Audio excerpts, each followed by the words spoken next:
wherever you're from. And then I'll kind of guide everyone because I really want everyone to be listening when you're talking. So I don't want people in the chat while you're talking. Does that make sense? Yes. They will have plenty of time to put their information in the chat in between, but I want them to be listening to Gail. I want them to be listening to Dr. DJ. I want them to be listening to Tristan. When you guys are talking, I want them to be listening, not typing. So, all right, Doss, are we ready? Yep. We have about 30 seconds and we will open up the room. And like I said, we have some of the speakers not here, but I know a few of them were coming in late. And we're going to have a wonderful day, right? Yeah. Really uplift people, be happy, be excited. And remember, we're here to teach each other and everyone else that attends today, teach them how to keep on their goals, set their goals, get back on track with their goals, whatever it is, and prosper in 2024. All right? Okay. Yes, you will be able to get a copy of the recording. Everyone holding a ticket gets a copy. That includes the speakers. All right, let's go. Let's go. Doss, you ready? Yes. Okay. Das, nice seeing you. You look amazing. Thank you.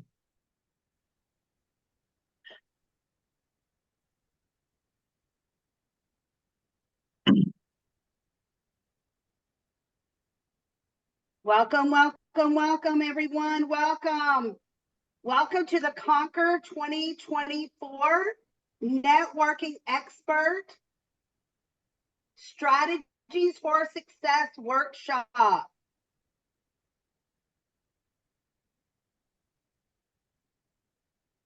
Okay, we shouldn't be seeing the screen yet, Doss.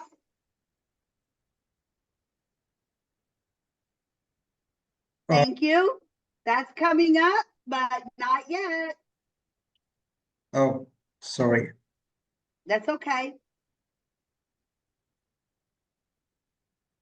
All right, let's see here.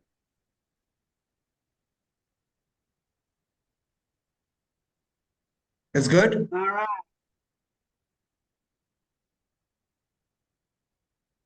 Yo, stop. That's my package. Video. We don't want to see the video yet, Doss.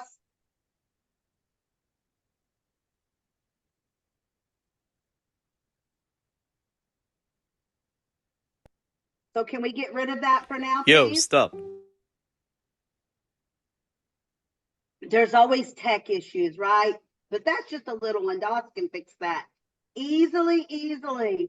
All right, welcome, welcome, everyone. Welcome again to the Conquer 2024 Goals Workshop. We're not ready for that, Doss. And what we're going to do is we're going to start warming up the chat right now with only, where are you coming in from today? Where are you coming in from today? That's all that's going to be in the chat right now. There will be plenty of time for you to put your information in the chat. But right now, let's just, where are you coming from? That's all we need to be putting in the chat right now. And then later we will be putting in all of our information, but I want to make sure everyone's paying great attention to what's going on around you so that you can learn and take all of these tools with you when you leave here today and put them to work. We have lots and lots of golden nuggets for you today that's going to help you build your business stronger, faster, and help you prosper in 2024. And that's what we want to do. So with that said, we are going to go ahead and do the chat. We're going to hold off on putting anything else in the chat except where you're from today. We are going to learn and have lots of fun today, but we're also going to connect, network, and collaborate. Make our goals and prosper in 2024.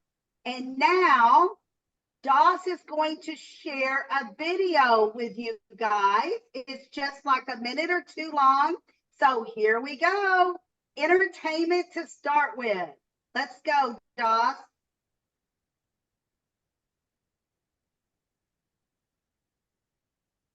LaDonna, just let me know if you can see my screen. Yes, you're good. Yo, stop. That's my package.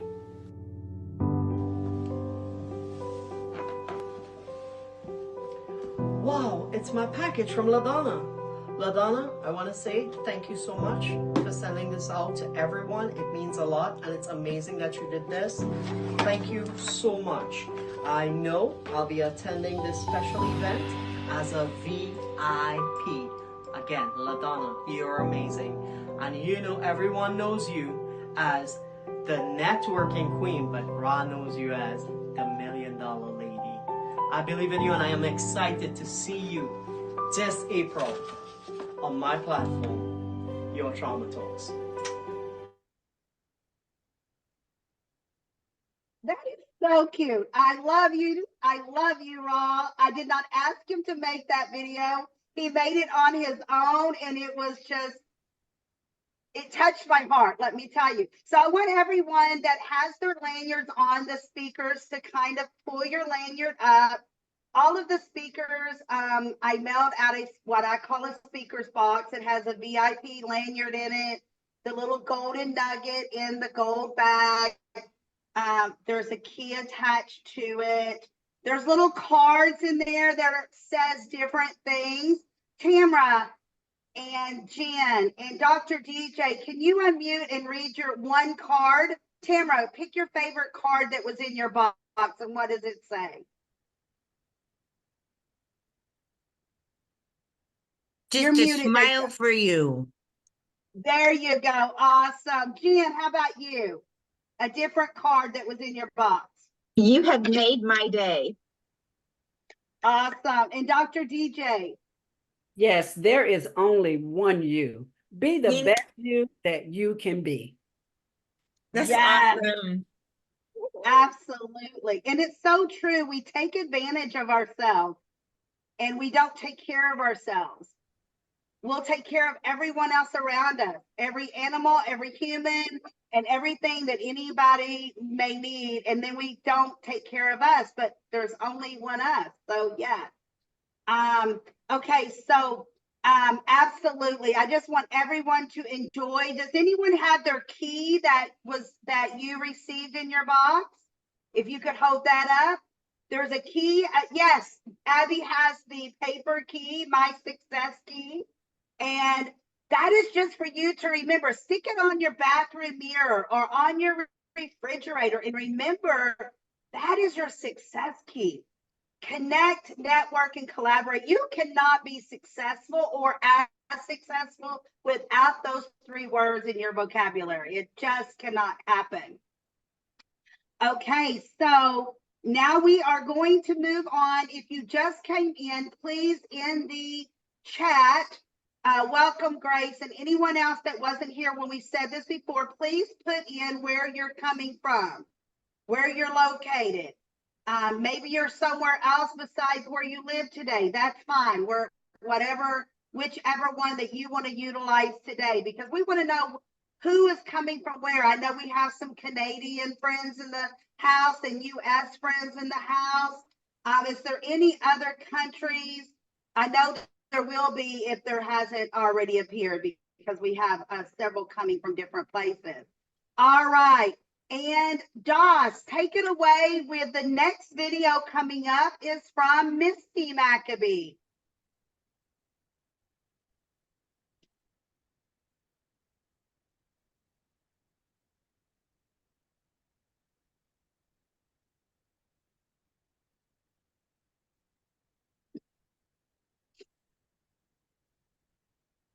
And Misty is my oldest daughter. LaDonna, just let me know if you can see my Yes. screen.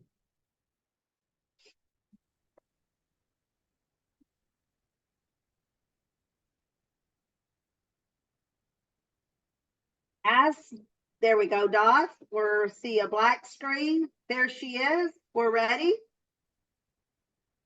Hi, and welcome to the Conquer 2024 Goals Workshop. My name is Misty, and I'm here to introduce your host and my mom, LaDonna McAbee. My mom wears many hats in her personal and professional life. She is a loving wife to our high school sweetheart, my dad, a supportive mom to my sister and I, and the best mama to her 4 grandbabies. My mom is an entrepreneur and leader at heart. She is passionate about training, learning, empowering people's lives. Now, get ready to set some goals and achieve them with my mom. Yay, yay.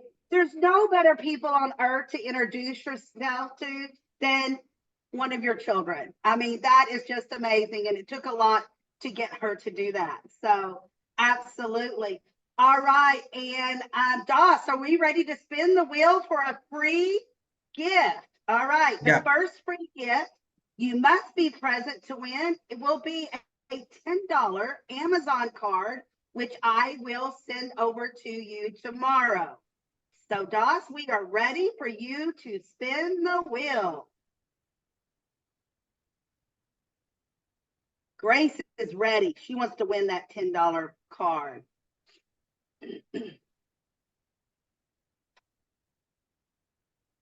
Sure. Let's see. Who is it?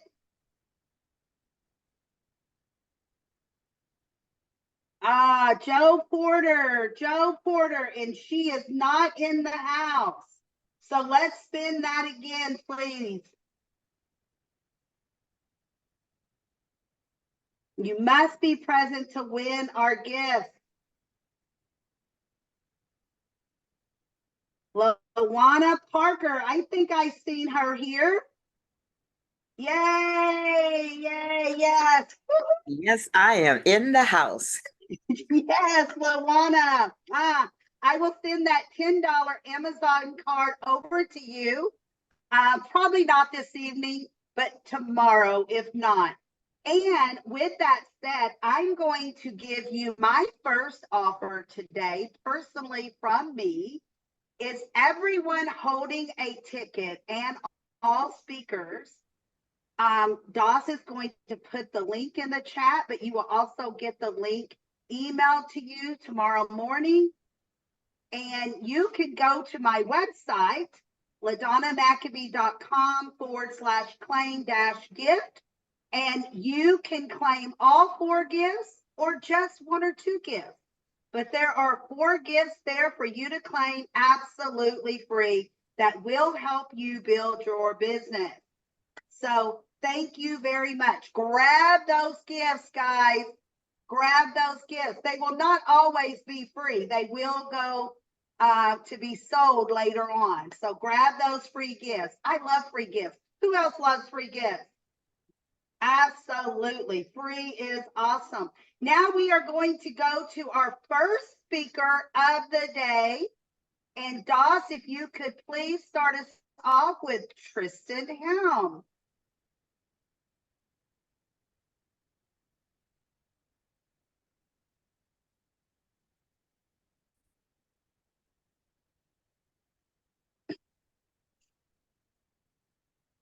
There we go. We're ready to go.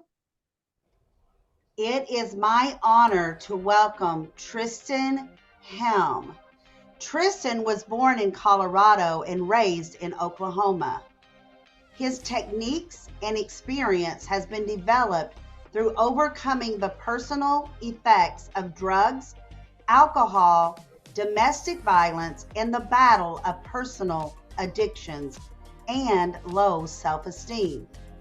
While earning a degree in criminal justice, he developed a passion for psychology and deeply studied PTSD, anxiety, depression, and the way the brain reacts to certain stimuli, and used that base knowledge to overcome most mental barriers and develop coping skills.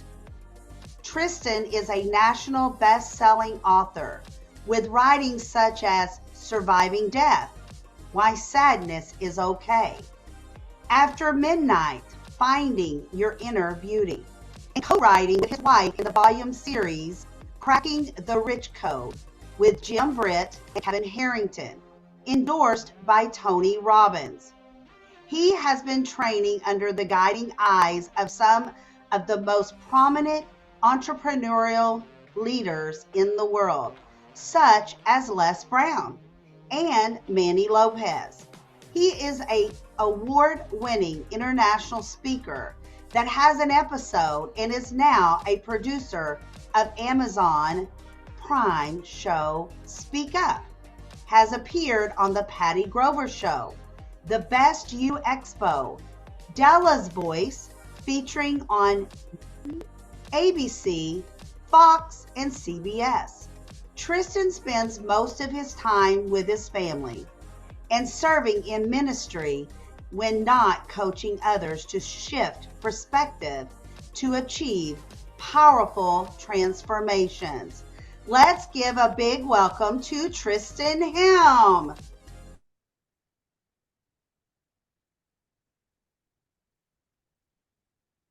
Oh, wow. Thank you so much. That was a great introduction, LaDonna. Thank you. Sometimes I have a hard time hearing that just because it's like, this has got to be someone else she's talking about or they're talking about. But I definitely appreciate it. And thank you so much for letting me be a part of this. I really love nothing more than to be able to give out to people and to help, especially talking about things like what I've been through to possibly see how I can help other people. I will not take a whole lot of time today. I just have a very kind of brief and hopefully impactful talk. I have titled The Present Problem with the Past. And what I would like for everyone to do, just for a few seconds, is I want you to close your eyes. And I want you to remember one of the most serene experiences you've ever had, whether it was a first kiss, your first job, whether it was your friendship with somebody that you met. It could be anything. Just imagine what it felt like in that moment. And I want you to take note of kind of how you feel right now, just reminiscing on that, like the transformation and what's happening inside of you. If you're really picturing the most peaceful, serene, wonderful experience you've ever had, I would imagine you're partially reliving that right now. Now, I want to ask you to kind of go on the other side and don't necessarily think of a dark time, but just remember something that was difficult to go through. And I can imagine some of those feelings begin to go away and are replaced with some type of similar feeling you had at that time. I want you to open your eyes, because this is a premise I want to invite to you, is that our emotions have simply one job, and those are usually based on how we recall information, how we feel about a certain type of situation. And what's it have to do with networking? What's it have to do with goals? Well, I'll tell you, with my title, with the past being the present problem. And while I never attempt to justify, to understand that pain is something that we should forget, or it should be something that we should just get over, because trauma sucks. Just putting that out there. In my field of work, I've been doing this for roughly 20 years. I spent 6 years working with people who have mental disabilities. I spent 4.5 years working in a jail as a detention officer. Then I spent a little over a year working with children that were in state custody. And then I moved over to Texas, this wonderful country, and I began working at a place called MA Tomorrow, where I have been a case manager and a trainer for the past 7 years, helping people overcome trauma, deal with life unexpected surprises. And one thing I've found out in every single person that I've worked with, and I've had the honor of helping, is that usually it's dealing with the past more than the present, or looking for the future. And so I want to present this possible solution and possibly even a perspective on the matter, that our life's experiences, we can't ever do anything about. We can't change the past, right? But what we can do is we can reminisce on what did I learn from it, what good can come from it, and how can I grow from it. Now, just want to say that I'm not expecting anybody, nor do I do this of myself, to just get over something. But what I can understand is that our windshield, what we're looking forward to, is usually bigger than our rear view mirror. And we can't look forward towards goals if we're looking at what's behind us. However, I can look at the road behind me and say, okay, this is what I've learned. This is what I picked up from this. And as one of my mentors said, Les Brown, he said that this is the tuition we pay for what we don't know, right? We're not responsible for everything that happens to us. We're not in charge of how people treat us, what we go through. Allegations, accusations, trauma. We don't get to choose whether or not something traumatizes us. It just does. What we can do is decide you switch the mind frame from the subconscious region, and this is what I'm going to talk about for the next few minutes, into the prefrontal cortex, where I can actively make decisions on what I'm going to do from this point forward. And what I've learned is that trauma is not necessarily the event, but it's our response. It's how it impacted us. A great example, I think, would be, think about two individuals who have gone into war, coming back very differently. They experience virtually the same thing, which I won't go into, but just kind of understood undertone that it's very difficult in war, extremely. But one, the sound of a loud bang or a firecracker or even a slamming door can put that person in that moment whenever he's in the trenches of war. And the very next person in the same war, possibly the same trenches, can hear just about anything and not be affected by it because he worked through it. Now, again, we don't choose how we're affected. So I'm not trying to say that we, oh, well, you know, we just have to learn to get past it, or it's no big deal. What I am saying is that once we recognize that I have something that has become difficult to me, something that has charged me and come against me, I can now then make conscious effort to work through it. And that is what I want to talk to you a little bit about today. So I just wanted to set a little foundation. The best way I have learned to work through things is to learn how to process them in a healthy and cognitively aware manner. We spend roughly 85 to 90% of our day in the subconscious, the back of our mind, meaning we don't have to think about the route we're going to take to work every single day. We don't have to think about the job that we do. We don't have to think about how am I going to eat? Where do my hands go as I am lifting this juicy burger to my mouth? I don't have to think about things. It's just habit. Now, whenever I was learning how to eat as a baby, I had to learn how my body worked. I had to learn how to lift this up towards here. So everything was a new experience. But once I learned that, and that became it's not necessarily a skill, but it became something that I could do out of habit, I stopped having to think about it. Now, when I got a new job, I had to set up my GPS, look at Google, find out the best route, the quickest route, the one that had the least traffic, the one that I could bypass the toll roads, or, you know, I want to find the most efficient way. Now, those few times I had to watch a map and say, okay, turn left here, turn right here. I'd have my phone up on my dashboard and I'm driving because I'm not texting and driving, but I'm just making sure that I can hear it. And then after a couple times, it gets logged into the backlog, goes into subconscious. I don't need my phone on learning how to get to work anymore. And if you've ever been to Texas, it's kind of crazy traffic, but once you get used to it, once you learn the route to a certain place, you don't need to know how to get there. So what I'm saying is that since we spend roughly 85-90% of our day in the subconscious region, usually We're just responding the way we always respond. We're doing what we've always done. We are creating perspective, actions, biases, narratives, everything based on how have I previously experienced this and how have I previously gone through this versus, ooh, what do I do now? Right? And so there's a few tricks that I would like to bring to you guys on how we can switch that mind frame of this is what happened in my past, this is how I'm always going to see it, or how can I see this differently? How can I look at the world in a little bit lighter way, so that way the past is not creeping behind me, trying to shadow over me and stopping me from accomplishing something that I know is very possible.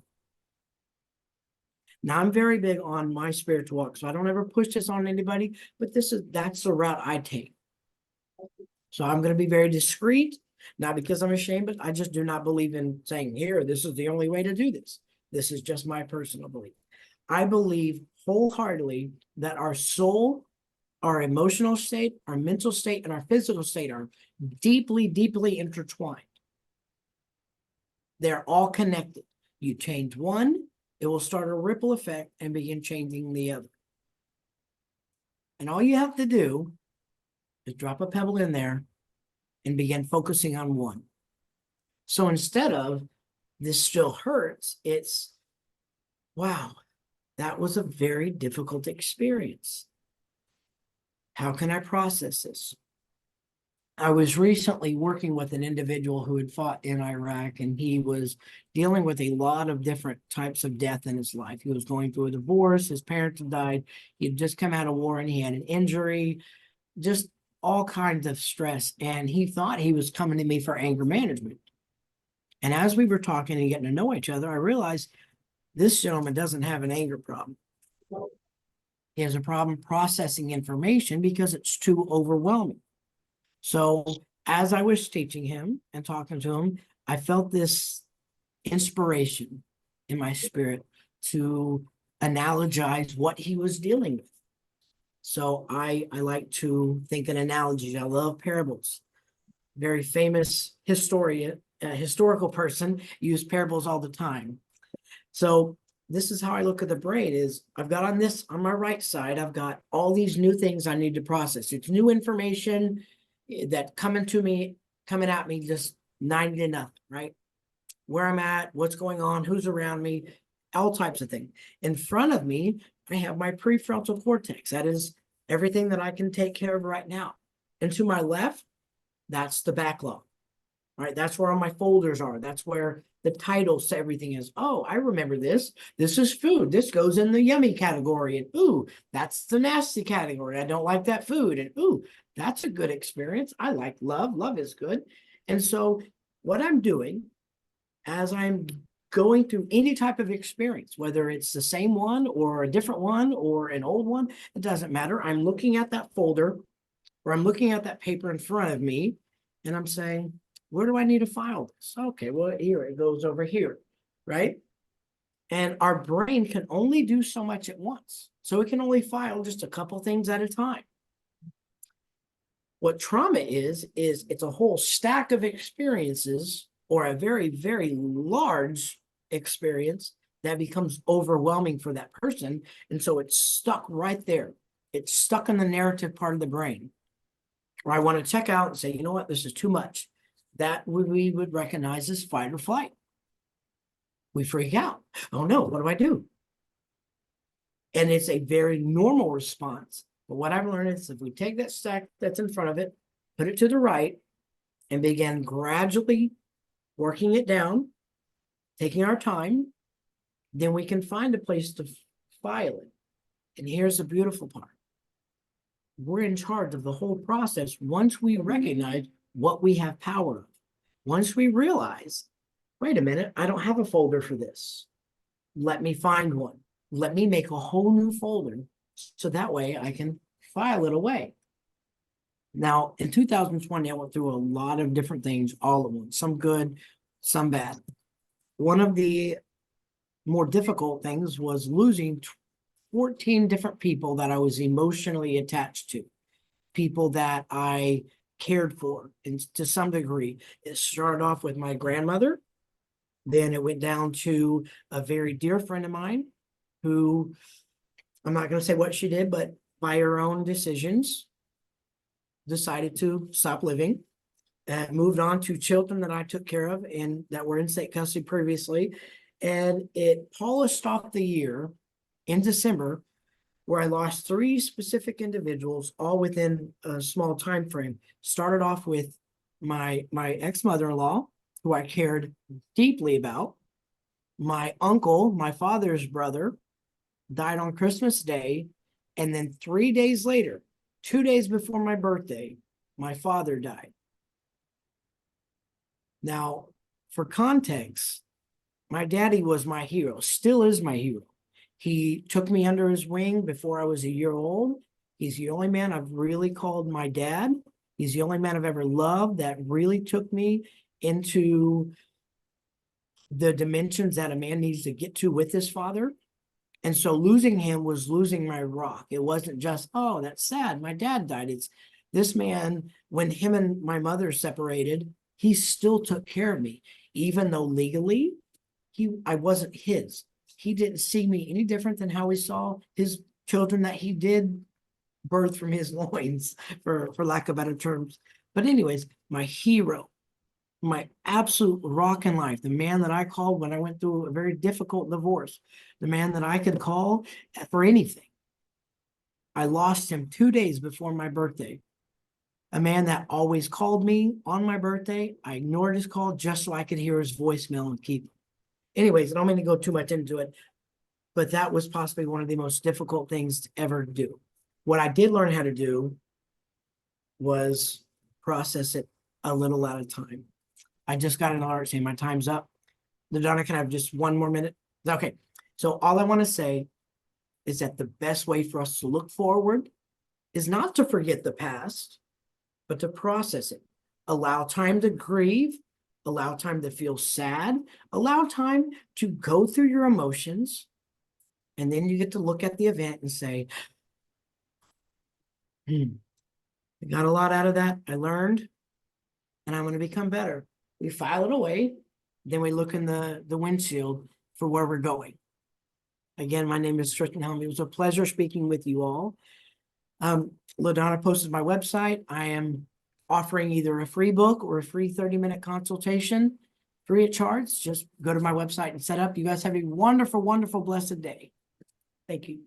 All right. Awesome, Tristan. Thank you so very much. And now this is the time where we get to ask questions and get answers from Tristan.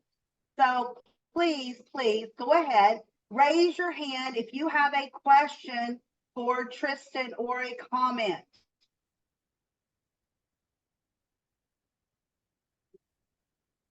All right, no questions or comments. Okay, I'll go. I'm going to say, Tristan, you did an absolutely great job. And Alyssa has her hand up now. All right, Alyssa. Yes, thank you. Sorry, I couldn't find the hand gesture here. Thank you so much, Tristan, for such a powerful story and for sharing and for what you do.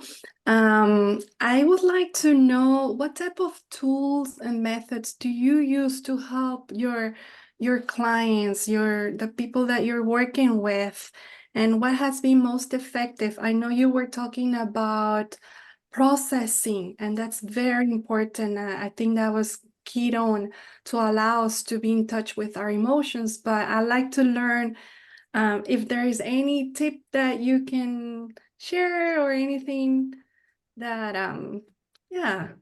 Absolutely. Thank you. That was a really great question. So I live my life based on principles, not necessarily methods. Now, what I mean by is that's always going to change, right? Depending on the type of person you are, this may work, but this may not, right? But another person, this works and this doesn't.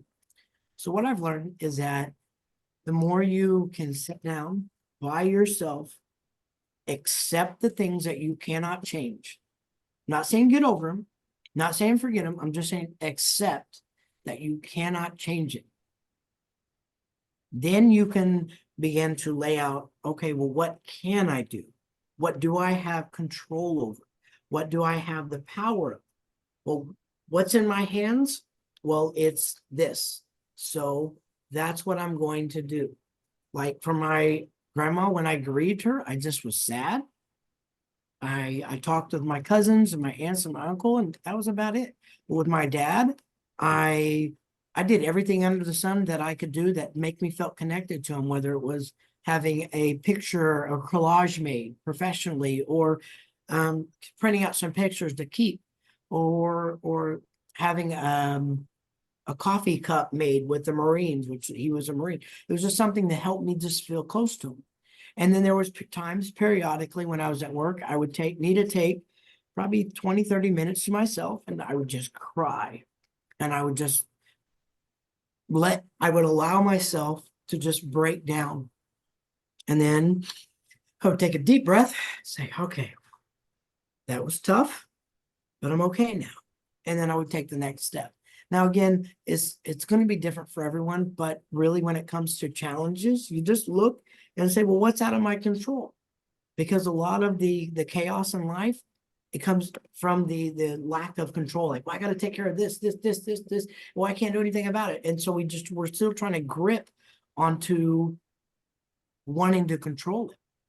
But when we say, you know what, I can't do anything about that. This is what I can do. Then usually our list of to-dos becomes significantly smaller. And we can become very honed in on, this is what I'm going to do. And then here's the cool part, and I'll be done. Your body releases dopamine in our system, which is like the gold star of, here, you did a good job. And so it makes us want to keep doing that. Well, as long as I keep focusing on what I can control, I'm going to keep working through it. And you'll still have like, okay, well, I need a few moments to mourn this, or I need to be sad. That's okay. Just don't stay there. Just come back to it and then revisit. Okay, where am I at? What do I have control of? I hope that answers your question. No, thank you so much for your perspective. Thank you.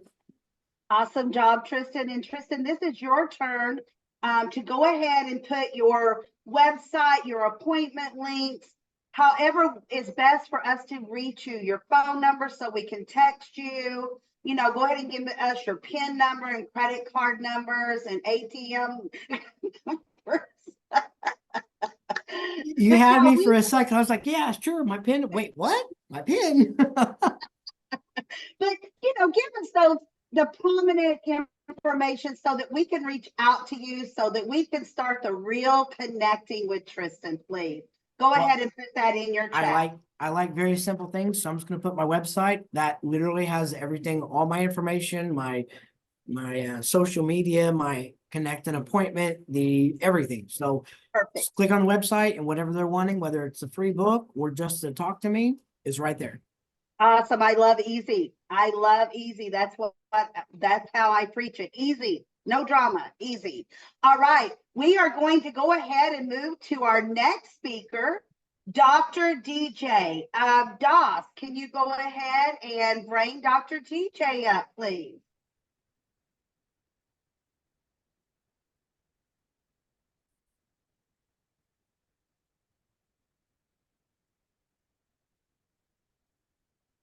LaDonna, just let me know if you can see my screen. You're good to go. We are ready. Thank you. Let's welcome Dr. Deborah, Dr. DJ Johnson Blake. She is the CEO of the Writing Pad LLC, a writing, editing, and consulting firm focusing on helping clients solve their writing and editing challenges. This tenacious and extroverted leader provides personal and professional development training and time management coaching. Deborah is an award-winning associate professor and subject matter expert at Liberty University. She is a servant leader whose life's purpose is simply serving others. She is honored to have been selected as the 2021 American Businesswoman of the American Business Women Association, ABWA, and a 2021 Top 10 Business Women of ABWA. She serves as the 2022-23 ABWA Ambassador Steering Committee Representative and is a past president of the Douglas County Charter Chapter of ABWA. She serves as the 2023-24 Board Chair, Partners in Education of Douglas County, Inc. Dr. DJ is a Douglas County Chamber of Commerce diplomat. It's 2020 Diplomat of the Year and to celebrate her 2022 Encourage Award recipient, she has a listing in the Marquise Publications 2022 Who's Who in America.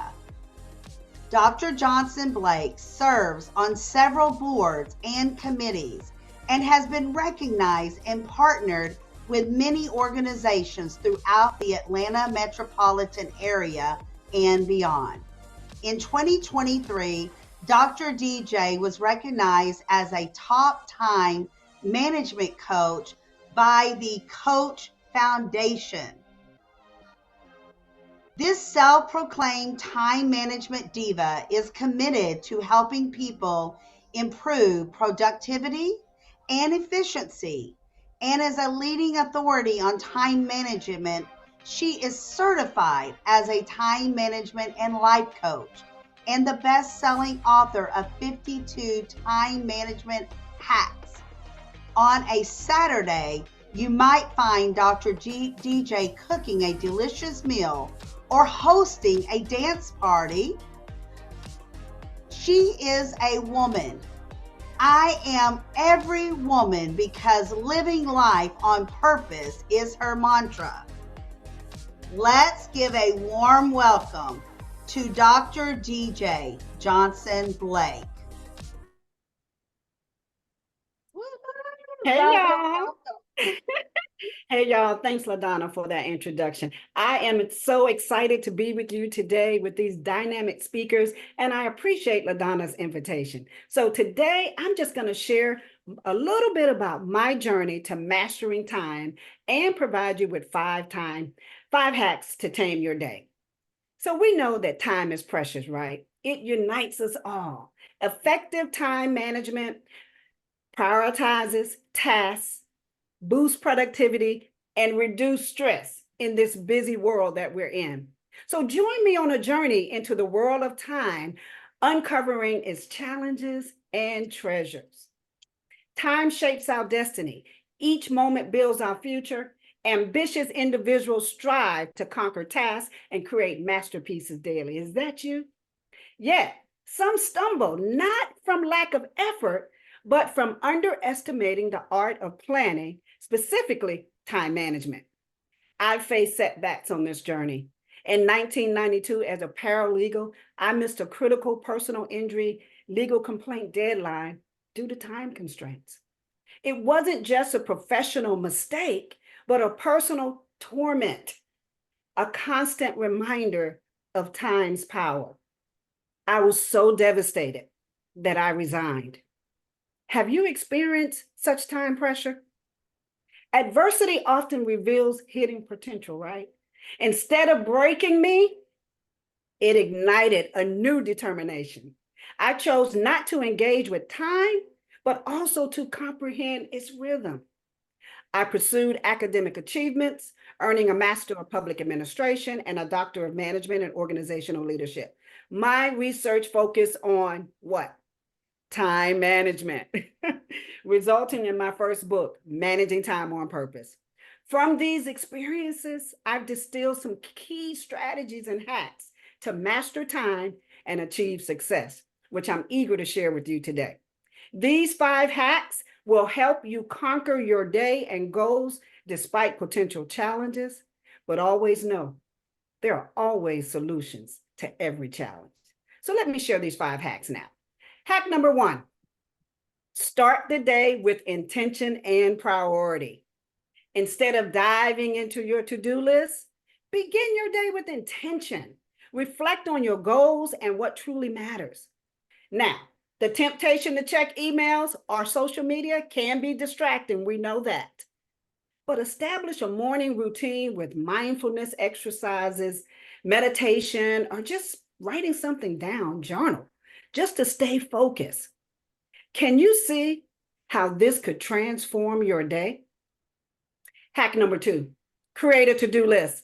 Jot down tasks, prioritize by importance or urgency, and just stay organized. Tackling those big and important tasks first ensures you use your peak energy and focus on the most crucial things. According to Time Watch, 88% of people use some iteration of a to-do list, whether they create it on paper or on their schedule and their calendar as a priority list or just in their email box. So sticking to a list and effective prioritization can be challenging.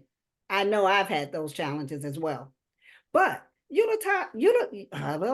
utilize time management techniques like the Eisenhower matrix to categorize and prioritize those tasks. Very important. Tackle high priority items first. The goal is to simplify your workflow. Now picture this, your life being simplified simply by prioritizing your tasks, increasing productivity, and lessening that daily stress. Is that you?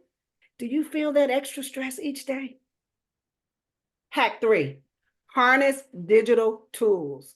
Embrace Office 365 or Gmail calendars for efficiency. Utilize task reminders, the snooze button, and schedule email sends. Those are my best friends every single day. Everybody doesn't need to know that you're working late at night.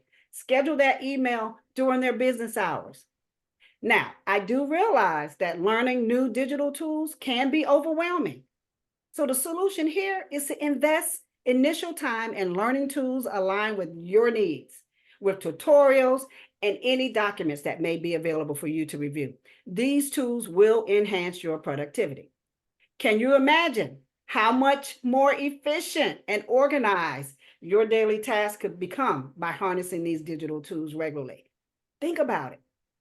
Hack number 4, the 2-minute rule. Complete tasks that take 2 minutes or less immediately. Stay agile for those bigger challenges.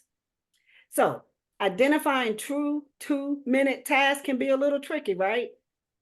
Train yourself to assess tasks precisely. If quick, do them instantly. Delegate or schedule longer ones.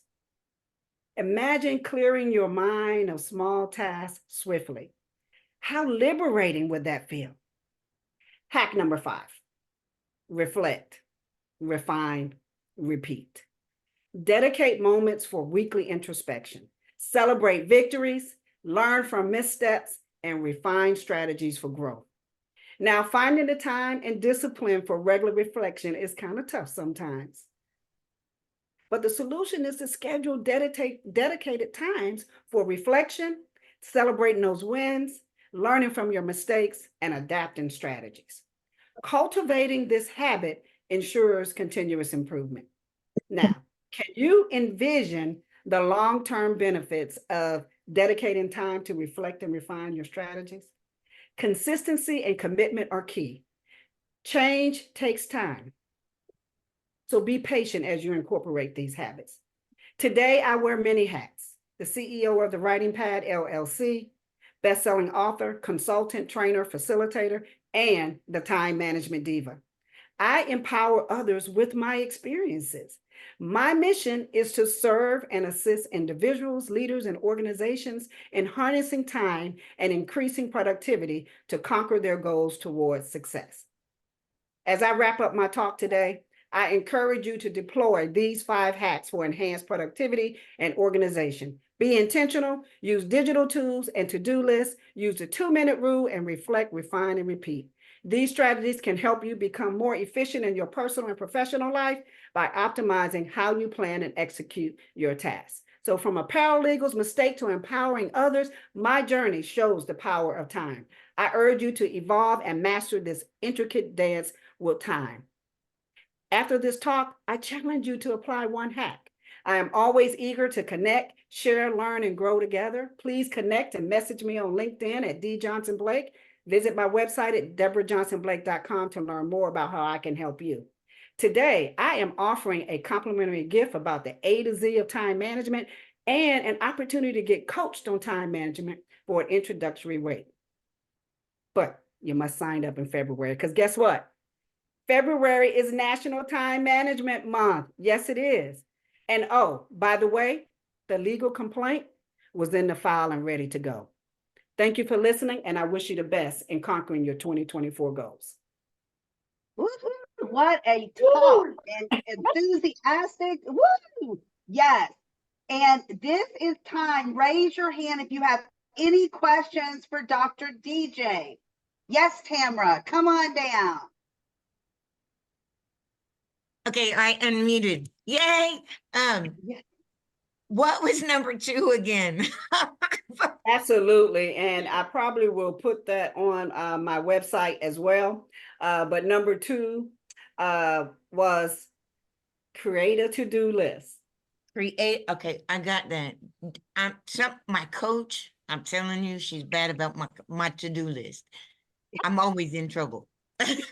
Absolutely, absolutely. We all have challenges, even me as a time management expert, but I work on it every day. And I did write in the chat, all 5 steps are in the chat. If you scroll up a little bit, you will find them. And then we have Raul, come on down. I love it. I love it. I love it. My thing is, what I took out of it, which I always do, and I tell everyone to do not matter what you do in life, every single step, every day, reflect. You must reflect. LaDonna has this event today. At the end of the night, she has to reflect on the entire thing from the past 3 months of putting this together and how it turned out. When you reflect, that means next time it could be 1,000,000 times better just by reflecting. That's just an example. I'm not saying that LaDonna, anything wrong with this. I love it. So great. Thank you so much, Dr. Deborah. Love you. Thank you. Awesome. And Helen, next, please. Yeah, I just wanted to share, number 1, your enthusiasm is like coming through the screen. You're amazing. But I really was affected by, your very first tip, which is start your day with your intentions and your goals, because often we can, even if we have a to-do list, get distracted with that list and take away from, is this moving me forward to my goals? And so I appreciated hearing that so much. Thank you. You're welcome. Thank you. Awesome. And next will be Robert. Come on down. I want to comment about step number 1 and first of all, the whole speech was great. But as far as starting your day with intention and priority, if it's not your intention, the first thing that you should do in starting your day, and it's a must, is make your bed, because it sets up the balance of your day. It shows you that you're organized. So high priority, make your bed. Yeah, it's simple, but it does really make the day much better. Thank you for that, Robert. Absolutely. Absolutely. I am a creature of habit. I just like things. If it works, leave it alone. Let's keep doing it the same way, the same time, each and every day of the moment. But of course, we have to be prepared for those curveballs. Always. So yes, absolutely. DJ, Dr. DJ, that was awesome. Awesome. Please put anything in the chat that you want. Let people know how to reach you, your phone number, so they can text you, your email, however it is that you want us to. If you put your appointment link in, we can go ahead and go to that appointment link and set up a time with you if you want that. So put all that valuable information into the chat, please. Thank you. And I did, and I'll put it in there again, just so it'll be, they can grasp it a little bit. Yes, perfect. Perfect. And DOS, our next speaker up is Jennifer Falone. Let's get ready for Jennifer. Oh my gosh. So hold on just a second, Jennifer. Hold on. We're going to do a video of you. Hold on. My video. Yes. Got to do the introduction. We're ready, Doss. Just a minute. While Doss is getting ready, why don't we go ahead and all put our information in the chat of how to reach you? We haven't really had the opportunity to do that yet. So go ahead and get that chat heated up again with your information, where we can reach you, how to reach you, if we want to make an appointment, if we want to text you. Dar, do you have a question? I do. Can I get everyone to look up at the cameras and wave?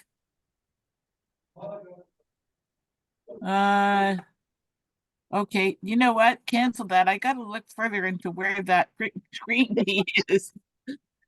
I've switched All right, over. we'll do that. We'll do that again in a moment. Yeah. Alyssa, do you have a question? Okay, here we go. We got it. Thank you, Doss. Hello, let's give a warm welcome to Jennifer Falone, our next speaker up, the owner of Forza Investments, a commercial syndication and acquisition company. Jennifer is the owner of Forza Investments. Jennifer has over 900 apartment doors across the nation and is growing. She shows busy professionals how they can own real estate without being landlords, rescues them from the volatile stock market, and gives them significant tax breaks. Learn from Jennifer. She loves to educate the masses about how to think and earn generational wealth, like the millionaires do. Why not, right? Jennifer and her Forza Investments team are always eager to connect with potential investors who are serious about financial prosperity. Let's all put our hands together and welcome Jennifer Falone.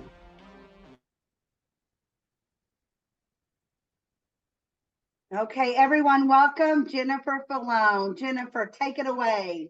Thank you. This is going to be really hard, because Tristan and Dr. DJ, they killed it, so much energy. And then I'm like, oh, I hope I'm as good. So part of our 2024 goals, because we are all busy professionals, right? And I hope that it is our, all of our big goal, to obviously make money, right? Why are we doing this if not to make money? And so the important thing is to, kind of break some of the mindsets that we have been trained to grow up with. And so let me just do a quick disclaimer. I am not a CPA and I am not an attorney. However, my husband is a CPA, and everything that I'm teaching is what we have actually learned, implemented, and got us to where we are today. So these are real life hacks that we had to do. So we grew up very middle class, right? We had very middle class mindsets. And so then as we started to want more, grow bigger, we realized that this mindset, the middle class mindset that we had, was not going to serve us. They were not going to elevate us, and they're certainly not going to make us millionaires. So how do we learn to be millionaires? Well, we made friends with and incorporated and kind of moved into the lives of millionaires who best to learn from, right? Your grandma who's living on Social Security is not going to teach you how to be a millionaire. Your friends that have corporate jobs that make good money are not going to teach you how to be millionaires. The only people that can teach you how to be a millionaire are the millionaires. How did they do it?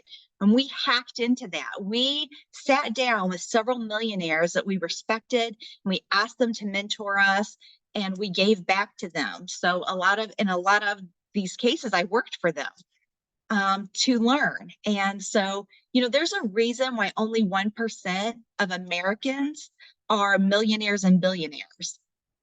And that's because there is work to be done, right? Like this isn't, you won the lottery, here's your money, and probably thank goodness, because most of the people that win the lottery file bankruptcy within a couple years. Why? Because they probably had middle-class mindsets, and this was free money. And I'm going to show all my friends and neighbors how rich I am now. Instead of thinking about long-term wealth, like if I spend all of this money, and now don't get me wrong here. If I won the lottery, I'm gonna buy myself some stuff, okay? Because mama still wants some stuff. But I know enough now to not buy all the stuff, right? Like I'm gonna get myself a new car, all right? I'm probably gonna get me some Chanel jewelry, and I'm gonna do things that I really don't get to indulge in. But I'm gonna take at least half of that and keep it working, right? And so it's easy, but it does take education. And a lot of times, and again, this middle-class mindset, middle-class workers, and I grew up in this home, my husband grew up in this home, our parents worked hard, right? And when they came home, they had to make dinner, they had to help you with your homework, and all they wanted to do was sit down and watch TV. They were not going to learn how, they were not going to read books on how to grow their wealth. They were not going to go to seminars or networking events. It just wasn't going to happen. And so, we had to learn. Again, we did the same thing. And when my husband said, I really want to get into real estate, I was like, are you kidding? We don't have time for that. Like, I have kids, and, we're watching show series. Like, who has time? Like, we have TV to watch. And so we really had to take a step back and say, that's not the millionaires. They don't watch TV. They have better things to do. They are educating themselves.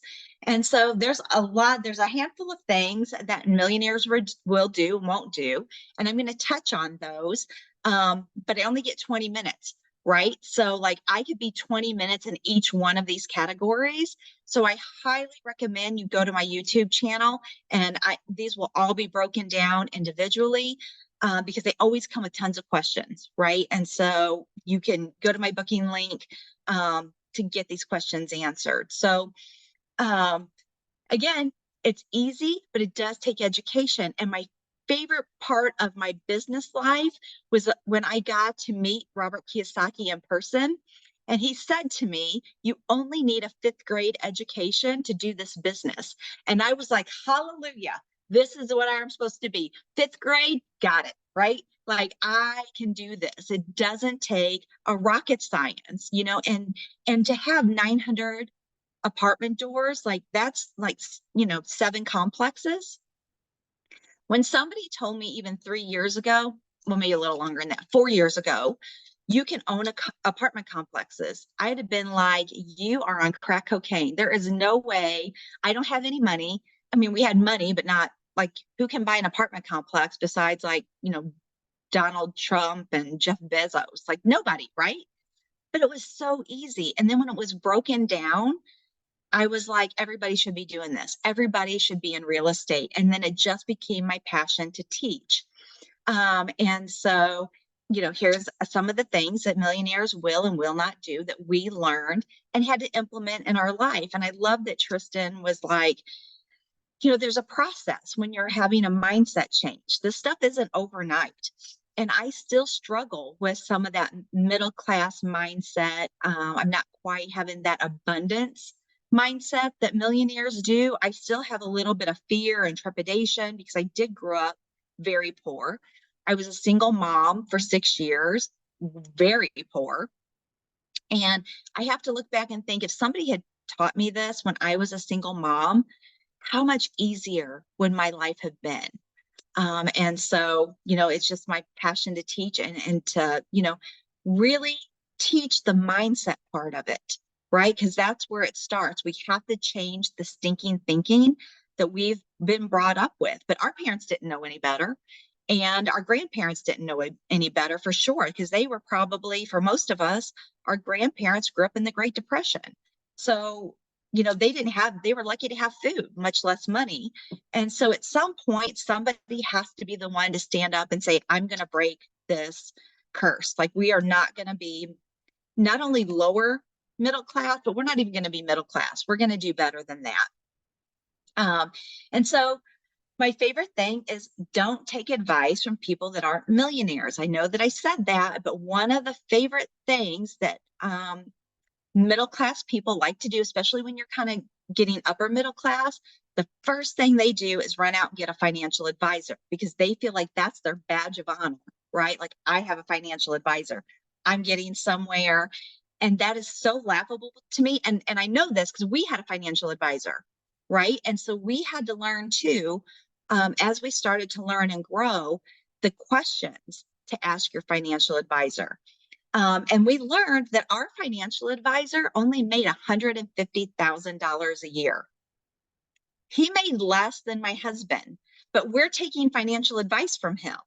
And I'm like, if you're not a millionaire, how do you expect us to be a millionaire? How are you going to make us millionaires? How are you going to retire us to be millionaires?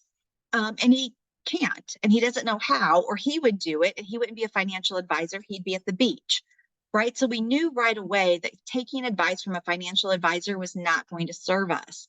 We also learned very early that though we told him the things we would kind of want to be invested in, we learned that our money was going to things that we did not believe in. They were going to corporations and big business that it made us sick to think that we were funding those things.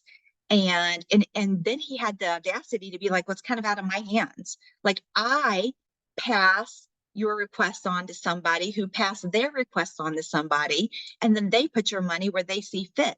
So our financial advisor wasn't even the one managing our money. He just passes it down the line. And what made us sick was each of these people that he passed our investment money down the line, they all took their cut. So even though we had 100 grand in the stock market or with our financial advisor, we were paying so much commissions that wasn't the money that we were getting back. We would never get that money back. And then it was, everybody knows what happened in 2008, right? Everybody's 401ks became 201ks.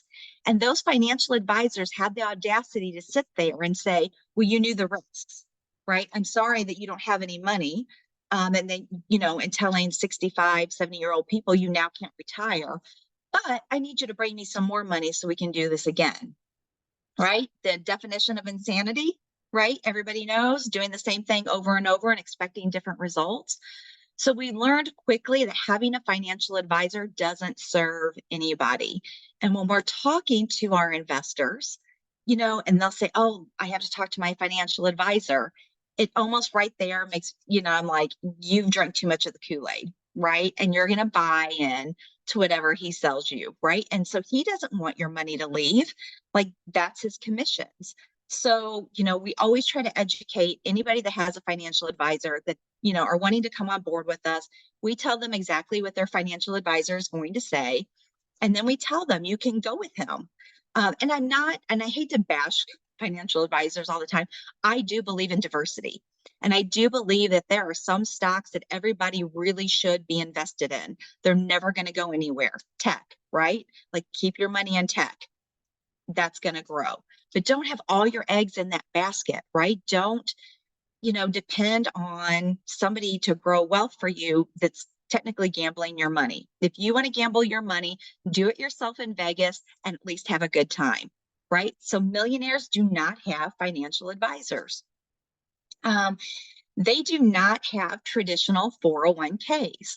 And this is everybody thinks, oh, I got to have a 401k. Yes, you should have a 401k. And especially if you have an employer that matches your 401k, look, that is free money. And I will never be one to pass up free money. I don't know how rich I could possibly be to pass up free money, right? But today's not that day. So if I had an employer or anybody that was like, if you have a traditional 401k, I'll match your contribution. Heck yeah, I'll do it all day long. But if you can keep from having a financial, especially as most of us are self-employed, do not have a traditional 401k, right? Have a self-directed 401k, and you can 100% roll your traditional 401ks over now into self-directed 401ks or IRAs, whichever one works best for you. It is a non-taxable event. Do not let your financial advisor tell you otherwise. You can too roll it over into a self-directed account. It is a non-taxable event. But then what do you do with it? Call me. I'll be happy to invest your money. But foreign currency is really good. You can invest in antiques, anything that is going to be appreciating, you can invest in. So that's a whole nother talk about all the fun things you can do with the self-directed IRA. The millionaires, their money is never sitting still. They do not have savings accounts. They don't have time for that. They don't have CDs. They don't have bonds. That money is just sitting. And it's sitting at very, very low interest rates. You can do much better. Your money should always be moving. It should always be consistently growing. And then have a good mentor. So this is a lot, right? Like, we didn't learn this stuff overnight. This has been 5 years of education and really implementing good mentors to teach us how to do this. We didn't know when we first started, like what we could do with our self-directed accounts. And now that we know, we're having a great time, right? And we just watch our money grow. But we're always rolling it over into other assets that are producing us income, whether passively, mostly passively, because like I have things I want to do, right? Like the apartments that I own, I am not the landlord, right? I'm not plunging toilets at 2 a.m. That's not my job. But we have a management company and I manage the management company. So I have other things to do than sit and babysit apartments. And I want my income to be passive because I just want my checks, right? I want my checks. I want to go on vacation. I want to have a good time. I want to spend time with my kids. So, we have 6 grandchildren. One of them is terminal. And so every day that we don't spend with him is a day lost. And we're going to regret those days, when the time comes that he does pass, that, we weren't there more. And so, so I am happy to be that mentor for anybody that would need it, would want it.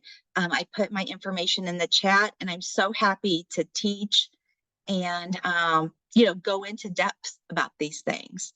So, I still have some time. That went really fast. Last time I ran over and I was all in a panic.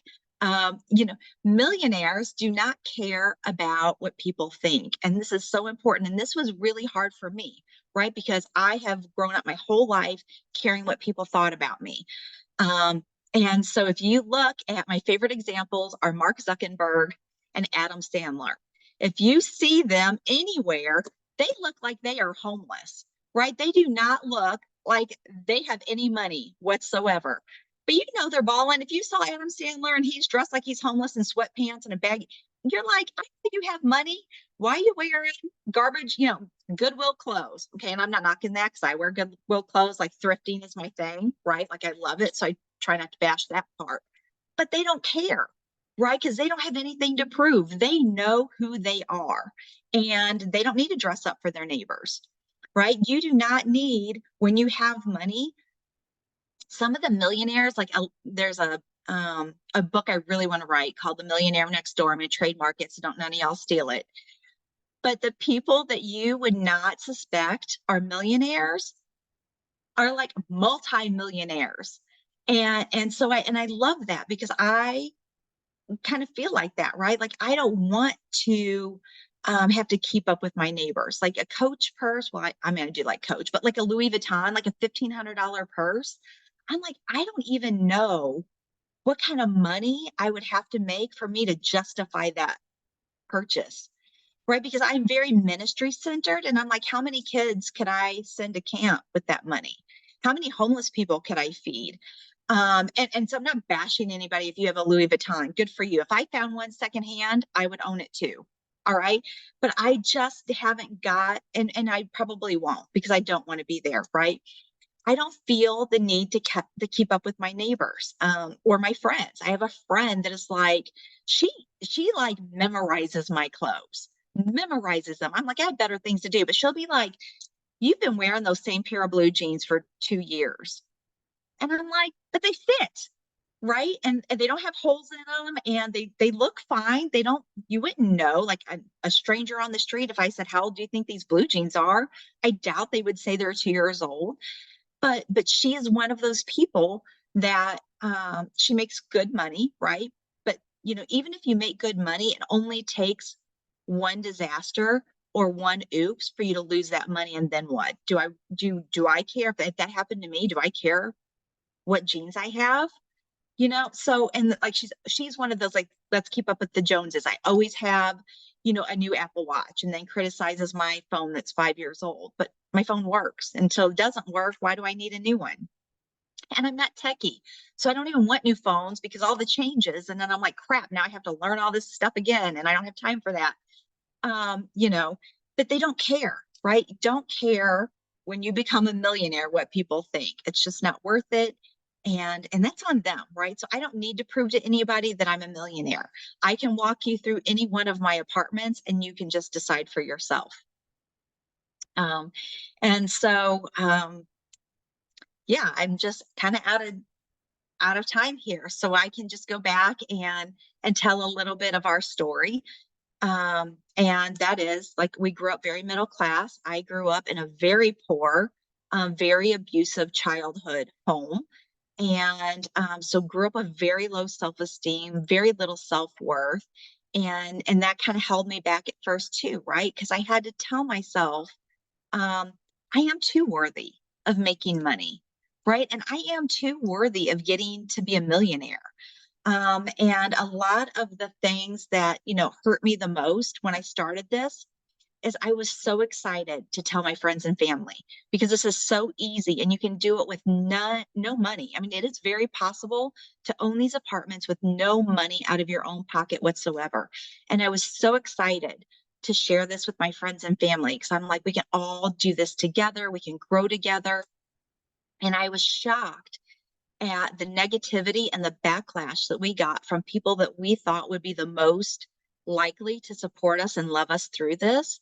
And one thing about the middle class love to see people do better, but not better than them, right? And then when it started to come around where, ooh, you're going to make, you're making all this money.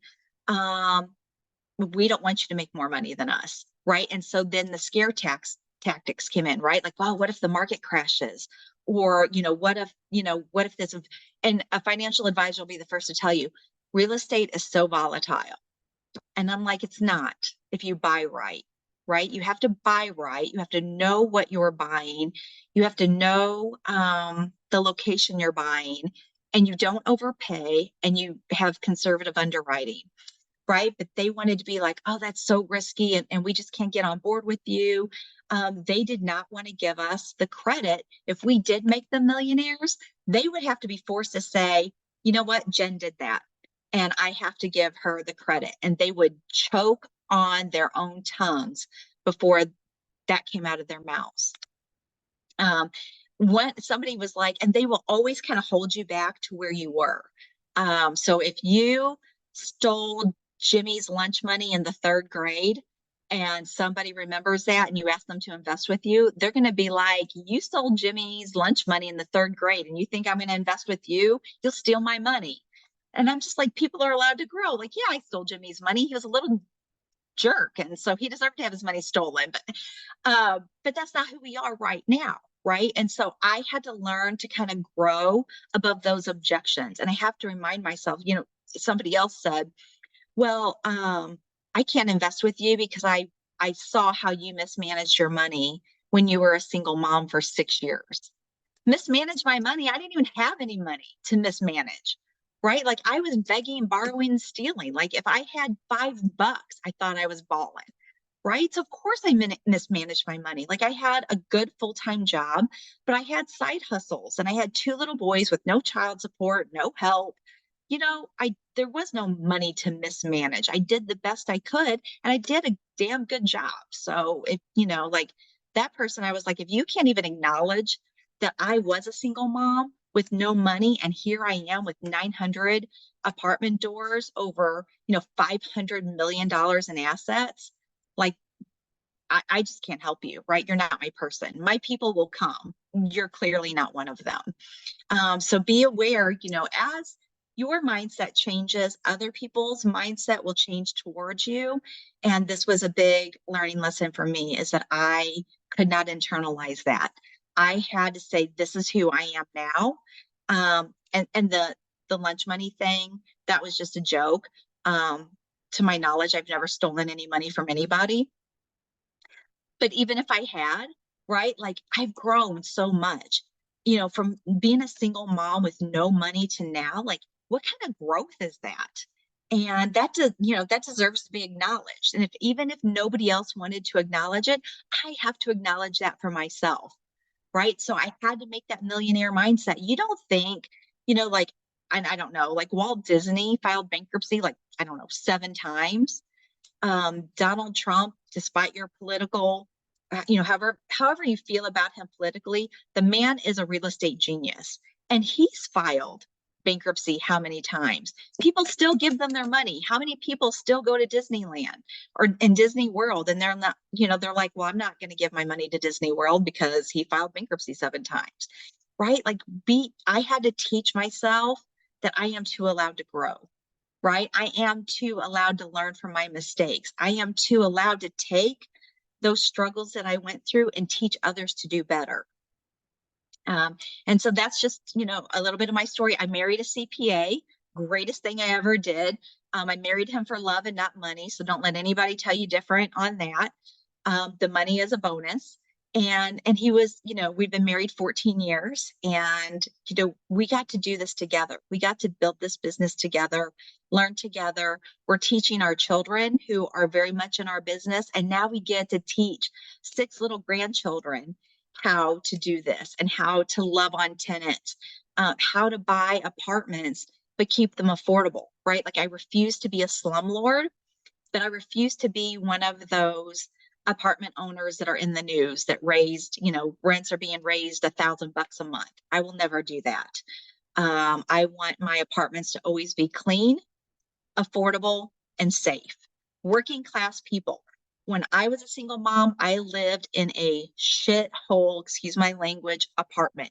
It was scary. My kids could not go out and play. I was worried every day that I went to work that my apartment was going to be broke into. And so when we very first bought our apartments, my vision was already like, people will want to come home. People that want their kids to play outside, they will play outside safely, right? Like, my tenants will be very vetted so that the neighbors, you don't have to worry about your neighbors breaking in, right? They're safe, they're clean, they're affordable. I want my apartments to be people that single moms can live in and feel safe. The elderly can live in and feel safe. And so that was just our vision, and I lived that vision out. And so when I first got into real estate, I was like, we can't depend on our middle class friends and family to teach us how to do this. We had to go to the millionaires. And so that's what we did. And so that's my story. And LaDonna, I'm kind of just rambling now, so we can just stop short. And if anybody has any questions, I'm happy to answer. That is wonderful. And, I have a daughter, my oldest daughter, that introduced me at the very beginning as a single mom of 2 boys, no child support ever. And I have seen that girl literally take a dime and push it to $1, push it to $5. I mean, and she's grown so much over the years. She keeps a roof over their head, nice cars, but she is a strategist. Believe it or not, she has to be a strategist to figure out how to raise 2 other humans besides herself. So kudos to all the single moms. I'm so lucky. I did not ever have to do that, but I watched my daughter do it. So, Dar, you have a question or a comment? Yes, I do actually. Wow, Jen, you made a comment about how you thought maybe that your chat might not be as good as the first 2 guest speakers, but you rocked it.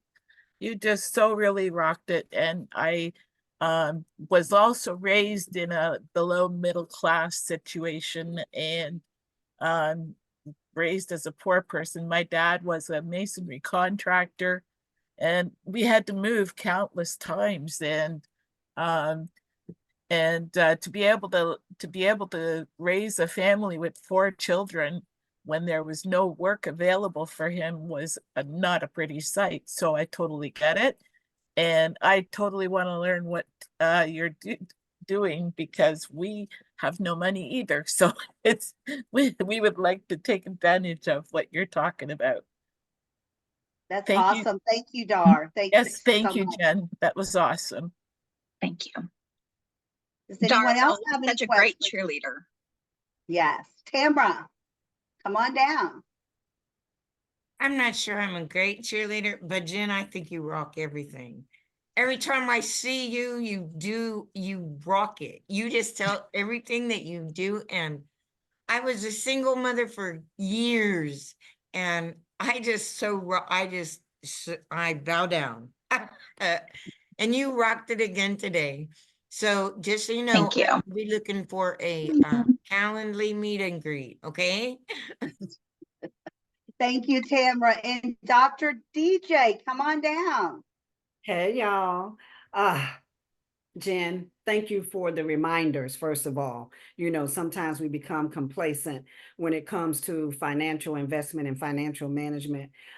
So I'm eager to learn more. And your story was amazing, especially as a daughter of a single parent with 2 kids and working those side jobs and me acting like the mom, and I still do to my brother who's 52 today. But I really appreciate that. Thank you for sharing. And this is what this event is about, you know, people sharing those nuggets. So kudos to you. You were amazing. Thank you. Thank you so much. Filling That's my cup. awesome. My cup's so full. Thank you. That's awesome. And you know what? Dr. DJ hit it on the head. That's what this event is all about, is those golden nuggets, teaching others that no matter where you came from, it matters where you're at today and where you're going tomorrow, what those ambitions are going to bring you. The key to success is all here. It's not about what is going on, it's how you take it to the next level, how you are going to make it happen. So always remember that. Dar, did you have another question or did you forget to put your hand down, sweetie? I thought I did put it down, sorry, but at this point in time, can we do the photo again? I figured it out. Yes, let's do those photos. Okay, let me get that hand down. All right. Cancel. All right, are we ready? Okay, no, not quite yet. There. Is it down now? No, but that's okay. Let's get our picture, then we can worry Okay. about it. Guest speakers, hold up your lanyards and everyone wave. Yay! Thank you. Got it. Woo-hoo! Oh, Helen, I loved it. When you held up that key, it shows up so nice. Thank you. Awesome, awesome. Okay, now, any other questions for Jen before we go to the next thing? Okay, so what we're going to do now is 2 things. We're going to take a break. And if you do not want to take a break, I will stay in the room. And if you don't want to take a break, this is a time where attendees can make their offers to everyone. Okay, but some people need to go get a drink or whatever it is. We are going to come back here. Let me check the time on that. For you that need to take a break, we need to return back at 12:35. At 12:35, so that gives you a few minutes. But for you that don't need a break, then we will go ahead and do some offers while others are on the break. I hope that makes sense. So see everyone back here at 12:35. Who wants to stay and make offers? That is great too. So don't forget, come back at 12:35. All right. Okay, so let's see here. I'm looking at Dr. LaDonna. Do you have an offer to make? Kelly, do you have an offer to make? Grace, do you have an offer to make? All right, Alyssa, do you have an offer to make? Sure, more of an offer, it's an invitation, and I'll put it in the chat, but it's an invitation to explore how you can lower your stress in 5 minutes. So I'll put the link of the resource that I'd like you to get. And with that, also would like to invite you to have a conversation with me. So that will be my invitation. Thank you. That is awesome. And let me tell you what, she is awesome with what she does to help you relax mentally and physically. So do not miss that offer. Alyssa, this is a great time for you to put all your information and all your offers in the chat, please. Thank you. And I'll also put my LinkedIn so we can connect in LinkedIn. Thank you.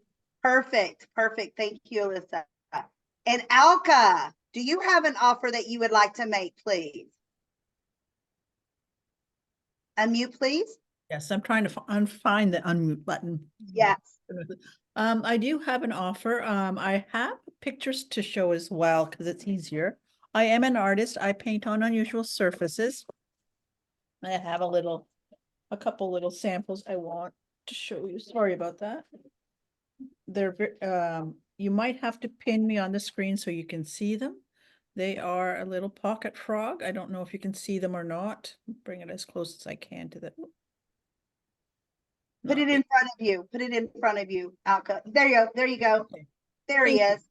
So there's bottom two as well. These are little pocket frogs. They've and you sit in front. Thank you.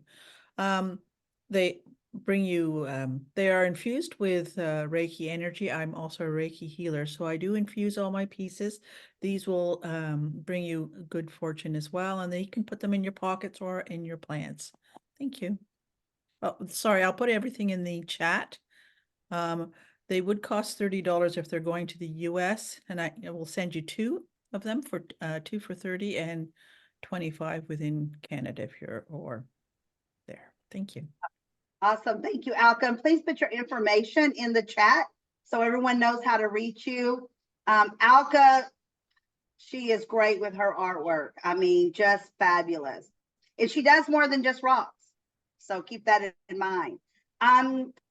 Kelly, do you have an offer that you would like to come on down with? Yes, actually, I wanted to. So, hi, everybody. Kelly Doran. I'm from Canada. Most of you know that I'm with the Super Patch Company, but I have, so I'm still, that's my #1 focus, but we all have to just diversify and add. I don't want all my eggs in one basket, so to speak. And I have actually found a company that has been in the US for 4 years and is now coming into Canada. So for any Canadians on the call, if you're interested, we're in pre-launch right now, but the company is called Savvy. And what it is, it's athleisure wear. So the clothes are so cute, and no one can enroll from Canada, or we can enroll from Canada. You can't shop, but we just got our link yesterday. So if anybody in the US is interested, I can share the link so you can check out the clothes. That is awesome. I've never heard you talk about this, Kelly. So I was only, honestly, LaDonna, I was introduced to it on the 5 days ago. Okay. Awesome. I love it. Yeah, I love it. You can make people feel better inside and out. Inside and out, exactly. I love it. I love it. So Kelly, can you please put your information in the chat? I cannot wait to look and see what they have. I'm guessing they're very, very comfortable clothing. Comfortable clothing. They're really stylish. They've got cute outfits, plazo pants, leggings, pajamas, all kinds of different things. So yeah, I'm excited. Awesome. And they, you know what, the nice thing is they go up to size 3X. So Oh, not I was like gonna your ask other you about leisure plus wear sizes. that, you know, you Yes, have to be a toothpick. So everything goes up to yes. size 3X. You know, we're not all size fives. We're I just know. not.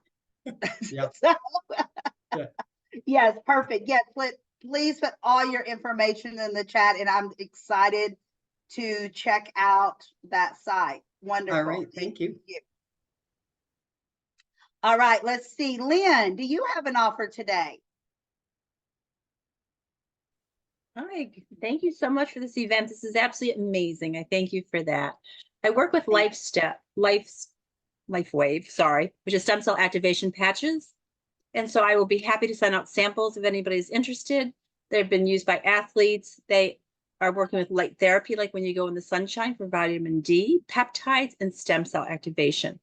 And I will have information if you want to try it. They're like these little patches. They look like Band-Aids. They're not. They're non-transdermal. There's no medication in them at all, but it activates the warmth from your body, sends a light wave down, and it makes a very specific peptide in your body activate and turn on your stem cells. So I'll put my information in there. I have up a little bit further, but just contact me if you'd like a sample. Thanks so much.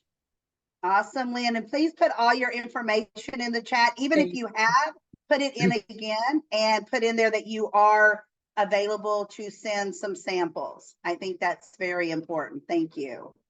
Okay, I'm going to call on a couple of people just in case they can't come on camera. Maybe we can hear them if they have an offer. Chris, Jamie, Cecilia.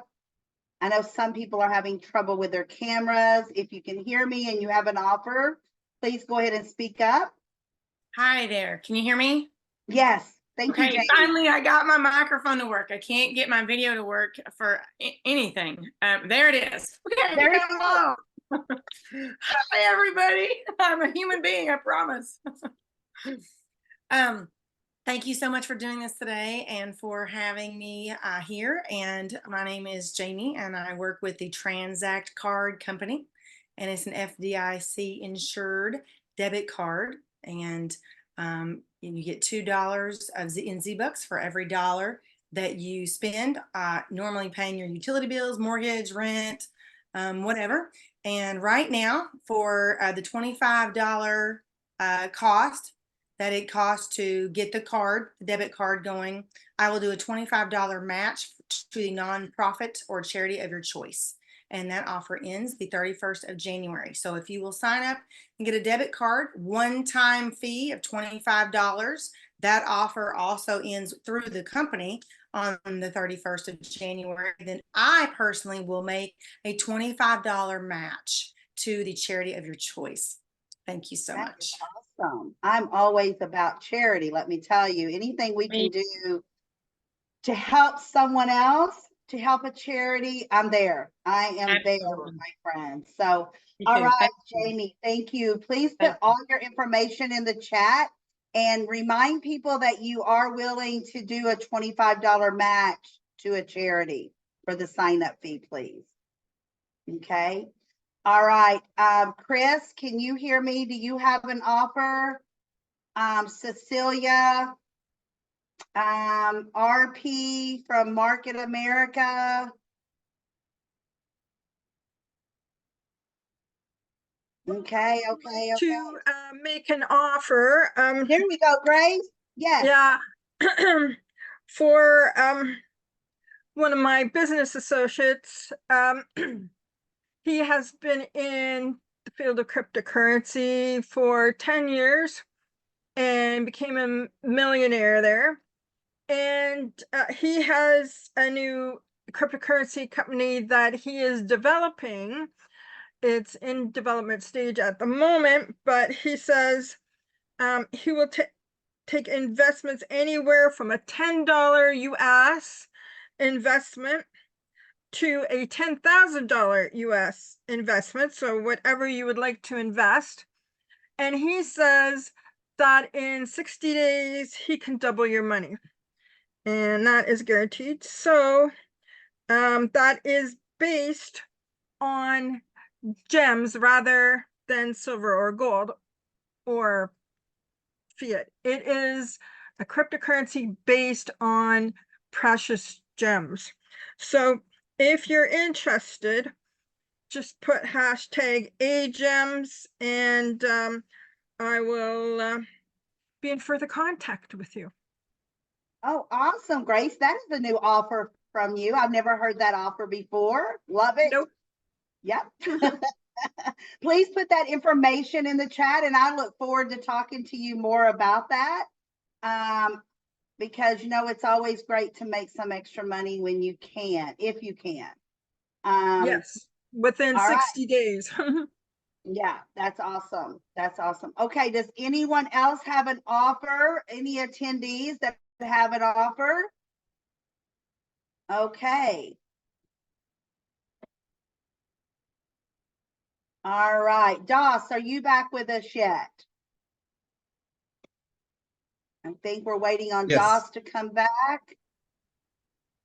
Yes, I'm here. Okay, perfect. All right, awesome. All right, we've had our break. Doss is back with us. So now we are going to do a spin the wheel. Spin the wheel. You must be present to win. You must be present to win. And this is for another $10 Amazon gift card.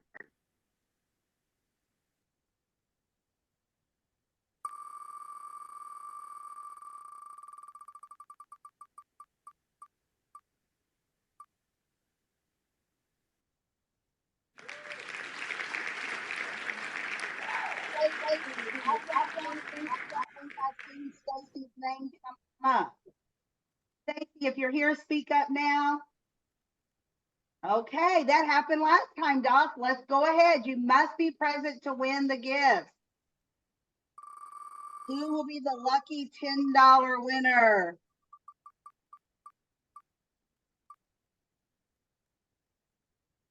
Oh, you came in right on time for this. I'm here.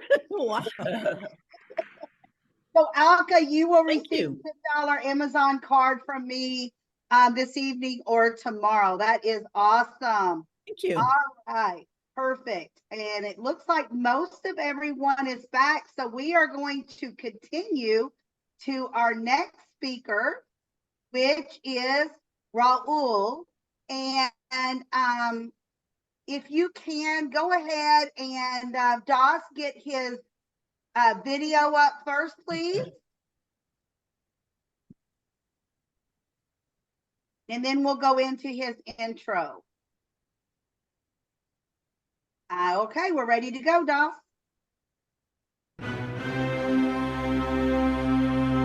Oh, my love, my darling, I've hungered for your touch a long, lonely time, and time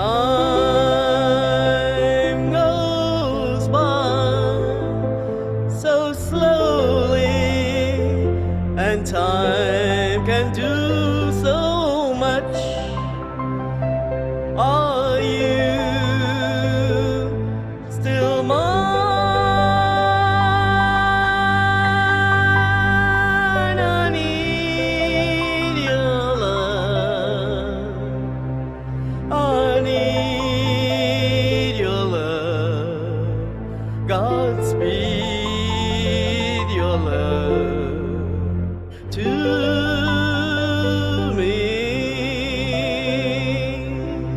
Lonely river flow to the sea, to the sea, to the open arms of the sea. Lonely river sun, wait for me, wait for me. I'll be coming home, wait for me. My love, my darling, I've hungered for your touch a long, lonely time,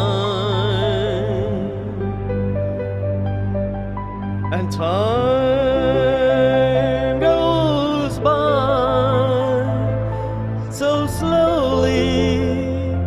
and time can do so much. Are you still mine? I need your love. I need your love. Godspeed your love to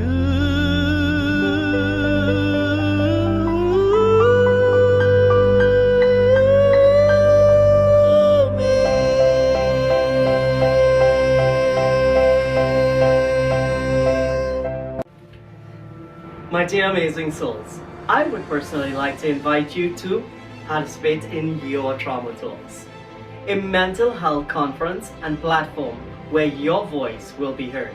Stop. Why would I want to come to your conference? It looks amazing, like every other conference I've been to. Actually, he's doing it all wrong. Firstly, let me show you, well, you have been seen to where you would be coming to speak. You won't just be the spotlight, you will be in one of the main spotlights of the world, New York City, yes! And you're seeing these amazing videos and you're excited. Yep, I know that. Here's a sneak peek of where you would be center stage. I know I got you. I have been to so many conferences as I am an international motivational speaker, but what I have in store for all of you is amazing. All you have to do is allow yourself to believe, because New York City, it brings a different type of energy. So before you move on, I want to personally welcome you to your Trauma Talks. This conference aims to provide a platform for individuals to share their success stories of overcoming challenges and managing their mental well-being amidst the pressures of everyday life. Taking place in the heart of New York City this April 2024. This conference will shine the spotlight on you. It is your stage, and you have the power to bring the energy needed to touch the souls of those who are seeking inspiration. By sharing your stories of love, kindness, empathy, and compassion, you will make a profound impact on the audience. So now, don't hesitate. Register now and invest in both your own well-being as well as the mental well-being of others. Together, let's create a beautiful, supportive society and a world. This is your opportunity to share your life experiences with Ra on your Trauma Talks. All right, Ron, if we can just go into his introduction, that would be great. Awesome job, Ron.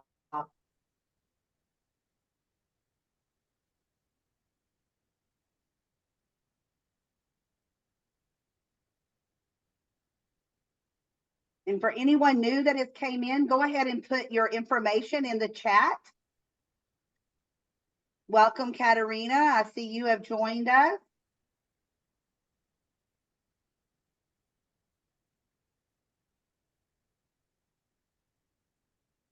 Everyone make sure your information is in the chat.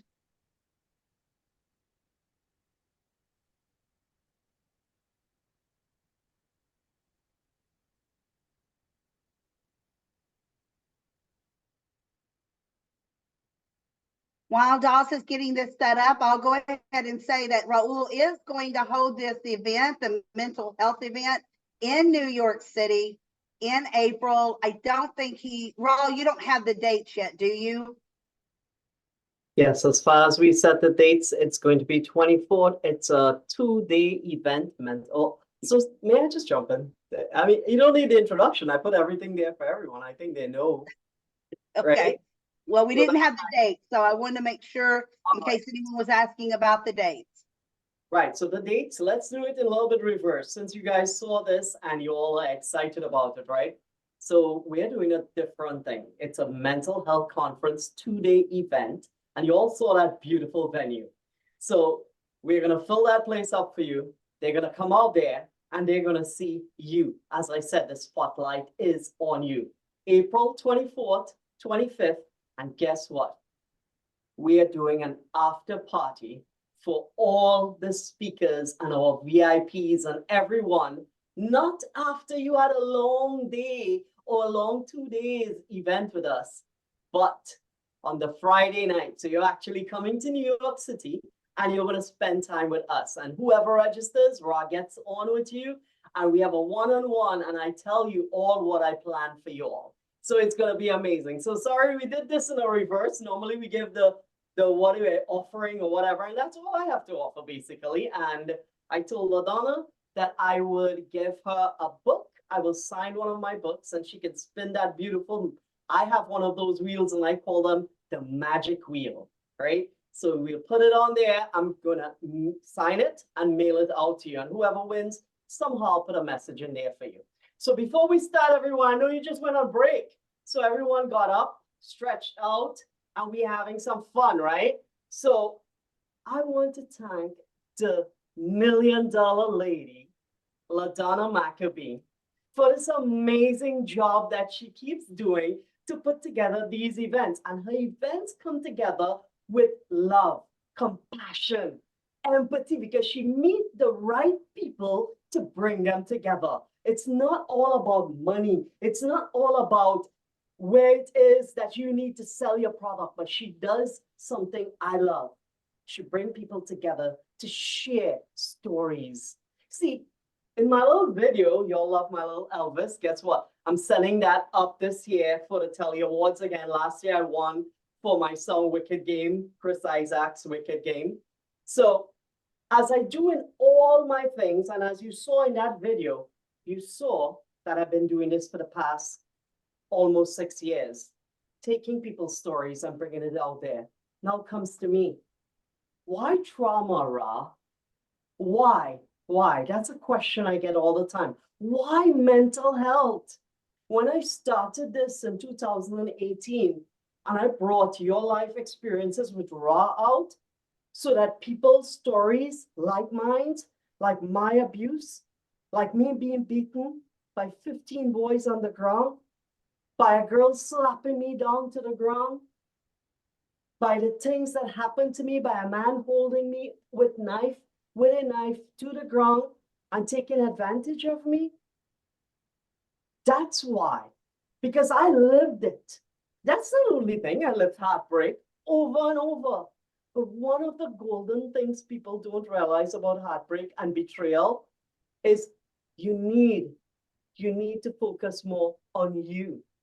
You see, many people in the world today tend to hold a lot of things that is not meant to be held on to and hold it and drag it along in their life. Just like an ocean liner. You know, an ocean liner has a huge anchor and it's with this really big chain. But think about an ocean liner with rust and it's really bad and it's heavy and it's big. And you have this chain and this anchor dragging along with you. When you do that on the sand, while you're pulling that on the sand and dragging it, you're picking up excess garbage. Things that's in the sand, you're picking up as well. That's your life with your traumas if you do not learn to let go. And when I say learn to let go, and you're like, Rahul, what are you talking about? How can I think about my husband beating on me over and over and just let that go? You see, you have to look back at the past 5 to 10 years of your life and look at how many sorted stories that you have overcome. And you see, that is the trick. Well, you connect that with your childhood. With the first time you could remember you fallen, the first thing you did was get up. Whether someone ran to you and said, oh, the baby fell and picked you up, or whether you was in your right mind, as per Sigmund Freud saying, at the age of 6, our brain develops in a way that we start thinking on our own, right? So it's the same way. If you remember you getting up, that's your key throughout life. You have to know how to get up when you fall, because let me tell you this, no one is going to teach you how to get up. You see, the Bible and religion on the whole teaches you if you pray pray to God genuinely from your heart and believe everything is going to happen and it's going to just happen. It don't. But if you believe, like LaDonna, the most amazing, give me this. She gave me and all of you amazing angels of speakers. She sent you guys this, right? A golden nugget. Now it's not real gold, but if you actually look at this, like my little goal for this, I want to have not too much, but less a little jug, just a base, and I wanted to fill it up with this golden nugget, but not these. I want to actually have real golden nuggets. And that's what I visualize. And maybe 5 years from now, maybe in 5 months from now, we could all come together again and I will just show you all that actual pot. You see, the thing about it is you have to know and be in control. So here we go again with the same thing I'm saying about letting go, learning to get up when you fall. It's all on you. You see, I learned from my mom. And I say the story over and over. My mom used to work. She was the breadwinner of the family. And she was in an abusive relationship. Okay. And one day at the supermarket she was working at, it was held up at gunpoint. My mom was the one with the gun in her head. And the question I always ask her, Mom, what was going through your mind at that time? And my mom will say, all she said in her mind was, God, am I going to see my 3 children again? And that is it right there. That is it right there. My job on this earth is that same way that woman could say those words about me and my other 2 brothers. I am obligated in my mind that whatever challenges in this life come forth to me, I have to set my goal. My goal in life is not to become a billionaire. That is only part of it. But my goal in life is to always make sure that woman who did not use her prayer to say, God, save my life today, that she used her prayer, that she will be able to see her children. And it's so in depth. It's so very in depth. You have to really think about it because not a lot of human beings actually connect and think like that. And we are all connected. And I can tell you all how we are all connected. You see, because you, Chris Gopal, she lives her life. And she lives her life for me. Because if I put myself in her shoes, it might be unbearable for me to handle. It might be a lot. I might be able to take it, but I am not her. Whereas if Chris steps into my shoe where I'm living one of my friends, let's cut right there. One of my friends, she always tell me throughout my life. Now she's only a few years younger than me and I'm 46. And she will always say, when I grow up, I want to be like you, Ra. I want to travel the world. I want to do all these things like you. You see, the thing about it is you could want to do that. You could live it through someone's eyes the same way I am living that life for Chris Gopal.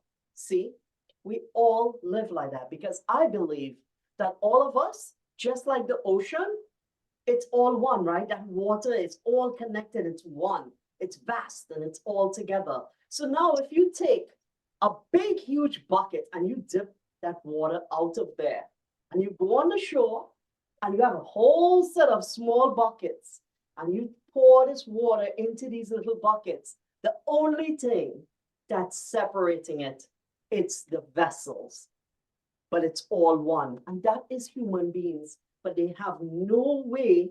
Some of them are still understanding what is Ra talking about, but you are connected. Everyone just thinks differently, a little bit differently, and a little can do a lot. So yes, the main thing about life is you have to get up when you're falling. You have to know how to get up when you're falling. So with this being said, I'm not sure about the time, so I was looking for it up on the screen. I can't see it, so sorry.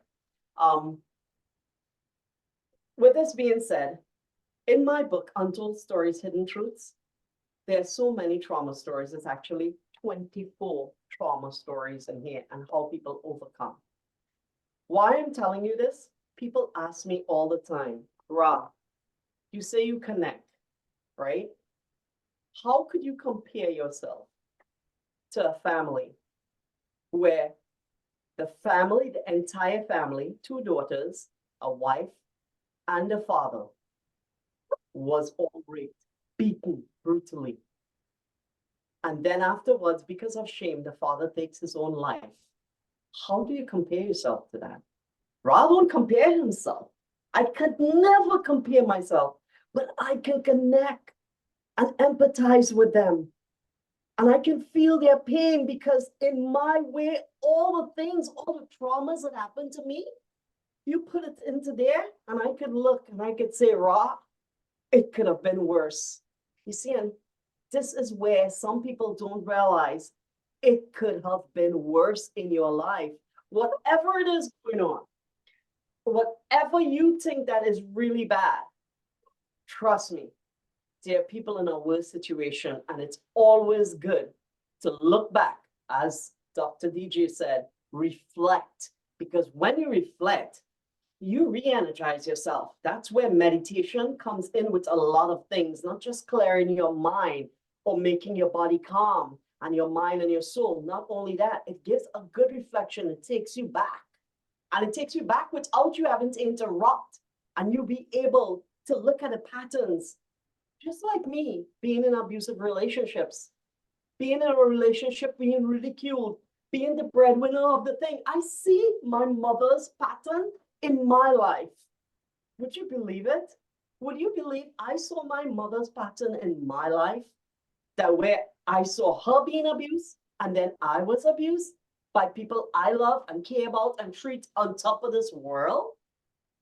But you have to be able to recognize and you have to be able to live these things. As Tristan said, there's no way to change the past, but you only can live it to learn from it. And that's it. So again, 2 things I would leave you all with before I finish here.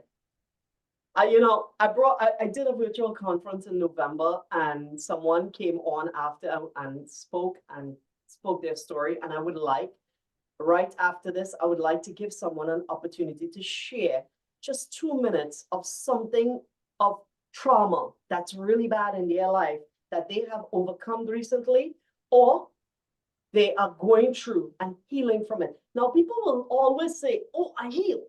Oh man, you don't know what you're talking about. You heal. Healing doesn't work like that. And just like I think it was Jen talk about time. No, or Dr. DJ talk about time. It just doesn't happen like that. People tell you, oh, we could transform you in 30 days. Lies, man. You could put a whole entire plan, as LaDonna said, put down all these points on paper, put them down in your notes, do whatever you do. But at the end of the day, you can only try. Only at that right moment, it comes for you. Just like I will leave you with these 2 things. Remember, what is meant for you shall never pass you by. And what passes you by was not meant for you. And I live by that. Trust me, and it's been working. And lastly, remember this. There was a man who had the blues because he had no shoes. One day, down the street, he met a man who had no feet. Thank you, everyone. Thank you, LaDonna.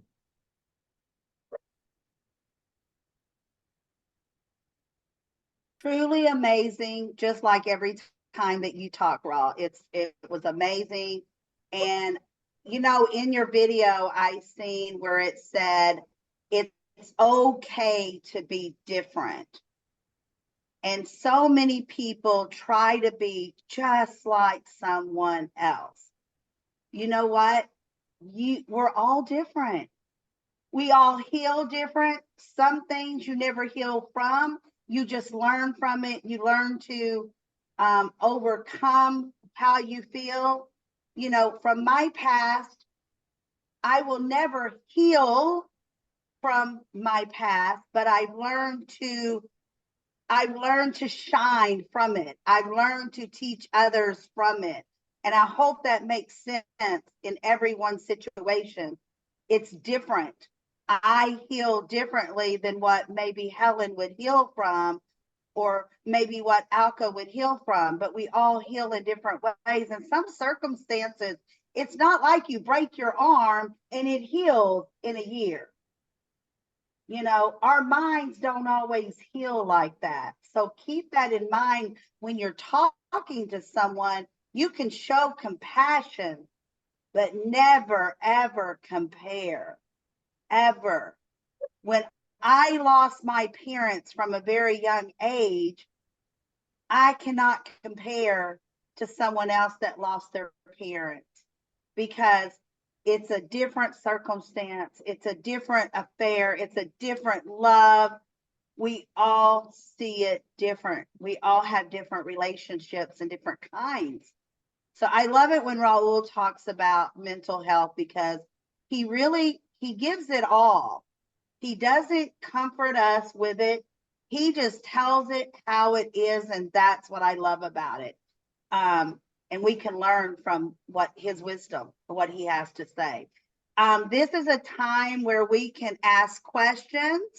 Who has a question, a concern, a comment for Raul?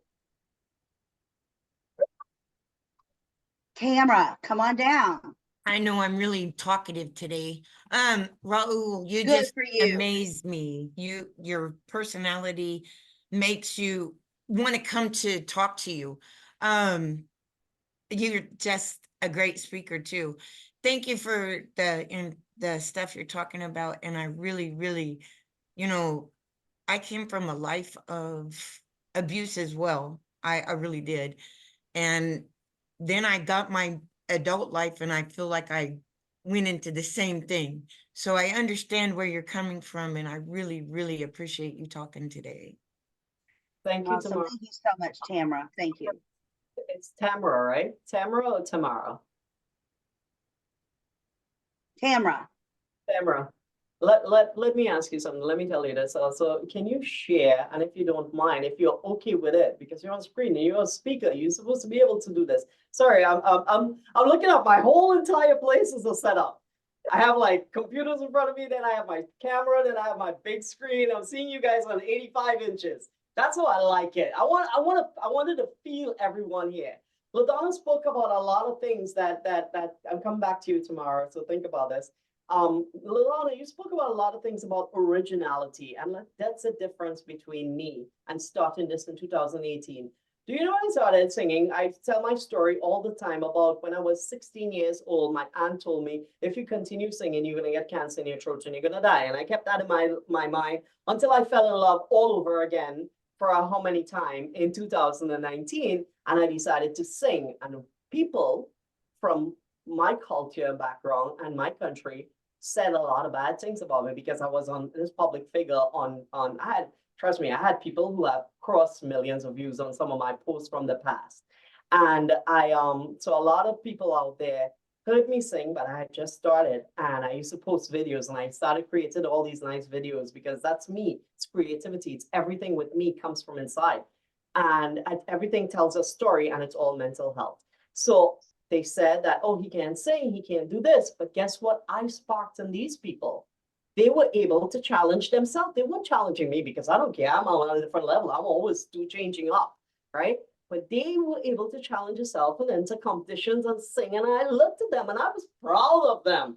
And they didn't even know that I know what they said about me, but that's good, you know? So Tamara, one of the things you heard when I spoke about the man holding me down with a knife and taking advantage of me, you know, I couldn't come out to my family until 2021, when I was going to Paris to do my talk, and my grandmother with Alzheimer's. I spoke about Alzheimer's and the effect it have on your loved ones, and I brought that back. Now, I want you, if you're able, to share with everyone here. I know that LaDonna, if we have 2 minutes, that she could share one of her trauma stories that could resonate with everyone in here, that could show them, look how strong, and look where she is today. She didn't give up.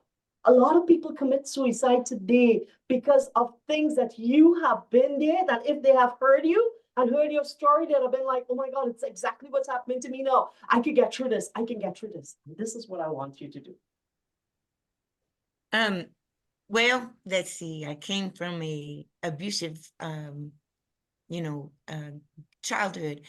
My little sister's dad physically abused me, as well as mentally abused me, and as well.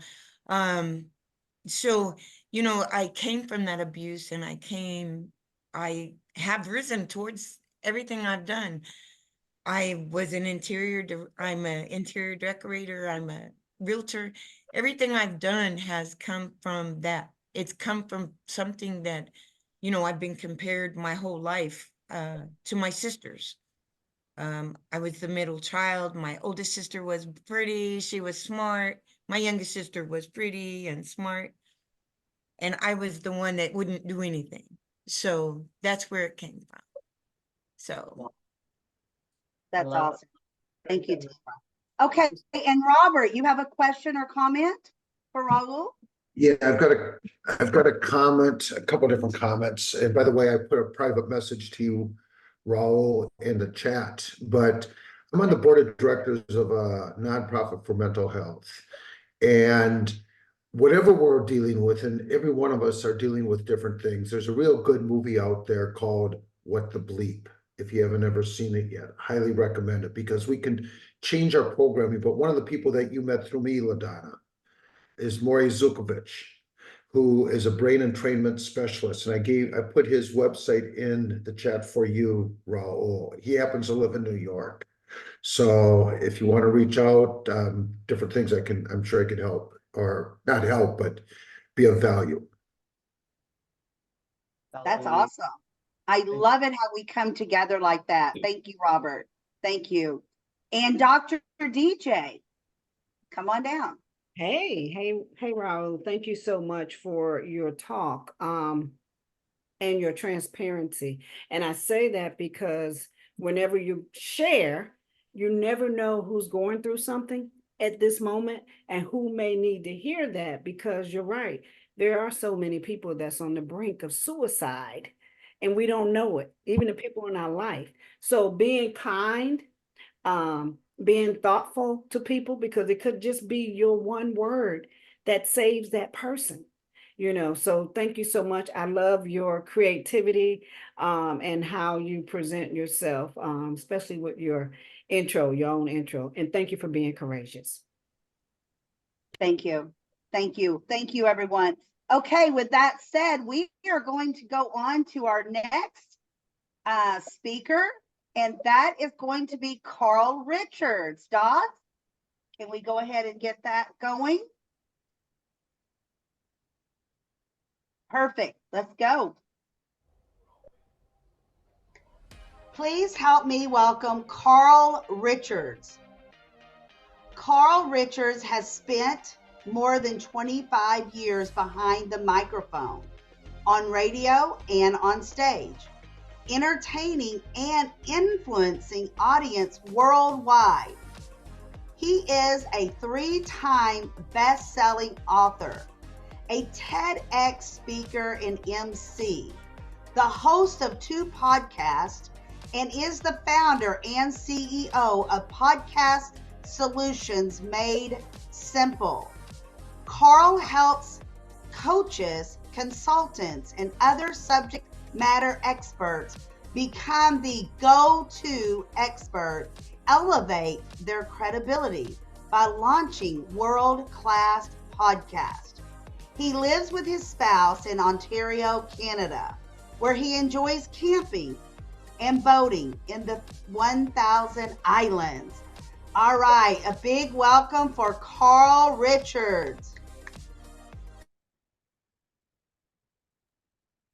Thank you very much, LaDonna, for that very warm introduction, and welcome everyone. Congratulations for being here. Give yourselves a hand for taking 2024 by storm so far.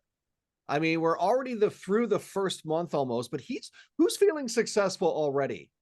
Who's feeling successful already? Anybody given up yet on their New Year's resolutions or their goals that they set in January? earlier part of January? No? Good. All right. This is a great place to be then. I did want to mention very quickly, though, that when I heard Dr. DJ speak, I just wanted to say that I want to find out about these dance parties because that they sound really cool. Who wants to go to one of Dr. DJ's dance parties in 2024 at some point? I know I do. I feel like dancing and jumping out of my seat right now, which I probably should be to get the energy flowing a little bit better, because I'm excited for what 2024 has to offer, certainly in the podcasting space. And I'm excited to share some great things with you to help you move forward. I spent a lot of time, as LaDonna said in her introduction, in the podcasting space. And I have to tell you, there is no better time to really consider, if you haven't already done so. And I know there are people who are on this call and in this workshop that have already done this, but if podcasting is something that you keep putting off and putting off and putting off, it's on the shelf, this is the time to take it off the shelf, right? There's a lot of great things happening.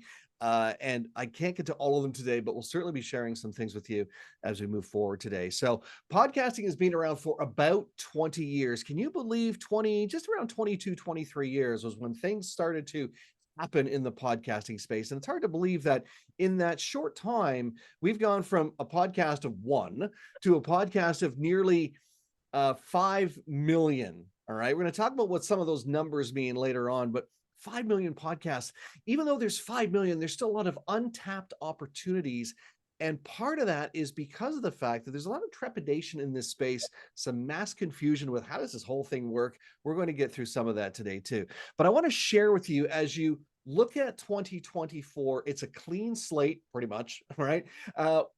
If podcasting is something that you want to do in 2024, I have a process that's going to help you get there, not just keep. And I have colleagues that I have colleagues that do this every year. They say, "Hey, I'm going to start a podcast this year," and then the next year they say, "I'm going to start a podcast this year," and then they say, "I'm going to start." And I have colleagues that have been saying this for 5 or 6 years now. And I'm not going to embarrass anybody and say, "Is that you?" Because I have to admit, that was me not so many years ago. But here's the thing. This 4-step process I want to share with you is something that you can apply to more than just podcasting. But really, when it comes to podcasting, because it is something that is, it's a different animal than any other marketing tool that is out there. It's a different marketing tool than any other marketing tool that's out there. It behaves differently. It differently.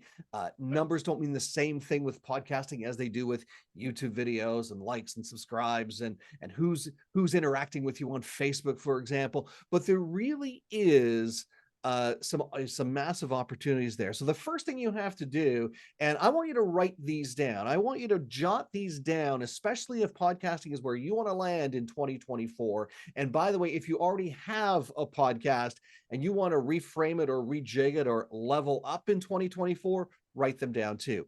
Because you have to the first letter I want to share with you is D. You have to decide this is the year you want to start or you want to revive your podcast. You need to make that decision. I made the decision back in 2017 to start a podcast after being at an event. It took me a while to get there because I needed some information that I didn't have. I thought I knew it all and I didn't. So it took me almost 2 years to get there. But you need to make that decision. As soon as I made that decision back in 2017 to launch my podcast, the process began. And that's true for anything. You need to make that decision. The second thing you need to do under the D is you need to be all in. You're either all in or you're all out. And the reason is because with a lot of goals that you're going to set this year, with podcasting, I can share this with you openly. There are a lot of moving parts. I don't want you to get bogged down with those moving parts. We're going to talk about that a little later on as well. I don't want you to get bogged down with that, but I want you to understand that there are moving parts. And once you get through all that, it's kind of like if you've ever run a marathon or done any of that. LaDonna, you host events. It's not easy to put together an event. So you need to go through all of those steps so that when you launch, not only are you proud of the product that you're launching with, but it is one that you're putting your stamp on and you're, really excited for what's to go with that. So once you decide, you have to be all in. And you also have to, the third thing under this is you need to make sure you're using the right language. Here's a language that I hear quite often people say, should have a podcast. Thinking of doing a podcast. No, no, no, no, no, no, no. You're not thinking about it. You should do a podcast. You maybe want to do a podcast. You have to. You must. You must. Once you say, I'm doing this, you say, I must do this. My business, my growth, my credibility depends on it. Hear the difference between saying, I should do that and I must do that. If you've ever driven by a gymnasium, you know that the parking lot is pretty full in January, right? And come February and into March, the cars deplete. That's because a lot of people are saying, I should do that.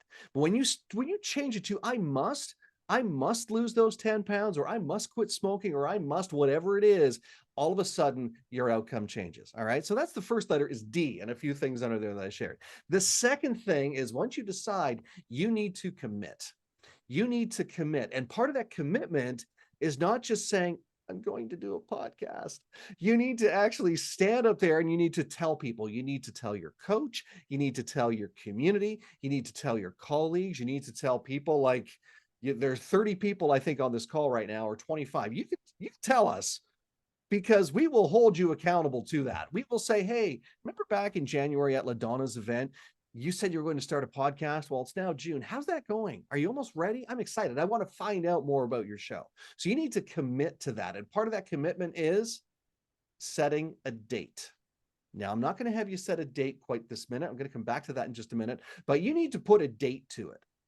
All right. You need to put a date and not a time of day, but you need to put some kind of a timeline to it. All right. So that's the first one, is you need to commit to it. The third thing is you need to make a plan. And part of that plan is, because it doesn't happen by magic. There's no magic to starting a podcast. I wish there was, because then more people would have them. They just like wiggle their nose or wave a magic wand and boom, there's a podcast. No, you have to really go through some processes. And part of those processes are asking yourself, why do I want this podcast? What's my goal for it? What do I want to get out of it? What do I want my audience to get out of it? And what's the outcome I want? Is it to build my business? Is it to bring more people into my community? What is that? And that's when you can finally figure out, okay, the timeline of, I want this by, and this is where I want you to, if you're really keen on this, and I'm not going to call anybody out, but if you're really keen on this, on that piece of paper where you're making notes right now, I want you to write down a date, but don't just write down any date, because you could say, I'm going to start a podcast in February. You need a little bit more time than that. But if you said, I want to start a podcast in April, because I'll tell you right now, having done this with several people, we probably helped launched about 50 to 75 podcasts. We've educated well over 1,000 people in the space, and we have some amazing regular clients. And I know it's going to take at least 60, if not 90 days to properly do it, because there is a process and there is a way to do it correctly. All right. So give yourself 60 to 90 days and write that down. Write that down. Write it down right now. Say by June 1st, or by May 15th, or by September 1st, I want to have a podcast. Or if you're already podcasting, I want to have my new format or my rebranded podcast ready to go by. All right. So put that in there. Everyone's hearing the Canadian accent. I don't have a Canadian accent. Okay. Maybe I do. But thanks for sharing that in the chat. I appreciate that. And the fourth thing is you need to take some action. You need to take the first step. And the first step is identifying, again, what's your show going to be about? Part of the action is also getting some information. You might need to take some training. You might need to learn the best systems or the best processes to, for example, having conversations with guests, not interviewing. Interviewing to me is a Q&A. It's almost like an interrogation. But when you're having conversations with guests and you're being entertaining and you're being engaging with your audience, so you might need to get some training. You might need to jump into one of our boot camps that we host. LaDonna was just at a boot camp actually last week, and her mind was blown. Even though she's seen podcasting before, her mind was really opened up to some of the possibilities that lay ahead for her as she looks to revive her podcast this year. So you might need to get some training. You might need to also look at being a part of a community of successful people like this one. This is a great one to be in. That's going to help you in building that out. All right. And this is also a good time when you're taking action. Don't wait to start talking about it. Part of the accountability piece from earlier is also saying, yeah, I have a podcast. I haven't launched it yet. It'll be launched remember that date you just wrote down? You can say that it's launching in June of 2024. Don't know the exact date yet. Stay tuned for more information. Because once you have those 4 steps in place that I just mentioned, and I'll go over them one more time, just so we don't miss anything. Make a decision that you're going to do this. Actually commit that, yes, I'm going to do this, and start telling people you're going to do it. Start to put a plan in place. Maybe that means you need to, have some conversations with people, set the goal. What do you want out of it? Give yourself some time to do that. But then get some training after that. The action step, that's the next one after that. Once you have to do that, then you're ready to go. But I'll tell you something, there are a lot of people who, even after they walk through this process, they go, I'm still not convinced. I'm still not ready. To which I always ask the question, what's holding you back? What is it that's holding you back from really taking a step forward and embracing the podcasting space? For some people, it's distractions. We all have them. Sometimes it's social media distractions. Sometimes it's, I have a home office.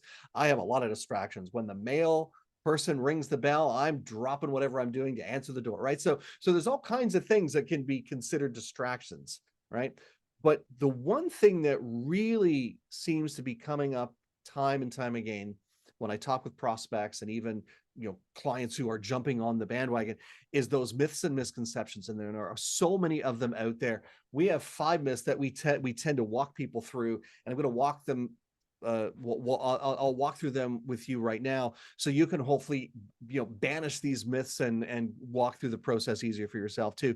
The first myth is the money myth, and the money myth is where we look at the podcast and we say it's either too expensive or I need to know how my podcast is going to make money.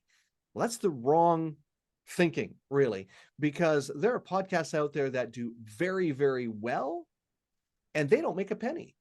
But those business owners that run them are very successful with their podcast. So it's not about how much money is my podcast going to bring in.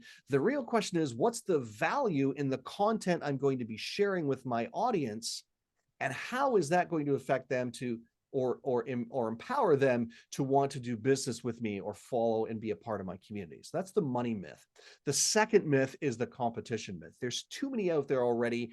And how am I ever going to cut through all the noise? Plus, I'm not famous enough. The honest to goodness truth is, for every 5 million podcasts out there, only about 3 million, every 5 million, there are about 5 million podcasts out there right now. Only about 3 million are active. I'm not going to get into the details right now about PodFade, but only about 3 million are active.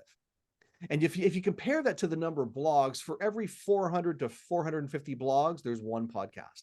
So it's still the Wild West, really, when it comes to being in the podcasting space. Lots of opportunities there for you, be it as a host or be it as a guest. Lots of opportunities there for you. And as far as not being famous enough, for every, I don't know, there are so many successful podcasters out there who we consider to be famous, but that only reflects about half of a percent of all the podcasts out there. Really. So it's a very, very, very small number. The rest are hosted by business owners and passionate people like you getting their brand and getting their messaging out there. The third myth, math is hard. The third myth is the content myth. And the content myth is where we throw our hands up in the air and say, I don't know what I'm going to talk about, or I don't know what I'm going to say. What do I do? So, and I always walk people through this exercise when we do the boot camp. In your time as a business owner or an entrepreneur, I will almost guarantee you've written a book, you've published an article, you've posted on social media, you've sent an email, you might even have intellectual property, all kinds of things that really make you an authority in what it is that you do. So it's not that you don't have content. It's not about content creation. It might be about content curation, so it's set up the right way for a podcasting audience to digest it a little easier. So that's the content myth, and there's no shortage of it in every one of us. As a matter of fact, in the boot camp we did last weekend that LaDonna was in, we did a content brain dump. And I don't know how many LaDonna had on her list, but I know that most people had at least 10, 15, 20, 25, or 30 or more episode ideas for their podcast. And what did we do, LaDonna? About 5-10 minutes of timing to do that. It wasn't a very long process to go through it, but that's what I mean. You just need to really do that. The fourth myth is the technology myth. And this is why we don't do a lot of things, right? It's we get scared by the technology or the process or the how-tos. And I'll tell you something, it's the reason why I don't fix my own car.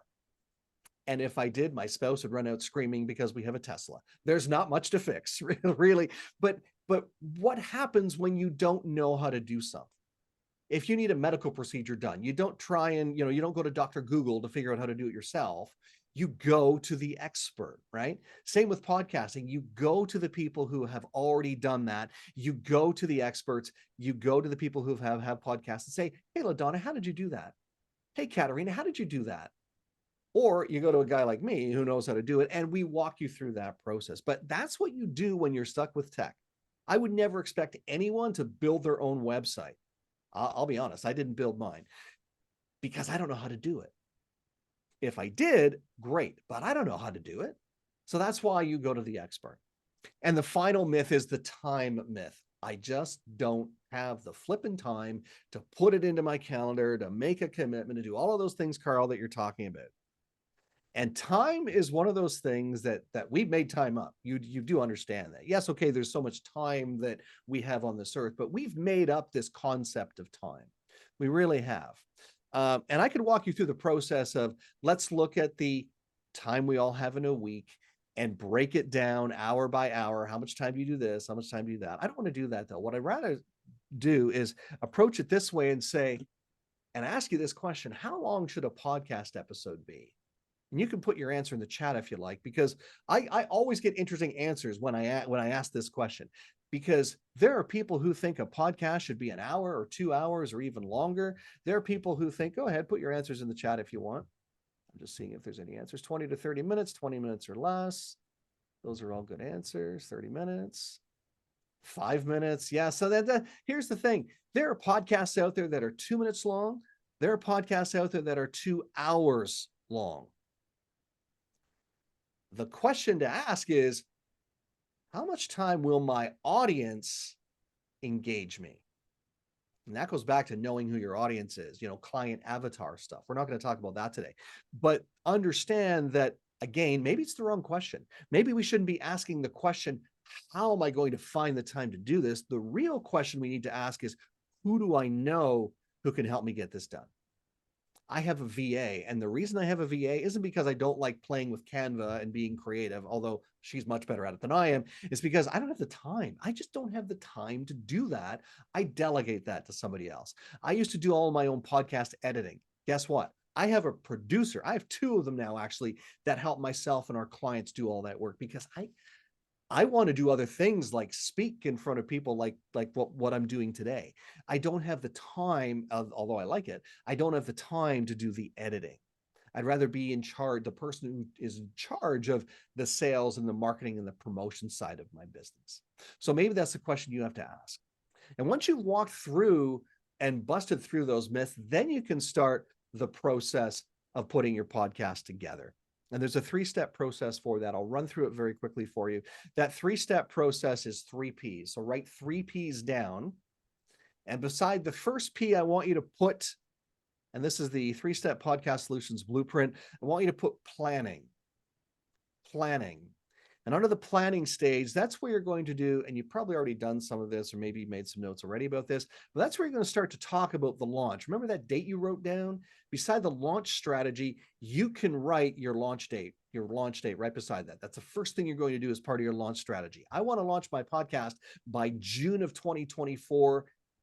Now, what do we need to do? Part of that planning stage will be doing things like making sure you have all the assets, the artwork, the music, the content that you need, the content strategy, that content brain dump that I mentioned that LaDonna did as part of the bootcamp last week. All of that is part of the planning and understanding, again, the goal of why you're doing this.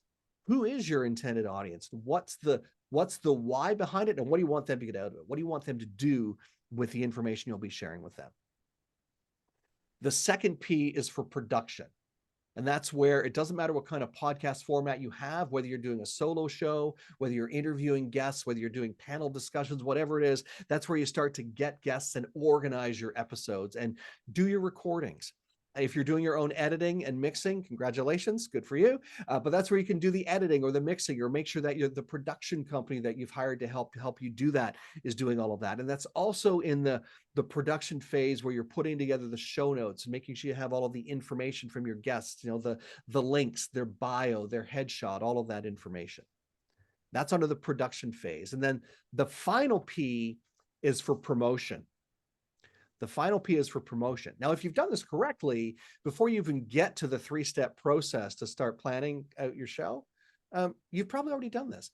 But here's the honest to goodness truth. A lot of people, even clients that we've helped launch their shows this past year, they'll do all this work up front. They'll get their podcast ready. They'll have 10 episodes or 15 episodes ready to go. And then they'll hit the go button. And their promotion consists of them doing this. I have a podcast. Don't tell anybody. I have a podcast. You need to tell people you have a podcast. You need to get that word out there through your email list, your social channels, the stages you speak on. It should be in your bio, should be in your email signature, all of those ways that you can organically build that marketing strategy out. Plus networking, being at an event like this. LaDonna, in my introduction, said I'm the host of 2 podcasts. That's a good, easy way to let people know you have a podcast, is by having other people tell you that they have a podcast. The other thing that's really important as we look into 2024, I didn't realize how important this was until about 6 to 8 months ago. Having a podcast isn't just about doing a show every week or twice a month. It's about building your audience, but moreover, it's about building community. The podcasters out there who are continuously building community, not just engaging with their community during their episodes, but building community after the show, Facebook groups, LinkedIn communities, all of those things. Those are the ones who are knocking it out of the park every single time. Because people want to know they belong. People want to know that if they need help or they need information. Plus, people there are a lot of people out there who are, I hate to use the word, but they're junkies for knowledge and information, and they love to be a part of networks and communities. So when you build community as you're building out your show, guess what? You can't lose, because your community is what's going to keep you forward. And having community, by the way, is a very easy path to monetization. Again, not a deep conversation we're getting into today. Monetization, a lot of people think it happens by just going and getting some sponsors. That was great maybe back in 2008 when there were, 400 podcasts. So there were probably more than that. But when there were fewer podcasts, it was easy to get sponsorship. Now it's not about that. It's about building that know, like, and trust factor, and community helps you get there. And that know, like, and trust factor through community is going to help you then monetize or do some bringing in the right people to your business through the communities that they're connected with. So that's basically what I wanted to share with you today, is that 4-step process, the 5 myths, and these 3 steps to get your podcasting launched. Because community is so important, I want to invite you to be a part of my community, because community is something that we've been building for the last 3 years. Didn't realize that's what we were doing, but we are building community even bigger and even deeper than we have been before. So the thing I'd like to share with you today as an offer is to come into my community. We have an event that we're hosting in March. It's called the Podcast Alliance. You'll have an opportunity to meet some podcasters. You'll have an opportunity to meet some people who might be like you, or you're just at the starting gate. You'll have an opportunity to network. You'll have an opportunity to maybe even speak and share with some other people in that room. We have 3 great speakers on the 7th, by the way. It's March the 7th, 11 a.m. to 2 p.m. Eastern. I'm one of those oddballs that's off by about an hour. Anyways, we have 3 great speakers. I'll quickly tell you about them. One is Dyson Ortiz. He's going to be speaking about growing your business with the power of video. For those of you who video is important, he'll have a great presentation to share. Then we have Lindsay Phillips, who will be sharing the 3 ways to leverage and repurpose podcast guesting to boost authority, leads, and income. She's phenomenal. And then we have another guy, a very dear friend of mine, who's been in the audio game almost as long as I've been in the game.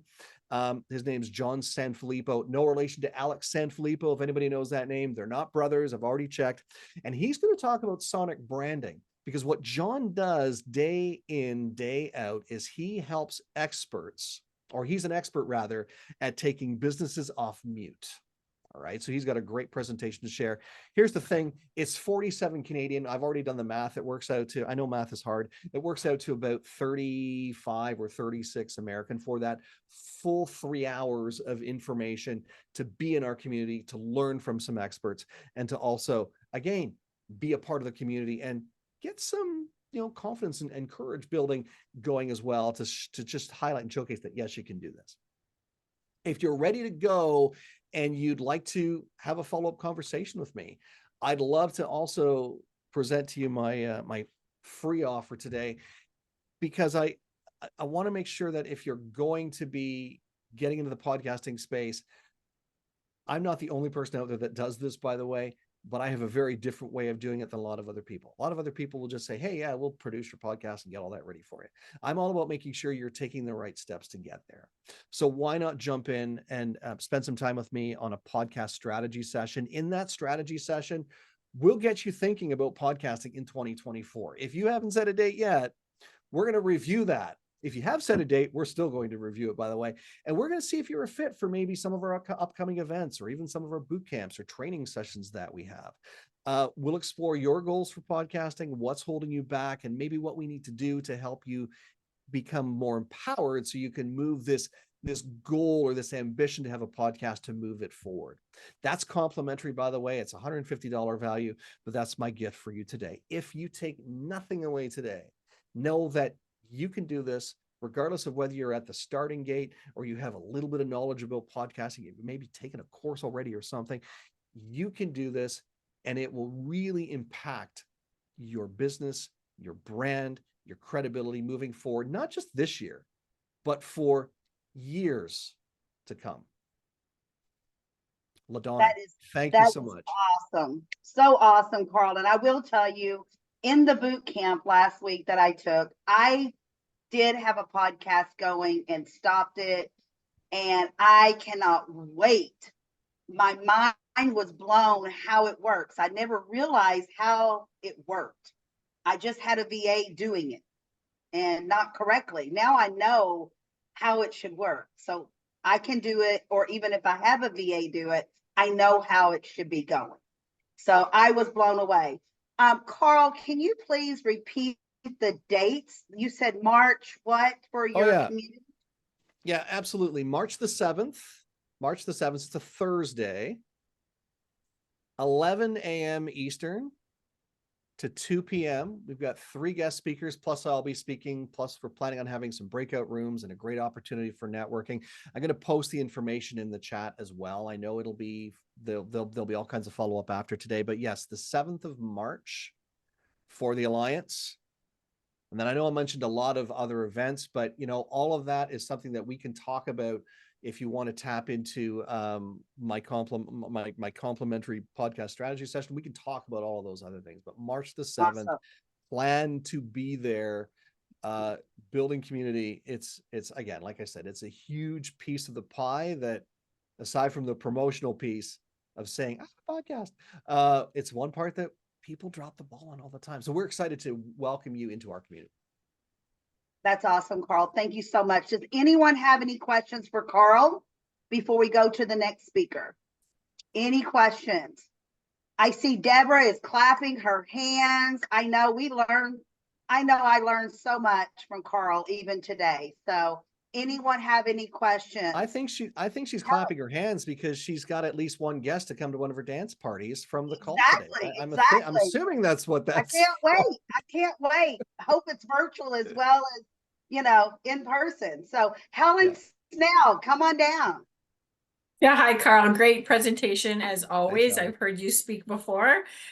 Just wanted to ask you, I just started actually at the beginning of the year running a series of lives that I'm doing on Tuesday nights where I highlight an entrepreneur and then I get into some story conversation with them. And I'm just wondering if I would benefit even from those small kind of like mini podcasts that they are, if I would benefit from having a conversation with you about podcasting, like if that would help in those little live interviews that I'm doing.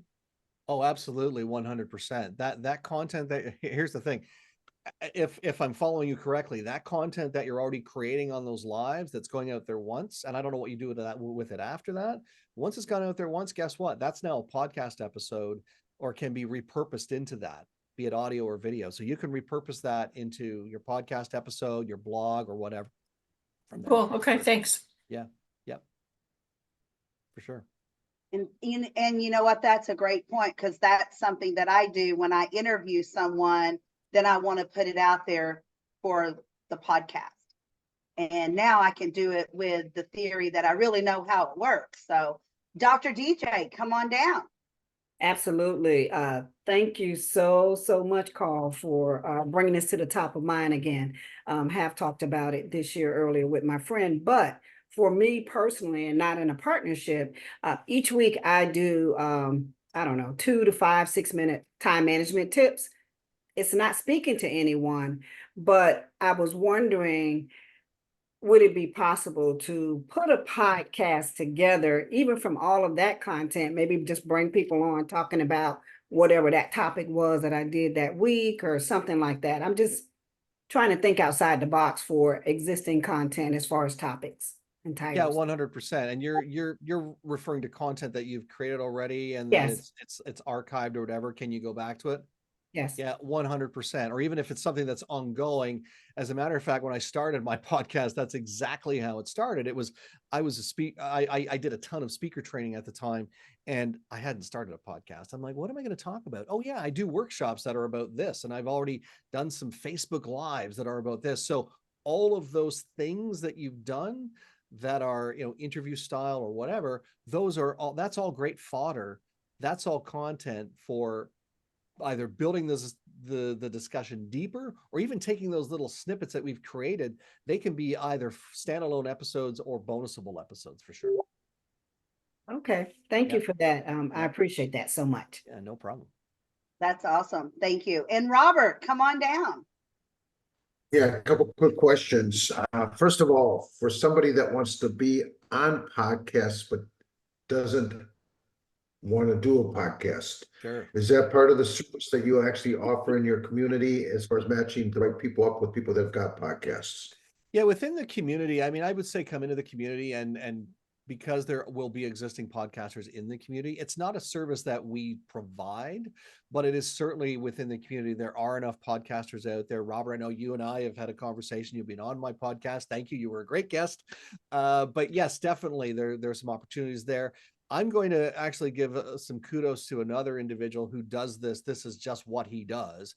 And that's Alex Sanfilippo, who has a community called Pod Match. And that's a great way for guests to connect with hosts. It's almost like Tinder, but for podcasters and hosts. So if you've never tried that out, Robert, I would definitely give that one a whirl. Yeah. Some great ideas and suggestions. I can't wait to just continue on to learn more about podcasting, and I can't wait to get into the community and really start digging deep into that. For me, Carl hit it on the boot camp and he said it again today. You can't look at it as an income. How much am I going to make doing a podcast? It's what is the podcast going to do for you and your business to drive? And for me, it's a marketing tool. And that's the way I break it down. That is part of my marketing. It's outside of Facebook, it's outside of LinkedIn. And hopefully, I know it will. No, hopefully, I'm always positive. It's going to reach someone else that I haven't already reached, because someone is going to tell someone. And I just can't wait for that to happen. So that's the way. Am I thinking correctly, Carl? 100%. And the way I look at it with people, especially when they start, when we start breaking it down and having deeper conversations about the investment of not just time, but also the financial investment, and especially when you're working with an agency like ours, people go, oh, okay, well, what does that all entail? And so the way we look at it is, what's the value of a client? What's the value of a client, the right client coming into your business or into your community or whatever it is? So I know that from my podcast, I get 1 or 2 clients a year. That seals the deal for me. And it seals the deal for most people who are dealing with clients that are, several $1,000s in value each. So that's what you really have to ask yourself is, as a marketing tool, is that bringing in more of the clients I want? So you're spot on, LaDonna, spot on. Perfect. Perfect. All right. With that said, we are going to go to our next speaker, and that is going to be Katarina. So, Doss.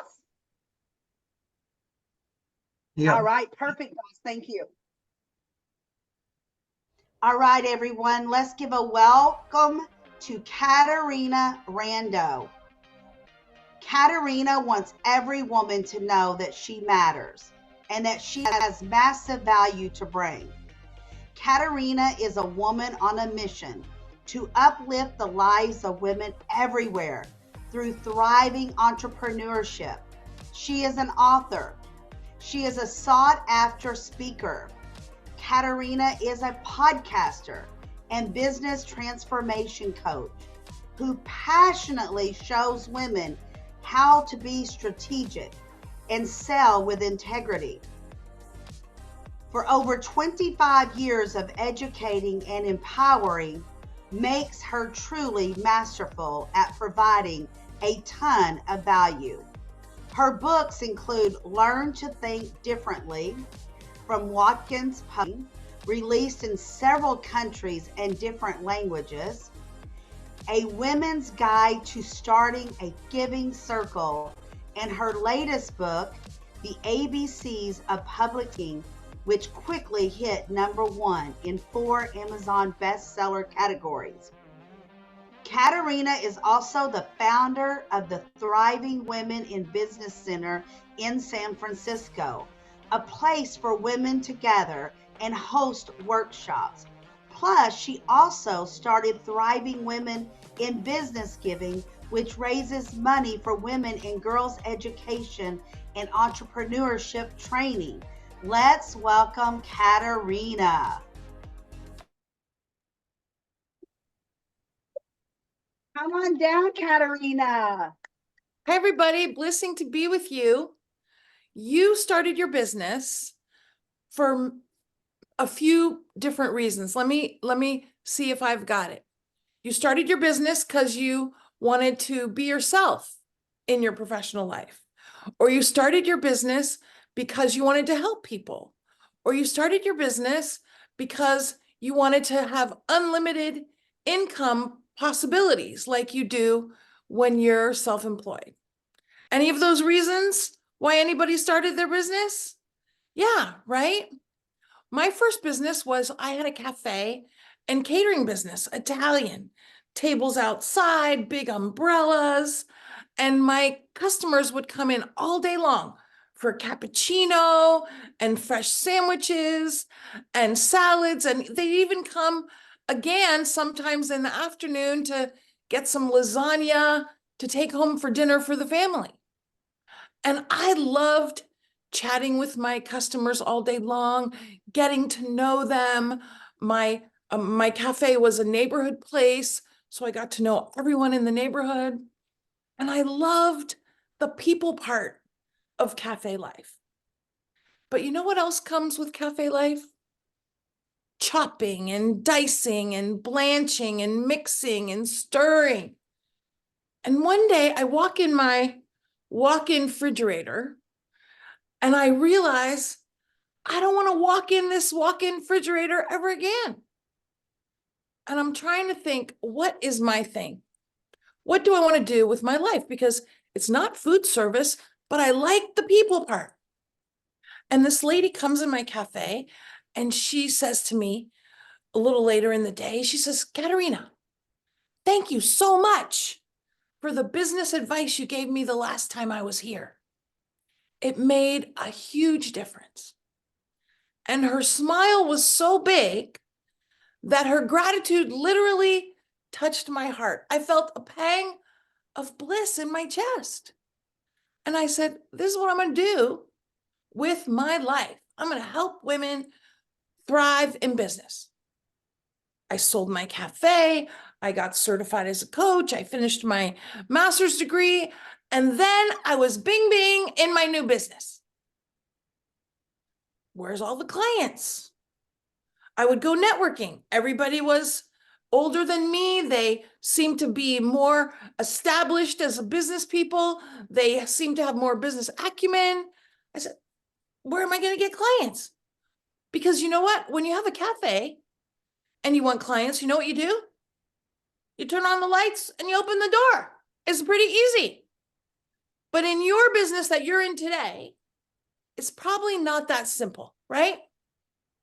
Well, here's what I want. I want to talk with you today about what I call your 5 pillars of thriving in your business. And the reason is because there are things that are your job that you not only have to do and do well, that you have to master. But here's the exciting thing about pursuing something to the point of mastery. Do you know what happens when we're in our mastery?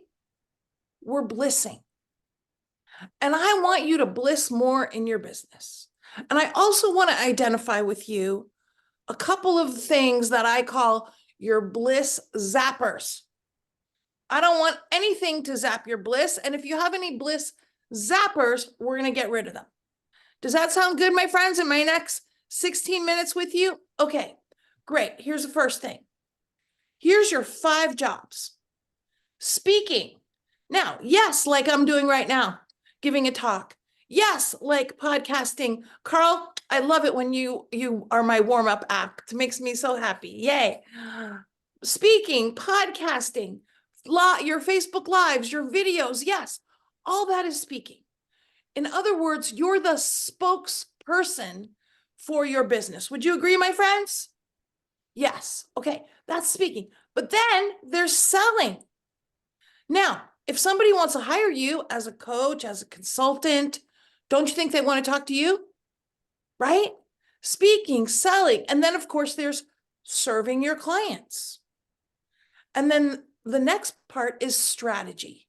You're the decision maker, right? For your business. You decide what we're going to do, when we're going to do it, how much we're going to charge. That's you.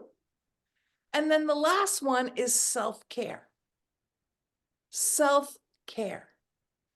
Because if you don't have massive vitality, you can't do those other things, right? And my friend Carl touched on this a little bit. You got to do what is those things that only you can do. You want to have that VA and that bookkeeper and that webmaster. And here's why. Not only because they're going to do a better job than you because that's their area of expertise, but here's the point I want you to get, my friends. Super tip alert, super tip alert, super tip alert. All the time you're spending doing what's not those 5 pillars, you're pushing off your mastery in the areas that you want to master. All the time you're spending fooling around with Canva and your website, and don't tell me you're editing your own podcast because that will distress me. Why? Because that's not your job. And that means you're not selling enough, and you're not strategizing enough, and you're not speaking enough. And if you want to get to your bliss, you've got to not only do these things and learn these things, but you want to master them, because when you do, that's bliss. And let's take a moment to say what mastery is. Mastery is when you're doing something with ease, without a lot of preparation, without a lot of resource, meaning it doesn't take you much time to be phenomenal. But you know what else happens when you're in your mastery? You're blissing. You're loving it. You're having a great time. And I want you to ask yourself, when you're fooling around in those areas, QuickBooks, trying to edit video, are you blissing? No, my friends, especially if that's not your business, right? The thing to realize is the more attention you can put on these 5 things, the faster you get to mastery. Now, You've probably all read Malcolm Gladwell's book, Outliers. And if you haven't, put it on your list because it's a great book. One of the things he talks about is that it takes 10,000 hours to get to mastery. Now, my friends, would you agree with me? That is a very depresso number, 10,000. Yeah, Sherry's with me on that, right? That's a lot. Oh my, 10,000. But here's what I want you to know. Every hour in is 1 hour closer to mastery. And this is why I teach my 12-week program, Thrive at Sales, because I tell the participants, you know what? Yes, I want you to talk to a lot of people because I want you to get clients. But I also want you to talk to a lot of people so you get good at talking to people about serving them. Are you following me? And I want you, let's take a deep breath, my friends. Right now, I want you to ask yourself, which of these 5 areas do you feel like you're already masterful in? Speaking, selling, serving, strategy, self-care. Now, if you're already masterful at it, great. Do it even more. But recognize you got to get mastery in those other areas. And I want you to ask yourself, let's tell the truth, okay? Let's tell ourselves the truth. Let's tell ourselves, do you think you're putting enough time in that area to get masterful? You know, I teach a speaker mastermind program, and we just started the day before yesterday. We had our first call. And we were talking about getting booked for speaking. And I said to the gals, I said, you know, when we want to get booked for speaking and we want to start to speak, sometimes people set a goal. Oh, I'm going to speak once a month. I'm going to speak twice a month. I'm going to speak 3 times a month. And let me be very clear. 1 is too close to absolutely nothing. So please do not have a goal of 1. But the other thing is, today we have the post-pandemic life that we live. And I remember when I first started my speaking way back when, I would run around, drive my car, pull my wheelie cart, and I was still speaking 8 times a month. And you know what? A half an hour speech took a day because you got to get there, you got to get back, you got to get dressed. My friends, you know what I'm talking about. But now, bing, bing, bing, all we do is get dressed from the waist up. We open our screen and bing, bing, we're in business, right? So now if you have a goal of once or twice or 3 times a month, I'm going to tell you something. That's a schlumpadinka goal for speaking. Why? Because you can give 3 speeches in a day. So I encourage you to don't have pre-pandemic thinking, have post-pandemic thinking, and recognize the more people you get in front of for speaking, the more influence you build, the more clients you get. And for sales, the more people you talk to, the more you get to know people, the more clients you get. So I want to invite you to have stretch goals. I want to invite you to look at where you want to have more mastery and amplify your attention on those areas. Let's take another deep breath. And I promise you, the more you speak, the more influence you build, the more clients you get. But you still have to talk to them. So I want to ask you, do you have time on your calendar to talk to people about working with you? And here's what I want you to know. 2, 3 conversations a week, that's not going to move your business forward. Because there's 4 different kinds of clients. You ready for them? You ready for them, my friends? Okay. Here's my favorite kind. And I bet it's your favorite kind too. The Insta client. They meet you and say, oh my gosh, I need you.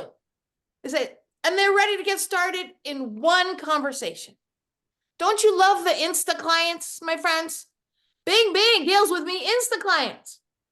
Well, here's the thing. That's about 20 to 25% of your potential clients are Insta. There's also the slow cooker. That takes 3 to 6 months. There's the super slow cooker. That takes up to a year. And then there's the super, super slow cooker. That takes more than a year. But you know what I want to shine the spotlight on with you right now? Okay. Excitement alert, excitement alert. I want you to get clear on what kind of client are you? I'm an Insta client. Meet you, like you, bing, bing, here's my credit card. Insta. If you're an Insta, you get pretty frustrated with the people that are the super slow cookers. But here's the other thing. I'll give you an example. I talked to a gal a couple weeks ago. Our second conversation for me to hire her. She says to me, Katerina, did you get my email? I said, my friend, you might have sent it, but I haven't seen it. She says to me, let me resend it and we'll schedule another time to talk. I said, no. I said, I want to get started right now. Tell me what's in the email. Here's my point. She's not an Insta client. She's a slow cooker. She thinks people got to go away and think about things because that's what she does. So I want to ask you, if you're a slow cooker or a super slow cooker, are you missing the Insta clients? And if you're an Insta, are you getting frustrated with the super, super slow cookers and not continuing to engage them and have them and follow up with them? Ask yourself right now. And I want you to pay attention to this because here's what I want you to recognize. If you're having a few conversations a week, you're not making enough time for the people that take more than one. Sometimes I have 6 conversations before somebody becomes a client. Sometimes it takes 6 years. But you know what? I keep following up because here's the criteria to use. If you want them to be your client and you feel that you can provide them massive value, you keep connecting until they say, don't ever call me again, which they never would. They never do. Because if they're still connecting with you and they're not just ignoring you, they're interested. They're just a slow cooker. Are you with me? So remember, my talk with you today is about blissing more in your business. And the more clients you have, the more you're blissing, because the biggest bliss zapper, financial stress. Biggest bliss zapper is financial stress. And I want you not only to have great clients that you're serving, I want you to have surplus, extra. I want you to have money in the bank that you can call on if something happens.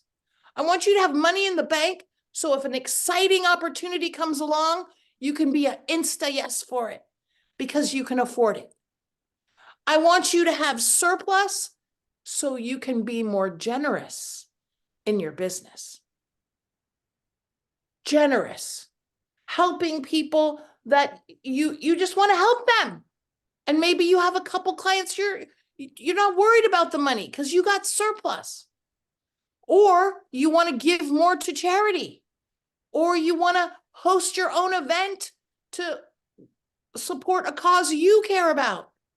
You can do that when you have surplus. And surplus is going to make you bliss more in your business. Are you with me, my friends? Okay, good. So now we're talking about bliss. We're talking about speaking and selling.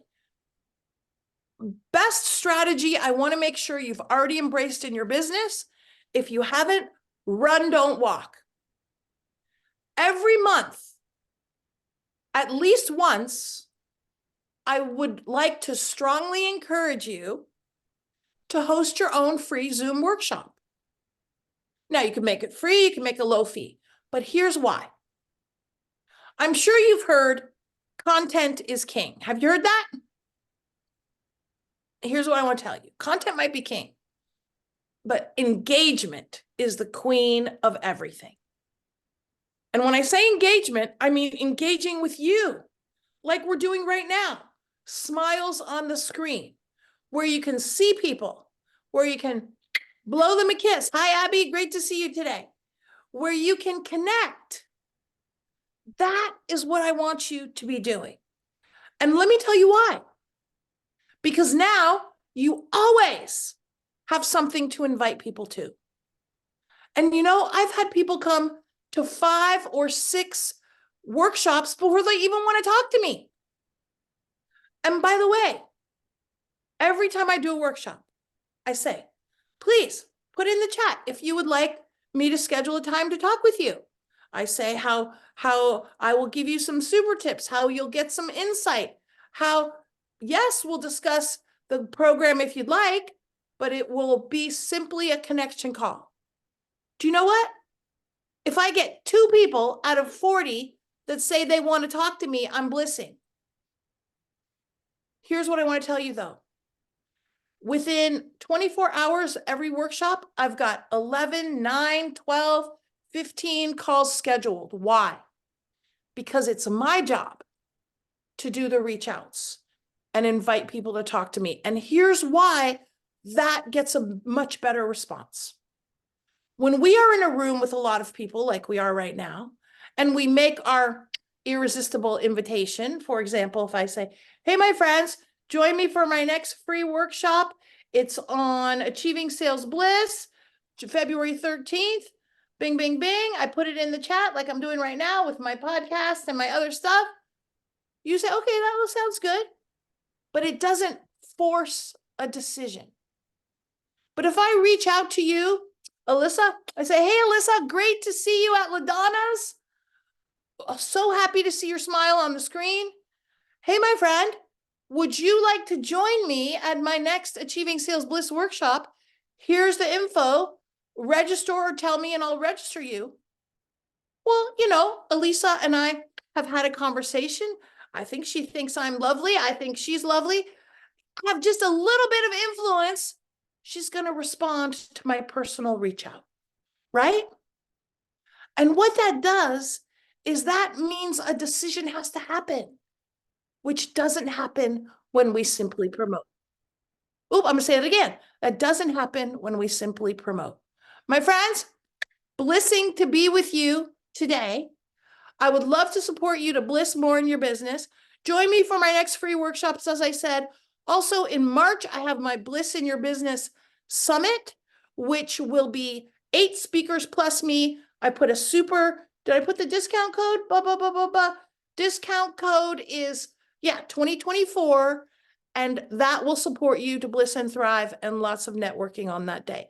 LaDonna, always a privilege to be with you. Thanks, everybody. And go bliss more in your business. Woo-hoo-hoo. Go bliss more in your business. I love that. Katarina always brings so much joy to any platform. I love talking with Katarina. I was in a workshop with her last week sometime and learned so much and learned more today, Katarina. So that's great. Raul, you have a question? Oh, Katarina, it's Katarina, right? I love your name, an amazing talk. I love the energy. I would just want to expunge on something here. You know, I told you all I brought up my show, Your Life Experiences throughout 2018. I interviewed so many people. One person in particular I met, and if you Google the hashtag breaking the stereotypes, you will come up with Amanda LeCount. Now, at that time, she was like around 20 years old, 21 years old. She has been to all over the places.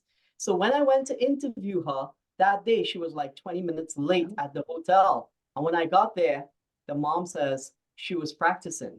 You see, what I learned at that day, this person, Amanda LeCount, practices 8 hours of dancing per day. She never misses her 8 hours per day of dancing. So when you said 1 hour, I was like, wow, I do 2 hours of vocals per day. 2 hours every single day. I must stand here, no matter what time it is, and I got to get 2 hours in of vocal training per day. Don't mind my writing every single everything else. So amazing on that, Yeah. pointing out taking 1 hour is nothing to take. Amazing. I love you too. Thank you, Ro. Okay, who else has a question or concern or comment for Katarina? No concerns, please. Dar, come on down. Darn mute button. It's so hard to find sometimes. You're on mute, Dar. There you Okay. go. The only concern I have today is that mute button. It's good to hear you speaking again, Thank you, Katarina. Dar. Thank you so much. And good to see you in LaDonna's group here. And it's been a wonderful afternoon of hearing great speakers like yourself. And I hope that you and I can have another transaction really soon, or not a transaction, conversation really soon. Well, transaction would be good, but that was a Freudian slip. Sorry. Thank you, Dar. That's Thank okay. you so much. All right, Lynn, Dar always ask for the business. Bing, bing, bing. Yes. Yes. And Lynn, did you have a question? Oh, I just want to say that was wonderful. I loved your energy. It was very, very entertaining as far as inviting people into your soul. I thought it was great. Every Thank speaker's you been so much. amazing, and you just very much resonated with me. It was wonderful. Thank you. I appreciate Awesome. All right. So what we're going to do now is we are going to take a 5-minute break. And for the ones that want to stay and don't need a break, the attendees will be able to create another offer for everyone, because we are recording this. So everyone will be able to do an offer. And if they don't hear it now, they'll hear it later. So let me go to Alka. Do you have another offer today? I know you made an offer earlier. Would you have another one? And not right now. Okay. Thank you, Alka. Jamie, do you have an offer?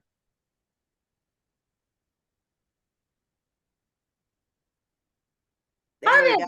Okay, sorry, that took a second. So you're wanting another offer in addition to the one from before? Yes, if you have one, yes.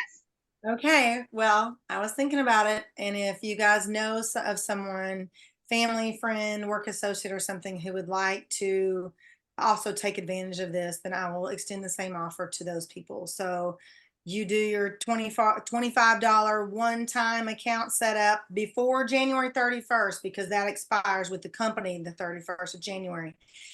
And I will do a $25 matching gift to a charity of your choice and their choice.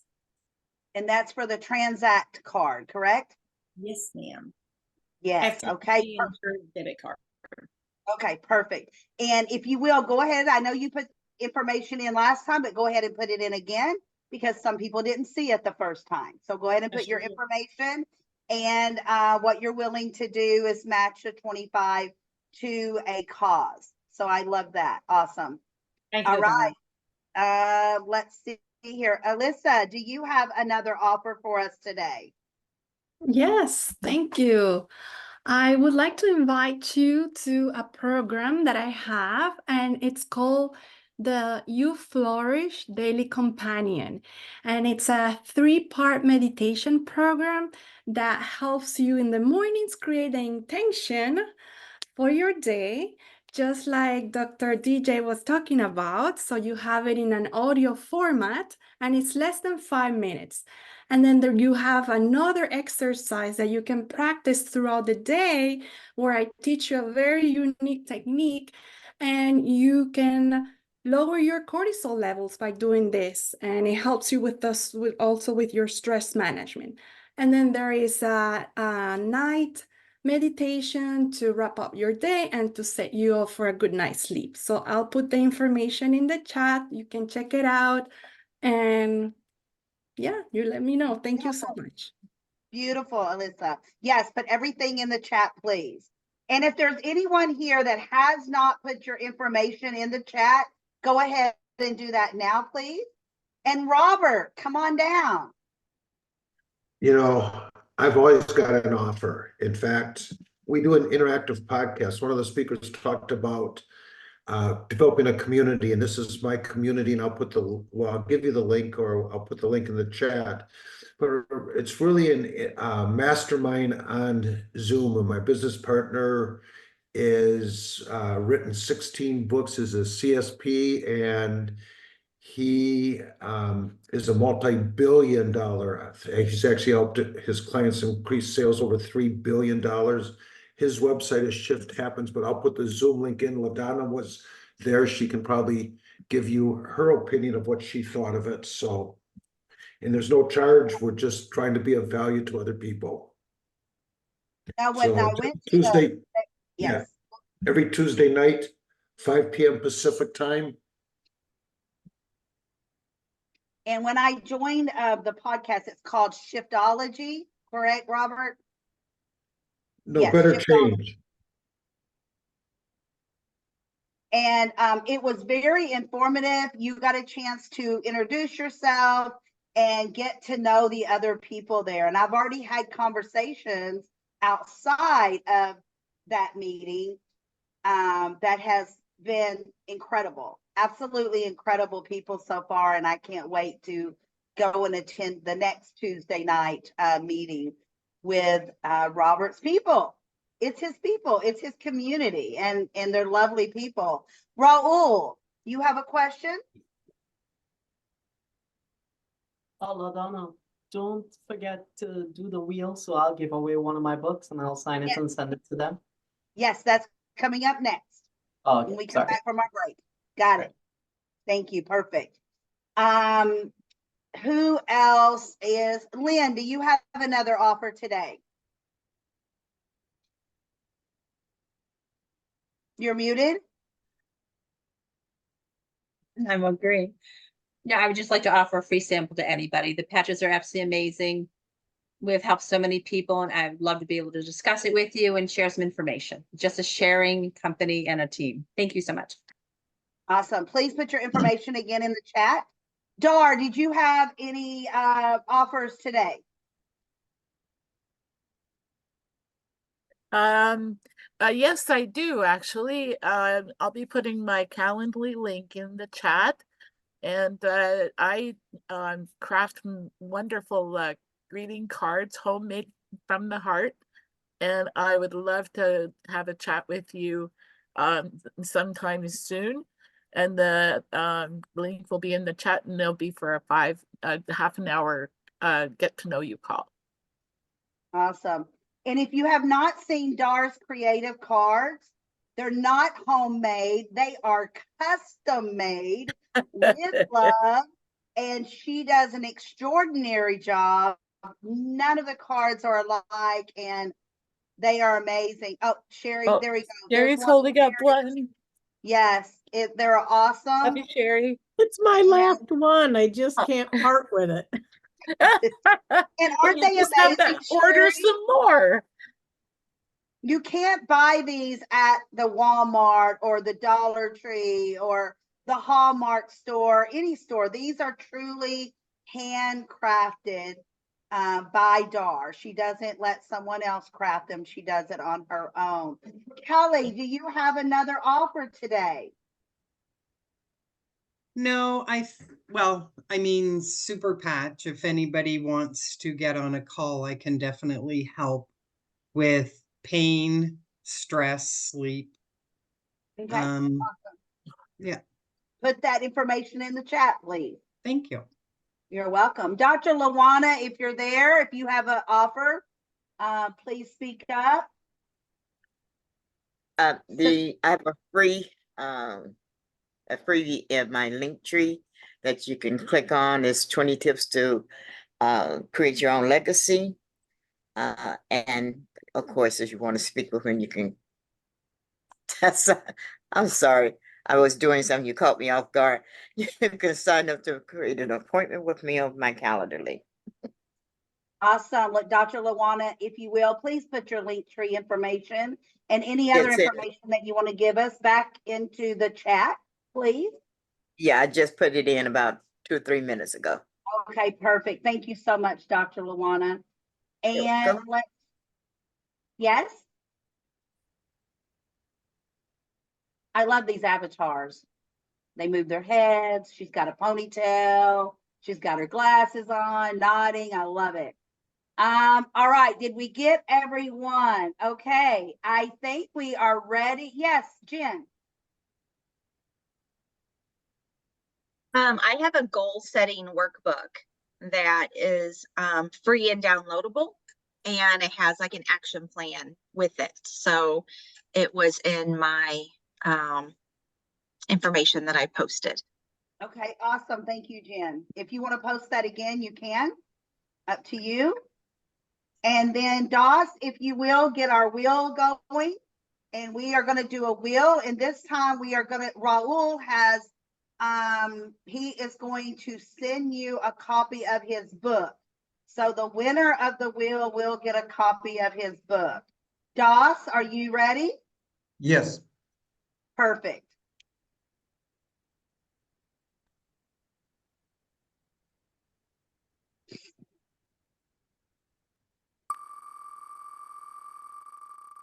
You must be present to win. Who will it be? Who will it be? Who will it be? Dr. Pat is not here. So we will spin again.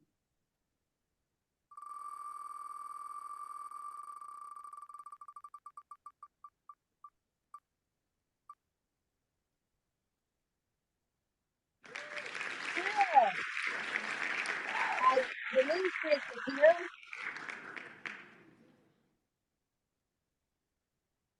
I think Chris is on the screen. Is that correct? Or has Chris left us? Chris is not here, so we will spin again.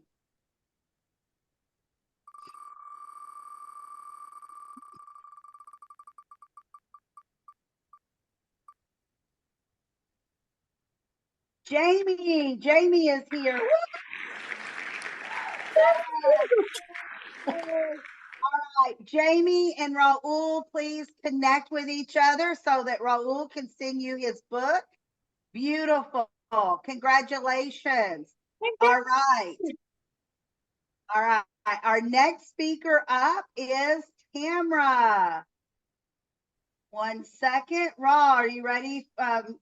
You've got Jamie's name, Ra, and then Doss, we are going to go ahead with Tamra. Thank you. All right. Beautiful. Thank you, Doss.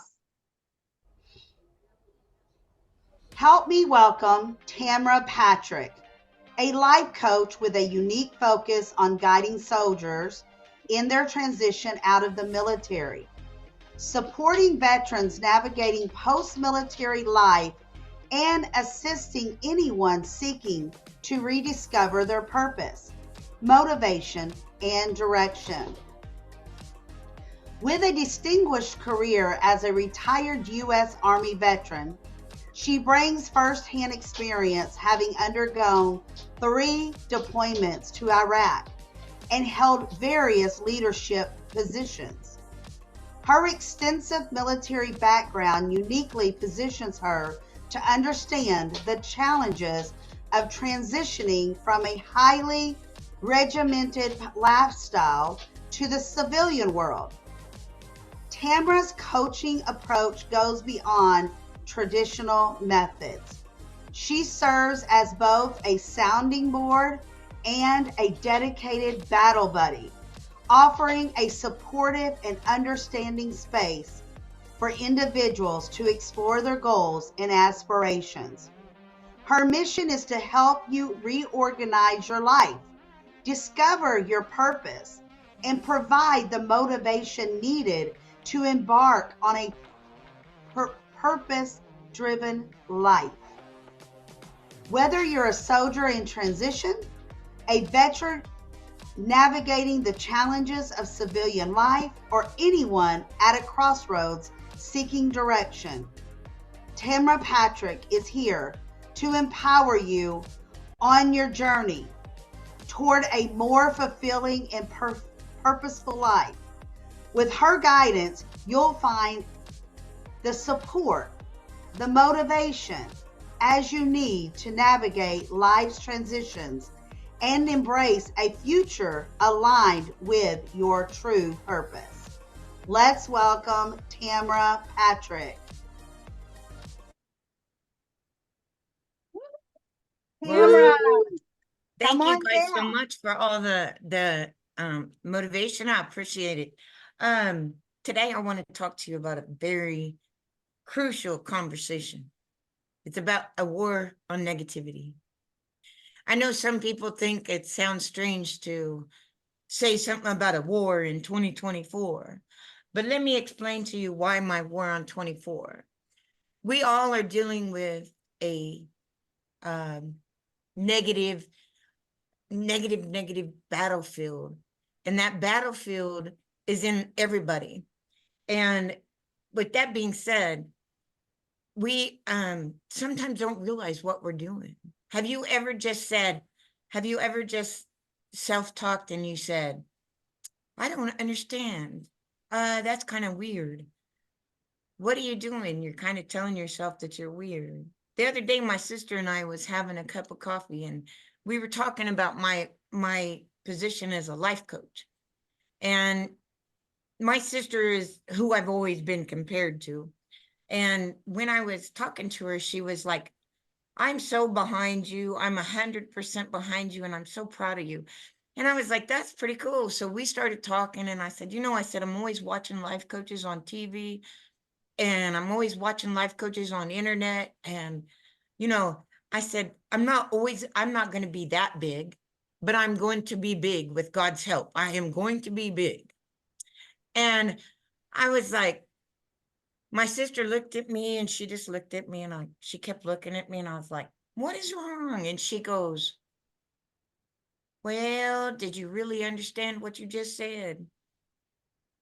No. Let me rethink this. So in my head, I replayed the whole conversation. And I said, I just told myself I wasn't going to be a big life coach. I think I pretty much said, I told myself I wasn't going to do something. So I think sometimes we don't realize that we're talking negative to ourselves. So with that being said, negativity is that insidious critic inside of our head that tells us we're not good enough, we're not worthy, we're not pretty enough, we're not smart enough. Well, we need to fight that, because with that means like sometimes we don't start our businesses because we don't think we're worthy, we don't think we're smart enough, we don't think we're big enough to do that. I have to fight this war because I have a granddaughter I'm raising. I have to fight this war because in myself, I have to fight this war because I have always thought of myself as less than. So I have to fight that war every day. And I'm pretty sure that I'm not the only one fighting this war. But there are positive ways to fix it. We have to be aware of how we're talking to ourselves all the time. Not only that, we have to be aware of how we're talking to other people. Sometimes we don't realize we're talking negative. So we have to really be cognizant of what we're saying. So when that inner critic is telling you, oh, you're not good enough, you're not, we have to be aware of that, and we have to be able to fight that. And affirmations are good ways to fight that, but there's other ways to fight it as well. First of all, you have to be aware that it's doing it or that you're doing it. Then you have to be able to fix it. Then you have to turn around and say, okay, we have to watch for words like can't, could, should, maybe, one word I always catch myself on and everybody else catches me on it is trying. That in itself is if I'm trying to do something, I'm not doing it. If I'm doing it, I'm doing it. What did Carl say earlier? You have to be all in. That's kind of the way it is. You have to be all or not. So then you have to rewrite your script. And by that, I mean, you have to rewrite what you're telling yourself. You have to be able to sit back and say, okay, I am going to be I am going to be able to be that coach that I want to be. I'm going to be that coach that makes other people better. I'm going to do that. So you have to be able to tell you have to be able to tell yourself that. And then the next thing is we have to seek support. We're all in this together. Everybody is in it together. And especially if we're in this group, we're all in it together. I've talked to Sherry, I've talked to Robert, I've talked to Abby, I've talked to Dar, not personally, but on Messenger, and we've both said the same thing. It's all about how we talk to each other and support each other. And that makes it all better. I've talked to a few other people, but it all seems the same way. But anyway, so I'm going to challenge you guys to do a big favor for me. And I'm going to challenge you to fight this war with me. Become the soldier of positivity. Become that soldier that tells yourself I'm good, or tell somebody else. I'll tell you a little story. My granddaughter, every time we go somewhere, she's 13, and every time we go somewhere, she tells everybody, she finds something about everybody and tells them what she likes about them. The other day we were at Walmart and she seen this lady and her teeth was all messed up. And she went up there and she told that lady, she said, "You're beautiful." That lady cried. I'm not kidding, she cried. And it made me cry, and I'm about to cry to tell the story. But it's all about that. It's all about being positive to somebody else. And that made that lady's day. So anyway, go to my website, www.restartswithme.com, and go to free gift, and you will get my workbook, and it's downloadable, it's interactive. And then also, if you want to sign up at my www.calendly just for you -LLC and get 50% off of my 8-week course. I usually charge $99, and I will give it to you for $59. It's not quite half, but pretty close. So that's my offer. That's my time. And I think I got 36 seconds, so I'm gonna call it good.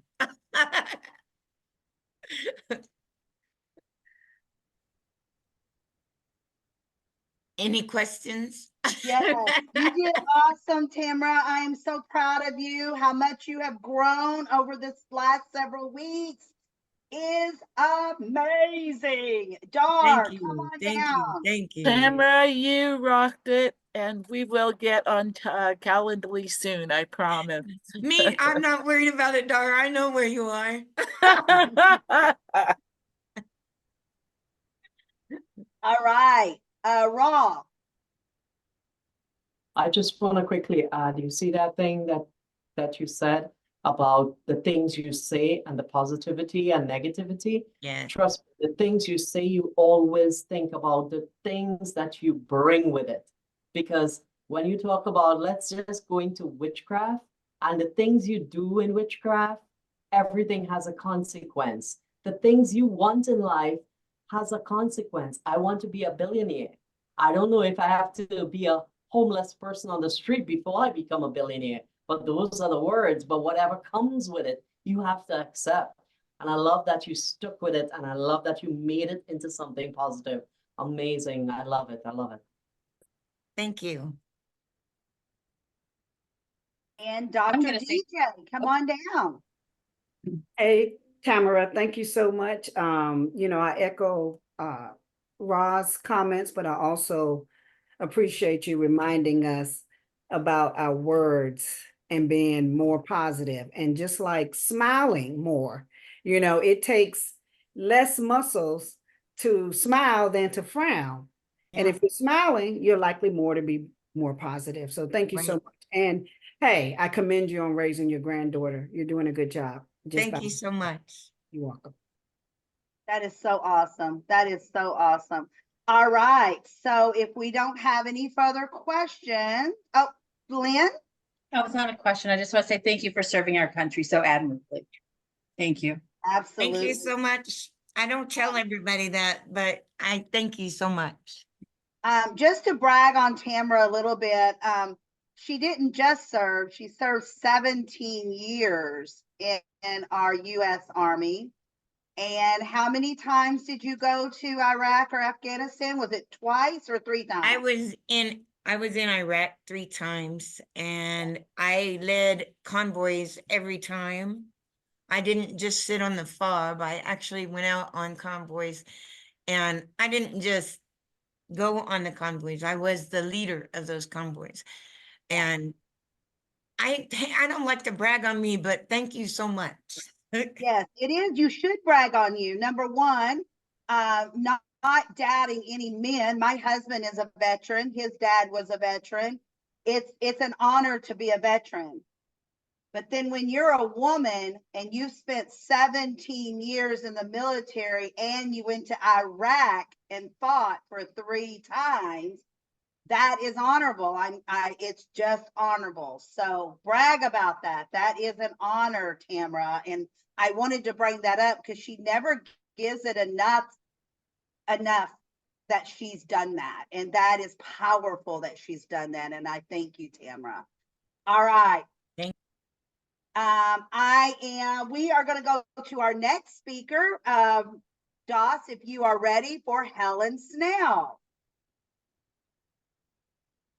Beautiful. Let's go. Please help me welcome Helen Snell. Helen is a storyteller and certified communication coach to develop biographies and profiles, web content, marketing materials, blogs, and books. Helen uses her expertise as she also teaches the structure of clear communication and storytelling in workshops for those who want to master their writing craft. She understands you are your brand. Helen is an international best-selling author and speaker. Many of her stories come from parenting her 3 children, being in the nature, and being mastered by her dogs. Her audacious dreams include writing a book series for special needs adults and living on a sustainable property. Please welcome Helen Snell.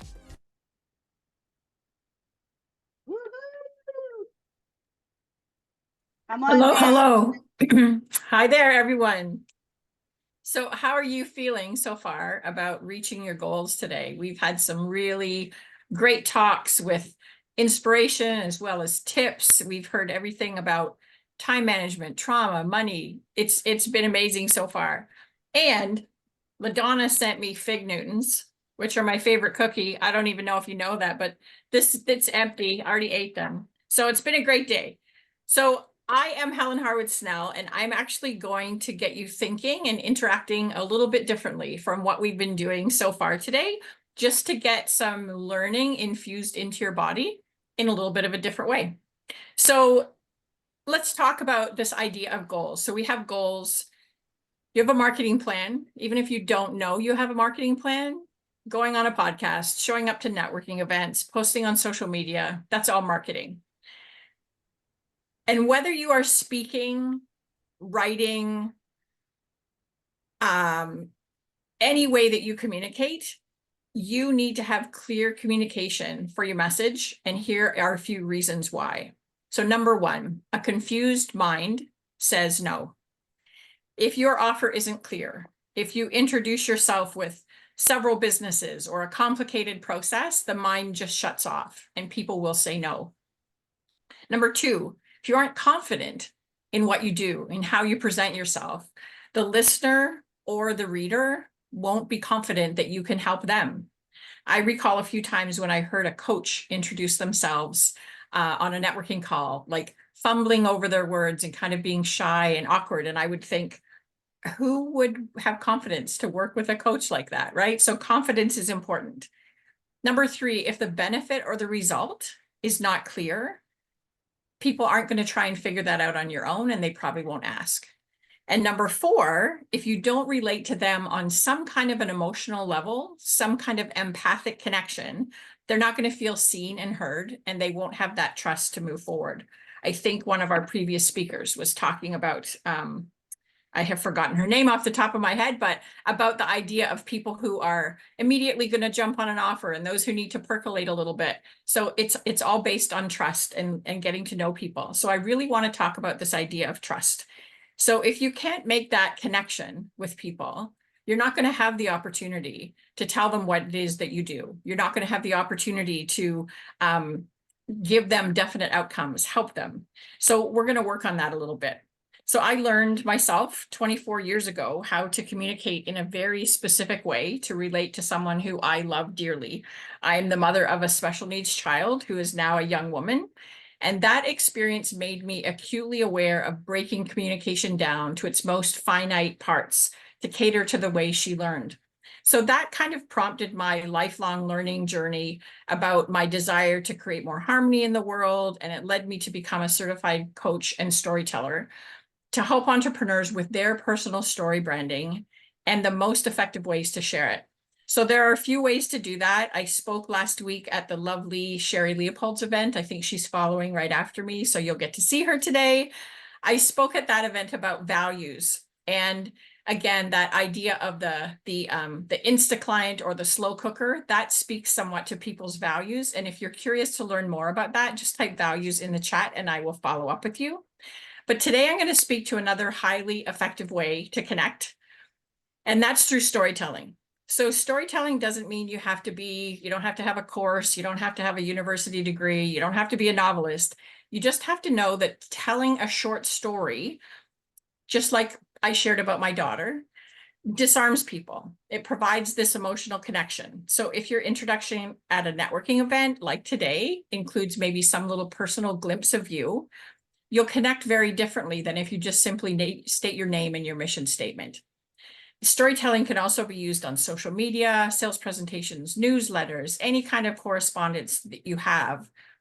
And sharing a relatable story in a sales presentation will immediately diffuse any anxiety or trepidation or even outright resistance of a potential client that you have.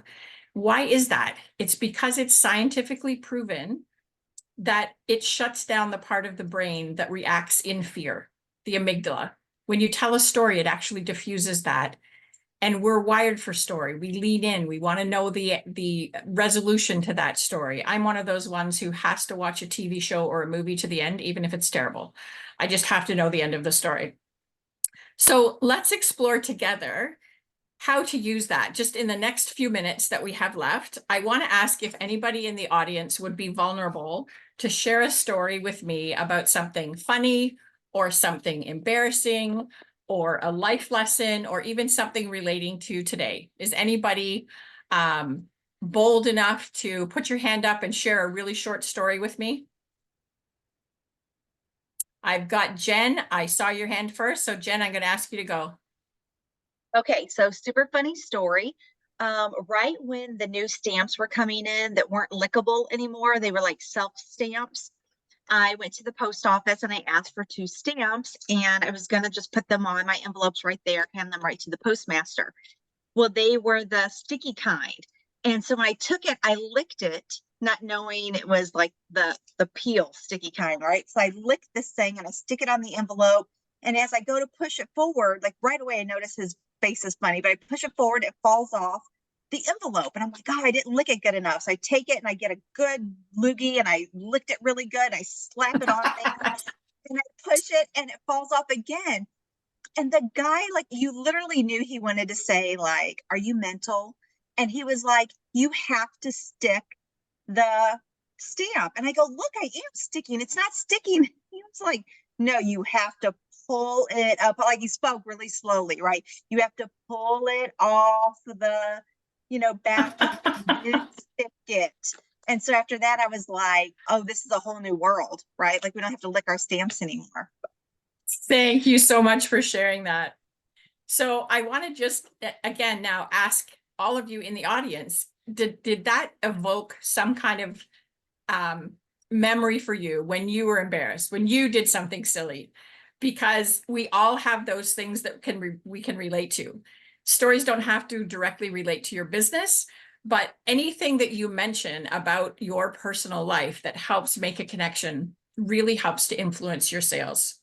So I see that my time is pretty much up. I hope that this has given you an idea about telling stories in a way that's comfortable for you, thinking of how you felt in a situation, and remember that people make decisions, they make buying decisions based on emotion. So if you can actually make that emotional connection, you're going to increase your sales. So if you'd like to learn more, I invite you to join my Storytelling Basics course, where you pace yourself through 5 units that dive deeper into your story, your client's story, speaking to values. There's a Facebook support group that helps you as you go through that. And as a bonus for this group today, I will include 30 minutes with me to actually help you hone your stories and expand your language. I'll put a link in the chat, or you could just type story and I'll follow up with you. I'm also going to put a link in there just for my link tree, where you'll see a free 5-day challenge, storytelling challenge that I have coming up in February. And there's also an information session that I use to help build your sales through relationships called Code Breaker. So love to chat with you more, and I'm happy to answer anybody's questions if you have questions. Awesome job, Helen. Thank you so very much. So much information in such a short time. Is there any questions for Helen? Any questions for Helen?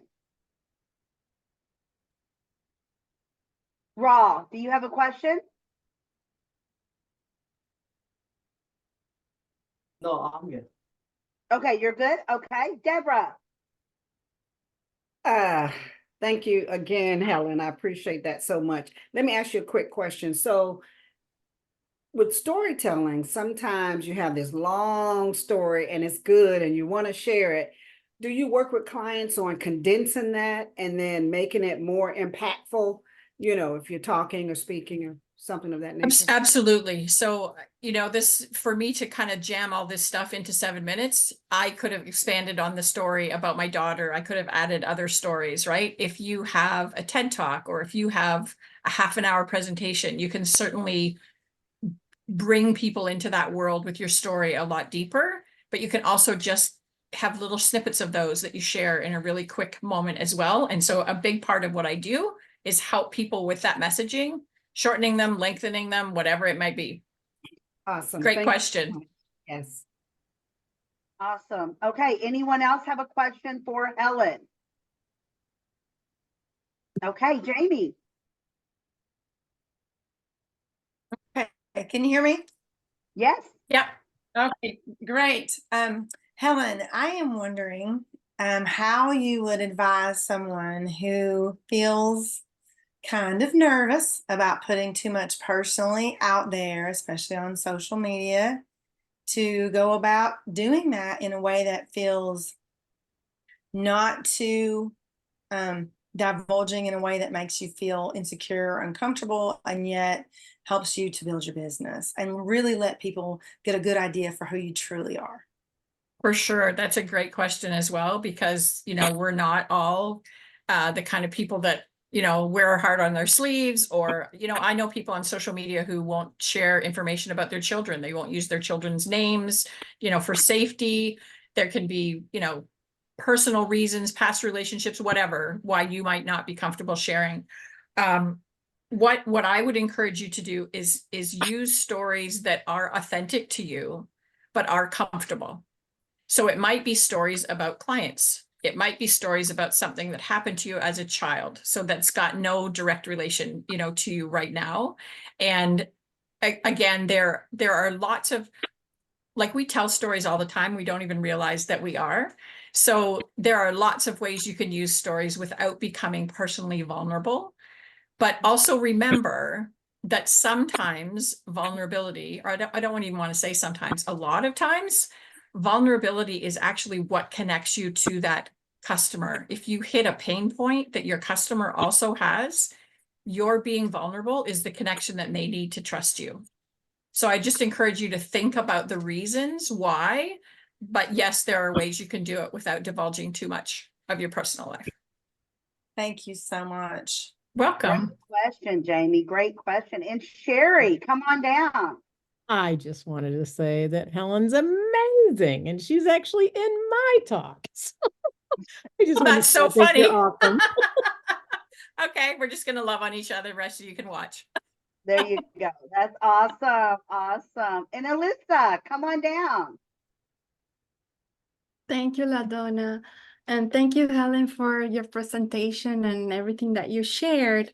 My question is, I'm new to storytelling. My kind of posting and information goes, it's around more educational, and I'm trying to incorporate more storytelling. And yes, I do tell some of the stories about my clients. Yes, I do.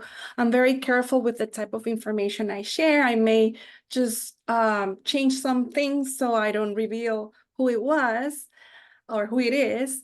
But I would like to hear from you. What recommendation would you give me to start getting more into the storytelling? Yeah, right off the top of my head, I can share with you that if you're putting out education, first of all, kudos to you, because that's great. That's what clients need to see, is that you're wise and that you're sharing education with them. Try and see if you can merge that educational piece with a short story that goes along with it. So, you know, here's some data, here's whatever it is in your world that's going to help people. Here's an education piece, and here's a little kind of side story to make that a little more real. Is that helpful? Just kind of a slow way to ease that in. Right. And it could be just like 2 lines. It doesn't have to be the whole story. Absolutely. Absolutely. You want to make people curious. Curious. Okay. Yeah. Thank you. Yeah. Great question. Awesome. Awesome. Okay, Raul. Helen, I just want to tell you this. Last year, I was conned big time by someone who cannot even speak like you. Hats off, go get them and take those people under your wings and let them spread. Trust me, you'll do an amazing job. And I can tell from knowing, just connecting with your energy, you're not going to con anyone. Good job. Thank you. I'm glad I don't come off as a con artist. Thank you. And Raul, let me tell you, I've known Helen probably now for 3+ years.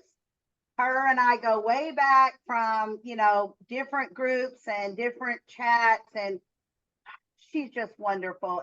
If you have not chatted with Helen Snell yet, you must, because you're going to gain so much from her thinking. The way she thinks, the way she says things is just, you must. You're just missing out on life if you don't talk with Helen.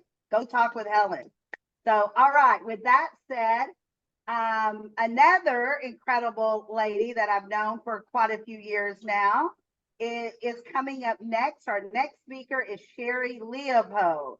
Doss, are we ready for Sherry? Let's go.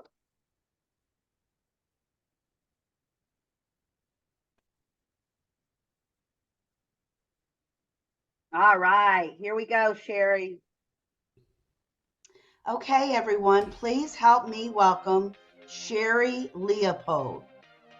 Sherry Leopold, CEO of Option Creators, Inc., is a mentor and leader of the Stop Self-Bullying movement. She is also the founder of the Wow Warrior platform, publisher of Wow Warrior magazine, and host of the Wow Warrior show, Outside the Box with Sherry Leopold, and wow, look who's here. She is currently a chancellor, mentor, and state director with Givers University. In addition, she has over 25 years in network marketing, direct sales, and experience in speaking, mentoring, and team building. She can help you transform your life mentally, physically, and financially through falling in love with yourself first. Please help me welcome Sherry Leopold. Awesome. Thank you so much, LaDonna. I am so excited to be here with this amazing group of people. Today, we're going to talk about mastering authenticity on social media. So really how you're showing up out there, and in an ever increasing important digital age that is blooming before our eyes, we want to make sure that we're utilizing social media platforms to build our business, because they've become so integral, not only just to our personal lives, but also our professional lives. It's really crucial to understand how to portray ourselves, as Jamie was mentioning, and our businesses authentically in alignment with who we are, but also effectively. Social media is a very powerful tool, but it can also be a double-edged sword. It has the potential to shape our online identity, influence our reputation, but impact our business positively or negatively.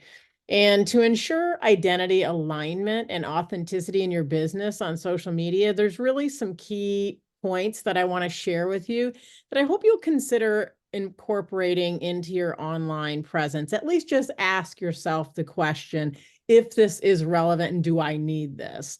So the first thing that I want to talk about is defining your purpose and your values. And I don't necessarily mean for yourself. I believe before you start sharing content on social media, I know you're already all sharing, but it's really essential to have a clear understanding of your business's purpose and values. And yes, your business has a purpose and value aside from you. What are the core principles that guide your company? Do you know? What do you stand for in your business? And what do you stand for yourself? And do those things match? Defining your purpose and your values is the foundation upon which your online identity should be built. And it's going to be built one way or another. So you might as well be aware and in control of that. So define your purpose and values. The second is authenticity over perfection. Authenticity should be at the forefront of your social media strategy. People connect with real, authentic stories and personalities, as Helen mentioned, as you've seen Ra and other people share their personal journeys.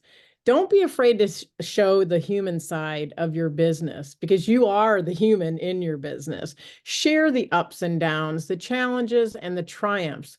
And with that being said, always come back with a positive. There's, as Helen mentioned about storytelling, this is really important to share who you are, what's going on, the lessons you learn, but also transitioning it in a way that if you are going to share something that's a challenge, that they come away with a message. I have a friend named Debbie Morton. She is amazing human. Go watch her on YouTube. You follow her on Facebook. She does this so well. She is a phenomenal storyteller, but she also has a very valuable lesson to every single post she ever makes. People will not follow people who dump or whine about their hardships, because everybody's got hard stuff. You want to give your followers and the people that are potentially going to consume your content hope and endear yourself to them. You want to embrace your imperfections. It's often what makes your brand relatable, but it makes you trustworthy as well. We don't want to just lapse into being a complainer looking for sympathy, but we do want to be real. That's very important. I also want to talk about being consistent. That is really key. Consistency is vital for maintaining your online identity.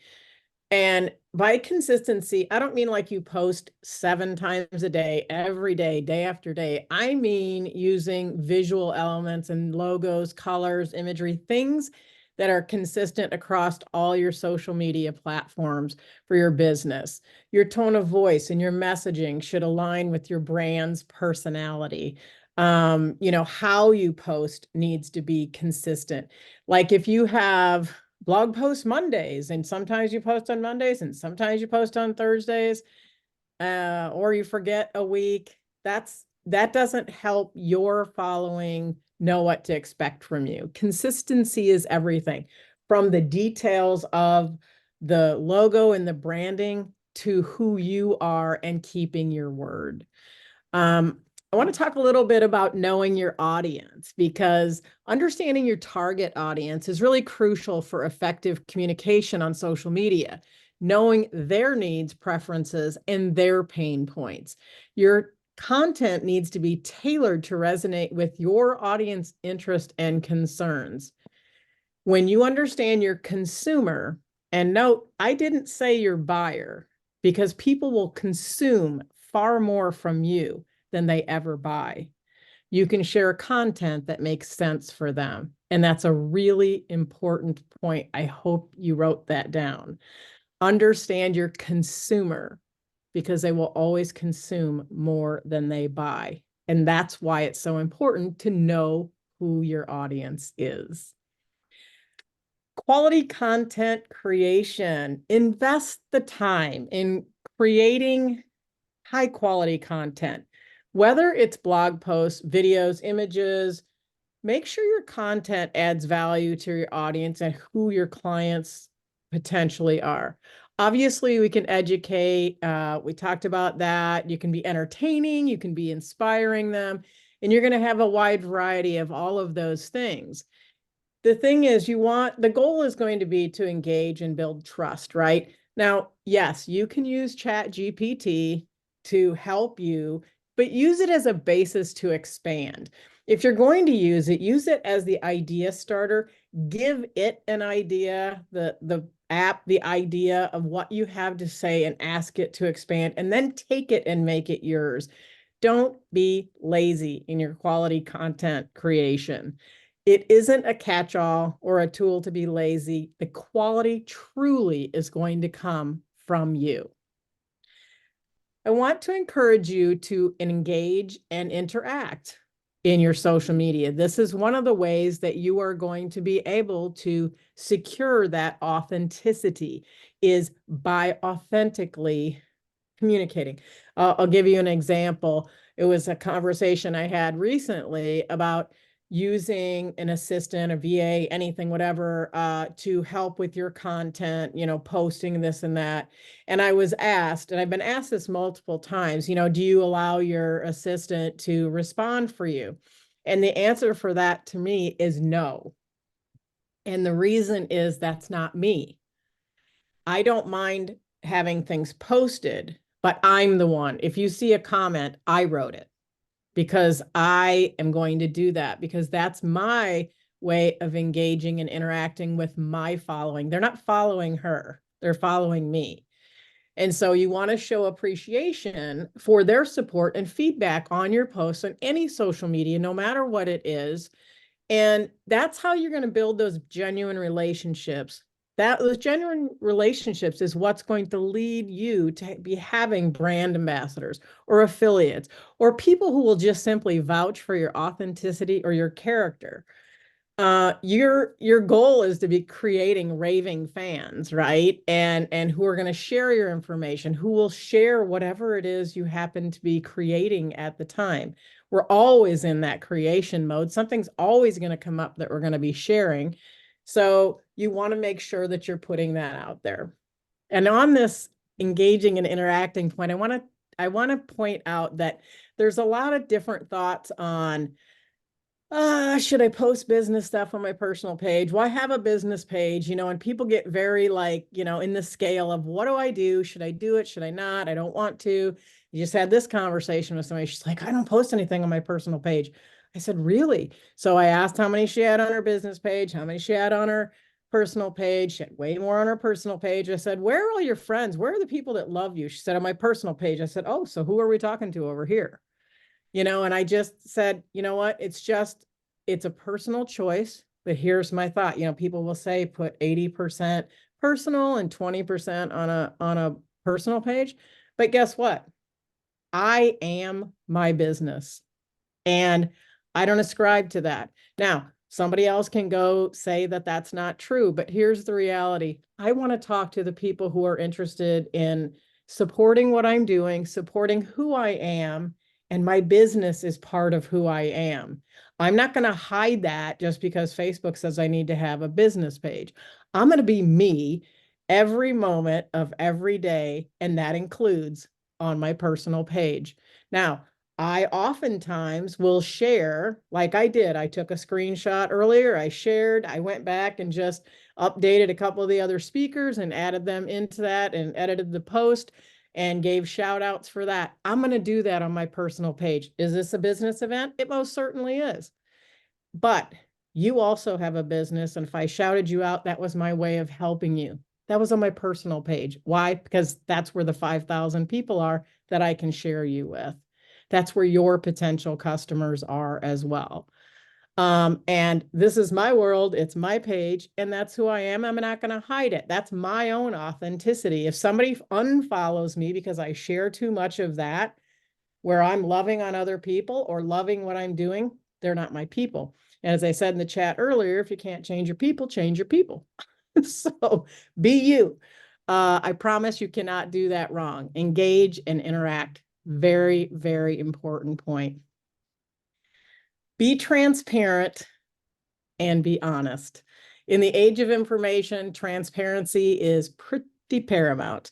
Be honest about your products, your services, and your business practices. If you make a mistake, admit it. Take steps to rectify it as quickly as possible. Nobody is perfect.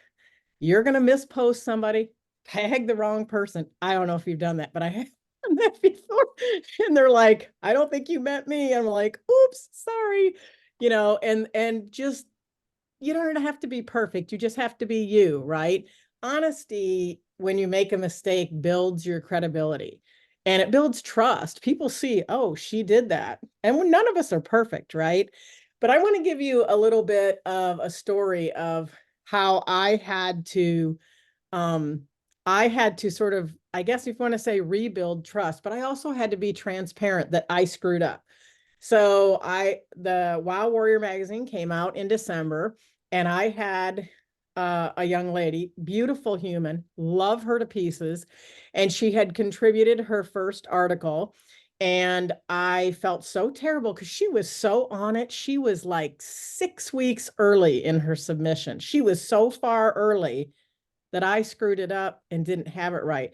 Now, I had it and I said, thanks. And I misplaced it. It was my fault. When I went to publish it, she messaged me and said, oh, I thought I was going to be in this. And I was like, I felt so terrible. I could do nothing about it. It was already out. And I went back and I looked and I realized she had sent it to me immediately after she agreed to be in that issue. But it was so far back that I made the mistake. So what I did immediately, aside from have a couple tears because I felt terrible that I had done that to her, I said, I'm so sorry.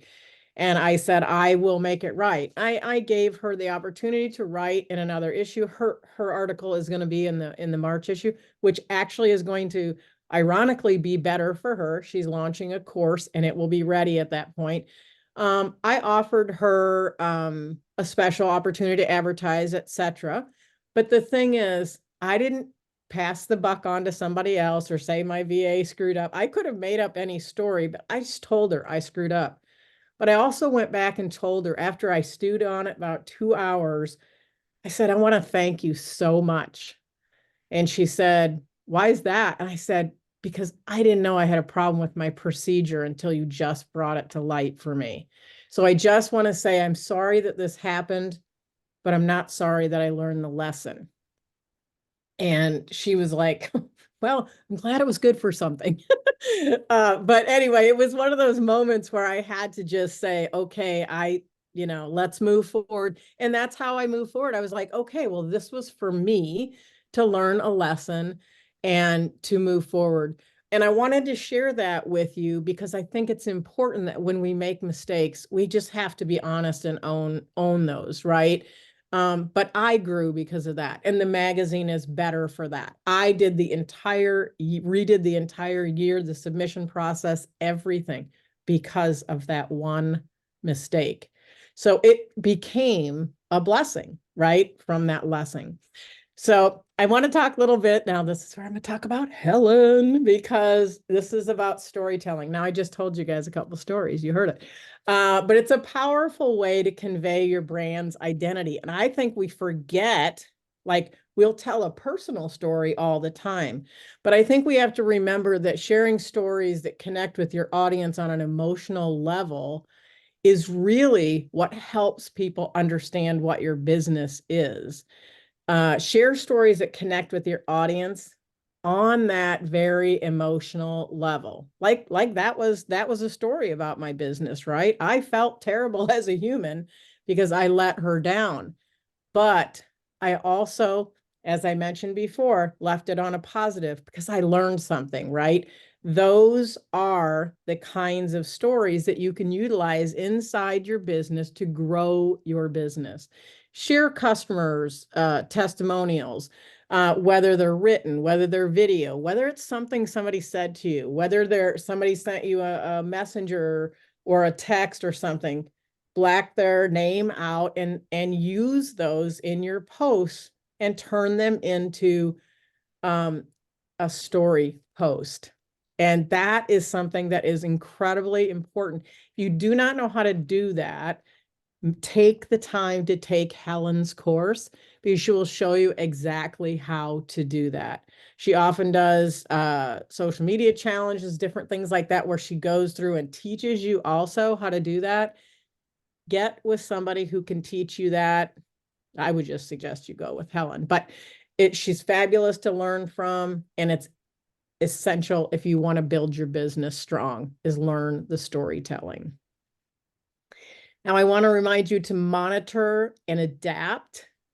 That's an important thing with social media and your online presence in general. It's very dynamic, but it's also ever changing all the time, constantly changing. So it's very important to monitor the performance of your content and your campaigns. And by campaigns, I mean, if you're, doing, Manic Mondays and Terrific Tuesdays or whatever, go look and see how those kinds of things are being received. If you constantly do something on Monday because you feel like it, and you never even have one like, and there's 0 comments for 7 weeks in a row, you should probably change it to something else. Because it's not working for you. That's that monitoring part, right? And adapt to do something else. The other thing is be really conscientious when you're trying to have that alignment and that authenticity, is to make sure that you have the systems in place that help you understand that you're doing it correctly. Like, you've got to understand your systems. I think that's what the way I want to say that. I don't think you need to know how to do the email sequence and create a funnel and all the steps. I don't think you need to know every single bit of that. I know how it works, but I don't want to do it because that's not my joy center. I pay someone to do that. But I do have an understanding of how the system is supposed to work, so that when I am monitoring it, I can see whether it's working the way it's supposed to. That you need to have an understanding of, partly because those are pieces that need to align with who you are, and they need to represent you. So you need to monitor those. Give your business a checkup and find out if those things are in alignment for you. I want to remind you to be patient as I'm wrapping up. Building an authentic online identity takes time. You're not going to be an overnight success. I have been in this space for 26 years. That's patience. But I've been persistently working on building a social media presence. So if you are new, which a couple people mentioned, their businesses are very young, you can't look at what someone else is doing. Or if somebody is saying, I'm going to speak 50 times in a year, which is an amazing goal, you might speak 10. or 5, or maybe you want to go do your first one. You're waiting to do your first one. Here's the thing, persistently work on that, being seen as who you are, doing what you do, and consistent on that social media and persistent on that social media, because that's what's going to pay off in the long run. Being consistently and persistently you. People buy products from people. They buy services from people. You need to marry yourself to your brand presence and think about the last time you bought something online. It was likely because of the person, the way the information was delivered, the consistency in the messaging. You know, TLC, it's a favorite saying of mine. It isn't tender loving care, which is always lovely, but TLC is think like a customer. Anything that you put online, a post, your storytelling, anything in your messaging, when you're working to be authentic, you need to think like a customer. Look at it, close your eyes, wipe your brain clean, look at it and say, if I was just reading this and I was somebody in my network, would it sound okay? Just ask yourself to step outside yourself and look back at it and see if it reflects who you are and who your business is. Showing up on social media as yourself will ensure identity alignment and brand authenticity in your business. It is a journey that requires dedication. It does require a deep understanding of your brand's purpose and values. You need to be authentic. You need to stay consistent. Create that compelling online identity that reflects the essence of your business through really good storytelling. And remembering that authenticity is not a one-time act. It's a continuous commitment that's going to help you build trust, credibility, and lasting relationships in the digital world. That's the one thing I'm so grateful for COVID is the people that I've met all over the world. Last night I was on an event there was only 5 of us there and we had 5 countries. It was like the weirdest thing. I was like, how is that possible? But it was so fun. I'm like, and we talked about that. I'm so grateful for that, right? And those are people that have done business with me and that I've done business with them, because people will buy from you when they know, like, and trust you and your brand. I want to thank you today for allowing me the opportunity to speak, LaDonna, and help you navigate the ever-evolving landscape of what we all know and love as the social media arena. It's a joy to help me grow your business, and I invite you to book a strategy call with me. I charge $60 for 60 minutes because I'm not looking for long-term customers. I'm not your $2,500 a month coach. I just like to give you some golden nuggets to run with in that 60 minutes, but I'm going to give you 90 minutes for the $60. It's a one-on-one, me doing nothing but listening to you about how you want to grow your business. And I guarantee, and it is my guarantee, that I will give you at least 2 implementable strategies, or I will refund your $60, no questions asked. So who is ready to put a little more wow into your business? Thank you, LaDonna. That is so exciting, Sherry. And let me tell you, if you've never had a conversation with Sherry, again, it's your loss, because she will give you up and above what you ever expect. It's like once you start talking to her, a little fairy comes down in her head and gives her all these ideas and suggestions to shout out to you. But then she supports you on these ideas. It's not that she don't just give it to you and run. She's there for your support system, which makes it great. And I'm going to call on Dar. Come on down. Here it is. I found it a little bit quicker this time. Growth. Sherry. I am living proof of Sherry's work, and as well as LaDonna and my spouse, Abby. Most of you realize Abby and I are together, but anyway, I am very grateful for Sherry because she encouraged me 100%. You know, I thought Abby was kind of off her rocker, and then I thought LaDonna was, well, maybe she was too. And then Sherry came along and she pushed me a little bit further up away from the edge. And my business started in August in 2023. So I'm still new yet, but I'm getting there. Thank you so You're much. awesome, Dar. Oh, thank you. So are So you. proud of you. Oh, Yeah. thank you. It's such an honor to be a part of Dar's world, let me tell you. To watch her grow, it has been like the reason that I want to continue to do what I do. What do you think, Sherry? It's the reason. When you help others, it'll just all come around. You'll get your worth back.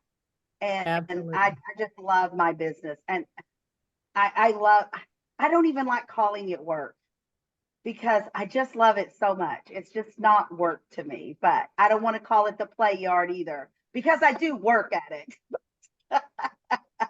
So It's just a joy. That's why you do it. That's right. Helen, come on down, my friend. Yeah, I wanted to, I have a question, but I did want to give a shout out to Sherry as well, because she really helped me kind of bring two parts of my business together. The fact that I write content and the fact that I also teach. And I kept thinking, oh, I need to advertise this separately. I don't know how to do this. And in one session, she actually just helped me figure out everything that I needed to do. And I think, what did you say? You promised 2 tidbits to take away? I think you gave me like 5. So awesome. But I do want to ask you a question about Facebook, because you mentioned that you use your personal page. Do you also have a business page on Facebook or only personal? I do. Okay. I have about like 2,500 or 3,000, I think, on that one. And it's very fascinating because they're very different people. And so how do you use that page then? If you do a lot of your So posting on your personal page? I don't post every single thing the same on both pages. I don't do that. And part of that is because some of it is a crossover, but also people, how do I want to say this? So like if I've met somebody in here, they might want to only see things more about things in business or things I'm teaching. They might follow the business page, but like some people love seeing pictures of my grandkids. Like, right. So they're more likely to go over there and they're going to get the smattering. They'll go to whatever. And the likelihood is the ones who really are your people are probably in your email list anyway. So they're probably getting those things that you're putting out anyway. So I just don't believe that if I'd had to choose, I'd close my business page in a heartbeat because I am heart connected to the people who are in my personal page. Okay, thank you. And Alyssa, come on down. Thank you. Thank you so much, Sherry. Let me tell you, this is a confirmation for me because I mostly use LinkedIn for my business and I've been posting there. And for the first time, I got a client actually. But I don't do anything on Facebook other than personal and not so much. And I've been debating whether I should start posting and also Instagram, but I get this like resistance. Oh no, I don't want to mix. But what you Alyssa, said about can I just ask one question? Everybody Yes. that's on camera, look at the camera and raise one of your hands, your actual hand. If you have ever bought something from somebody on Facebook, Marketplace, and add anything, just raise your hand. Now ask yourself, is that where you want to be? Yes. Okay. I just take it easy. Yes. Yes, so definitely it's a confirmation. I think I need to learn how to do it differently because it's, posting on LinkedIn, it's the tone may be different than from Facebook. Sure. And being that I also speak 2 languages, then I get like, oh, should I do it in Spanish? So should I do it in English? So I get like but yeah. I'd 100% do it both, but we can have a conversation about that. Yes, Totally. but thank you, because this is a confirmation that I definitely need to do something about it. I'm glad, and I'm really glad you're here, Alyssa. Yes, absolutely. And Alyssa, I want to give this out to you because I teach this in my strategy classes. Is you know your LinkedIn, you've gotten to know it. So it's time for you to grow and learn a little more. So you go to Facebook. And when you become comfortable with that, then you go to Instagram. Don't overload yourself because it is another place that you have to babysit. You have to work it. I mean, it's a chore, and you have so many people don't realize that. So yes, awesome question, Alyssa. Dr. Thank you. DJ, come on down. All right, Sherry, thank you so much for today. I do pretty good on social media in general, but I don't market it the way for dollars, higher dollars, more dollars. I was intentional just to get my name out there as far as being the time management diva. Yes, I have a business page called The Writing Pad. Not as many people, of course, as on social media. I mean, as on my Facebook personal page. So I may need to talk to you about increasing organically people on my business page, so I can get that. Yeah, and I will tell you, I have whatever 5,000 friends, I don't know, 3,000 on there, whatever. I have run one time for one short event, I ran a paid ad. That's it. I've never run paid ads. And it's not because I think they're bad. Don't get me wrong. It's because I want to know the people that I'm interacting with. And I'd rather have the rest of you all say, oh, go talk to her or go meet her. I'd rather have that. Okay. All right. Thank you. And But then yeah, I one love other just question, I want to get your feedback. What do you think about when someone asks someone to like from the personal page to like the business page? Is that a good strategy overall to get people that you know on your business page as well? I like to do it more if you're going to try to bring people to one to the other. I don't really know why you have to do that. If you want to keep your business page here, go to your personal page and say, hey, just drop some gems in my business page. I'll put the link in the comments because Facebook don't like that. Don't put no links, even if you're inside Facebook. They just really don't like it. And just say, I'm doing that, and then go do it over there. But it's got to be clickable. They have to be able to see it in the comments and go right away, or they're too lazy. They're not going to go. If you want to do that, if you're going to post very specific, different content, in my opinion, on your business page, take your personal page, tell them what you're going to tell them, and then go tell them where to go find it. If you're doing a video presentation or something on that, take a 20-second reel, go put it on your personal page and say, catch the rest of it on my business page, and then go over there. Okay. Right? Like use the lead in. That's how I would do it. Thank you so much. Very invaluable. Appreciate you today. Great talk. Absolutely. Direct your people where you want them to go. Direct them. That way you're getting them over to where you want them organically and honestly and authentically, and not salesy. You're just guiding. Just give them. Never want to fall into that salesy thing. Yeah, no. Jamie, come on down. Hello again, everyone. Thank you, Miss Sherry. You were marvelous as always. You always offer so much. I don't even know if I have questions at the moment because I asked so many yesterday.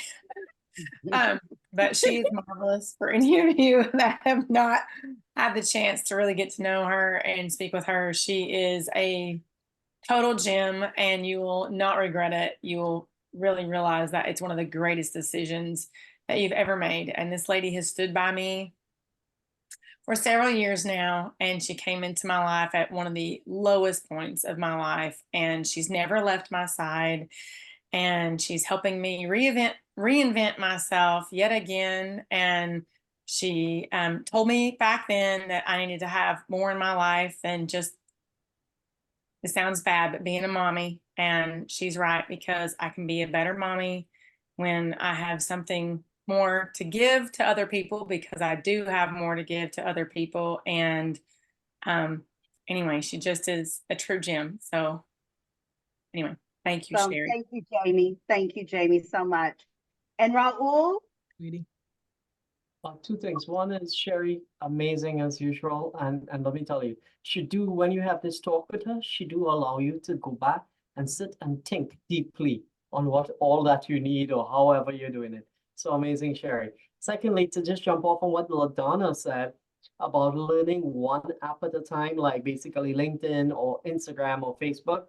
Let's just say you just set up all and you have learned them, but an easy way to do your things is if you're making one post, you could just copy and then have everything and just make sure that time is for posting. You just comment, you just paste and post whatever video or whatever photo, whatever it is you're posting, you just paste each one and just post at the same time. Or you can go to Buffer. My Buffer, it's a website that it helps you post and you can schedule them. So like if you know you're a busy person, a lot of people these days, the country and the United States and the world is in a financial crisis and people are working harder than ever to make ends meet. So if you don't have time, and like what the hell is Rahul talking about, you can schedule it. You have that 10 minutes that you sitting on your throne in the bathroom. You have 10 minutes. Let me go on Buffer. I can schedule Instagram, Facebook, and LinkedIn. These will be posted tomorrow at 10 a.m. for me. I ain't got to worry about it. Very easy thing, right? Perfect. Awesome, Raul. Thank you. All right. Thank you, Sherry, very much. So next, I am going to just give you one of my offers today. I gave you one this morning and put my link in.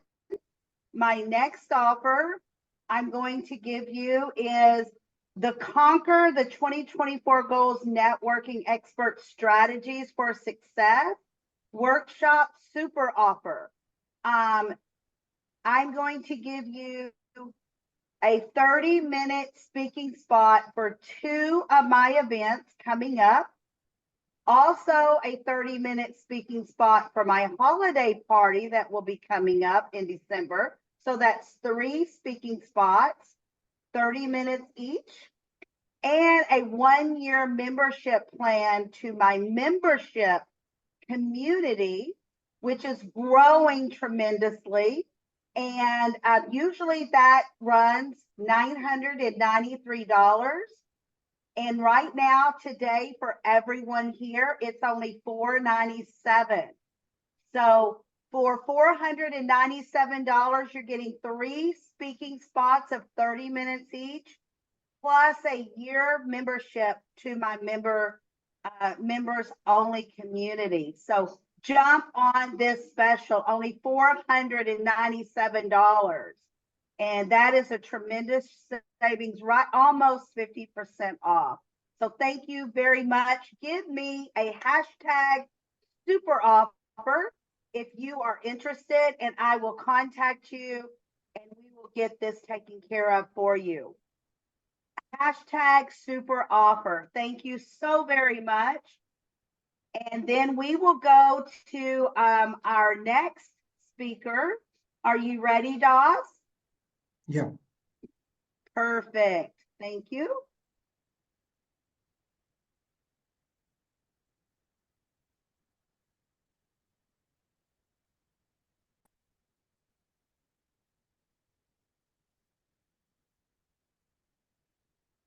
Our next speaker is Everyone, Gail please Dixon. help me welcome Gail Dixon. Gail Dixon is a speaker, author, and coach who guides people to hear and express the heart's voice that gives their life meaning and purpose. Gail is recognized as a top expert for speakers, thought leaders, and mission-driven entrepreneurs in creating messages that make an impact.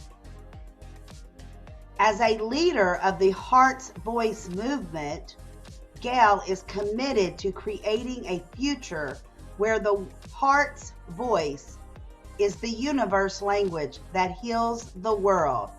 Everyone, please give Gail Dixon a warm welcome. Welcome, Gail. Thanks so much, LaDonna. I'm thrilled to be here and to be part of this wonderful community. I'm so excited because I've met so many people this afternoon whose names I've heard, but I've not had a chance to hear them speak and hear their brilliance. And I'm thrilled about the wonderful people that I've had a chance to encounter here. So I'm really delighted to be part of this. You know, it occurs to me that most of what we've talked about today and the whole idea of success in meeting goals is really focused on the fact that we are constantly changing, and that change is something that we cope with from the moment we're born until we take our last breath. And many people get really overwhelmed with change and really resist it. And I think that's because they don't realize that change, like other things, is a skill that can be mastered. There are ways that you can approach change that can make it easier and can make you more successful at it. And so what I'm going to talk about this afternoon is change talk, because as we have heard several times this afternoon, the way we talk to ourselves, that internal dialogue or self-talk, is really a determinant of our reality. We speak ourselves into being and into doing by the things we tell ourselves are our reality. So if we can find the right way to talk to ourselves about change, we can move ourselves through the process more clearly. And I don't know about you, but I was somebody in school who was always striving for the A. And so my 5 keys are all A's, because I want you to be an A+ change master. I had a time in my life where lots of things in my life changed all at once.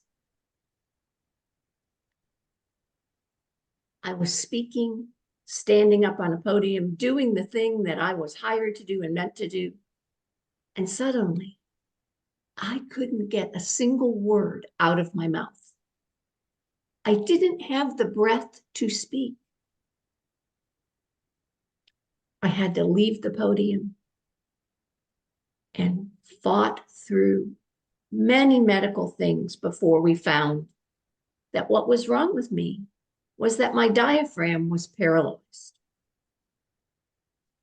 I spent 2.5 years living at the end of an oxygen hose and sleeping straight up in a chair because I couldn't lie down in a bed. And because we didn't know what caused that diaphragmatic paralysis, I spent 2.5 years wondering if this was as bad as it was going to get and I was going to improve or heal, or this was as good as it was going to get and I was going to decline from there. I felt like if I didn't get an emotional handle on what was going on and couldn't just live my life with what was right there and understand I was changing, I was going to implode. Thank goodness, I had somebody who said to me, "So, what story are you writing in your head about what's going on with you? What are you telling yourself?" And boy, I realized that I was telling myself the hopeless things and the helpless things. And I was grieving big time, comparing what used to be to what was, and fearing what was to come. That person gave me the key to talking myself through change in a much better way. And I will be forever grateful, and I'm paying it forward to give you those 5 keys today. The first key is to appreciate and acknowledge what you are leaving behind or what your current condition is. You know, sometimes we make change by choice, and sometimes it comes to us by chance.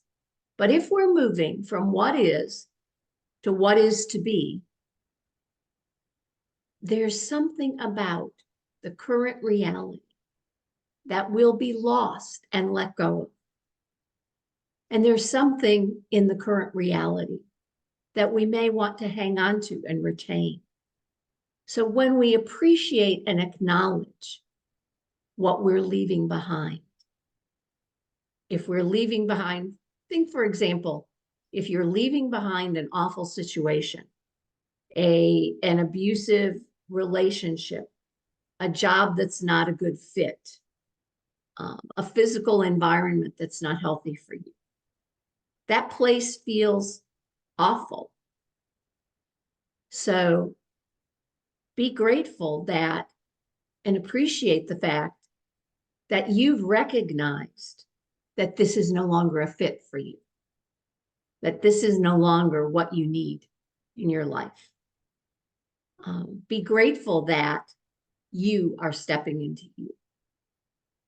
But if in that situation, even in the icky awfuls, when you've chosen to get brave enough to go, there were some positive things, make sure you don't lose them in the transition. Say, I look back and I realize I might have felt helpless, but I was really strong because I'm still here. I learned that I can survive some pretty terrible things.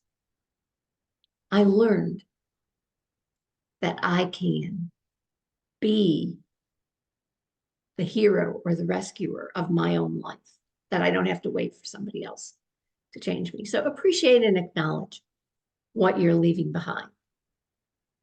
If you have to do it in a dialogue, in a journal entry, in a gratitude thought, say, thank you. Thank you, this person, for teaching me this. Thank you, this situation, for bringing me here. Thank you, universe, for holding the mirror up to me and telling me that it's time to do something different. But appreciate, acknowledge it. The next thing is to count yourself successful by anticipating the successful change. Your talk in this anticipation is to speak as if. To speak as if that successful change, that thing you want to be or do or have, is already reality. You know, instead of saying, I'm going to do this, I'm going to quit smoking. Think how much different and more empowering it feels if you say, I'm a non-smoker. And you begin to adopt that reality. Take it in, make it yours, own it.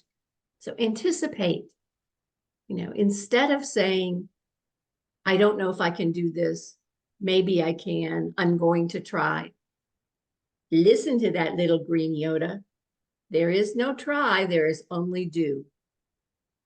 You know, act as if, talk as if, associate with people, not from the place you're changing from, but the place you're going to. So, for example, it's great when you have a pain or a problem in your life to associate with folks who have the same problem It's better to associate with people who have come through that same problem and are on the other side in a happy, thriving life. So who you associate with, act like you're part of the successful change you're aiming at. Oh, and we've heard it here a couple of times this afternoon, but boy, I'm going to say it loud and proud. Avoid, avoid, avoid comparison. Comparison is the disease that will destroy you. And it doesn't make any difference about what you're comparing. Maybe you're comparing what used to be to what you want. Maybe you're comparing yourself to others. Maybe you're comparing ideal to possible. But anytime you enter into a comparison, one thing needs to win and one thing needs to lose.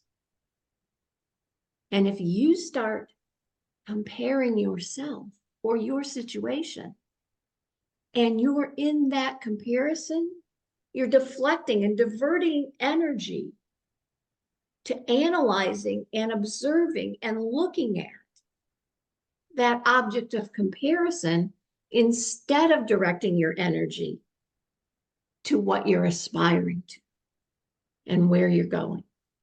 So avoiding comparison is really critical. And I have to tell you, I did a lot of it. It's an easy temptation. And when you are fortunate enough to have wonderful, successful, positive people in your life, when you are first starting out with something or just beginning, or when you're a novice, it can be very tempting to compare yourself to those people who are already so accomplished. Instead of comparing, I would invite you to connect with those people who are already so accomplished. And then that can help to bring you along on the journey. The next A, you're doing great. You're coming along. You got an A GPA so far. The next A is to align your perspective. And that means to speak in the vocabulary of the successful change and make sure that your values and your behavior are consistent with the change that you're aiming. You know, think, for example, of the person who is suddenly an empty nester. Well, you know,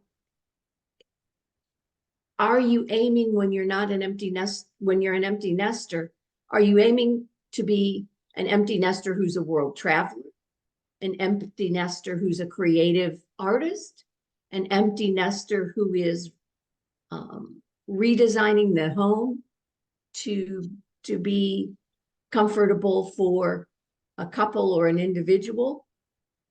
You know, not every empty nester ends up in the same life circumstance. What are the values that are that saw you through whatever situation you're leaving? And if it was thrust on you, if suddenly you lost a job, your company downsized, if health, like it happened with me, that health suddenly sidelined you, you know, what values that are important to you that you want to put into the changed you that you are becoming? What are those values? Make sure that you talk from those values. You're not aiming, you're not growing into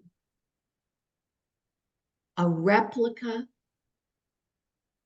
or a paper cutout or cardboard cutout of some ideal something. You're growing into the next manifestation of your truest self. And so the words you use, the way you talk about yourself, needs to be aligned with the values that you hold most deeply. Some of us have deep and abiding faith that is a significant part of our lives. And when we're talking about ourselves and to ourselves in the change process, we incorporate and need to incorporate that perspective of change, both in terms of the anticipation of success, the support that we have, the certainty, the fact that we still want to serve and be in that stance. Some of us have a tremendous commitment to serve in the world, and change comes along, and we're suddenly searching about how to serve because we've only had kind of a microscope or a very focused telescope at one way to serve. If the value is service, there's a way to serve. Even if it's a different way, there's a way to serve.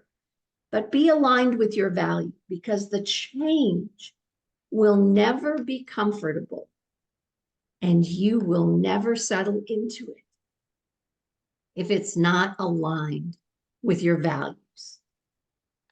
Okay, so alignment. And then acknowledge your authentic self.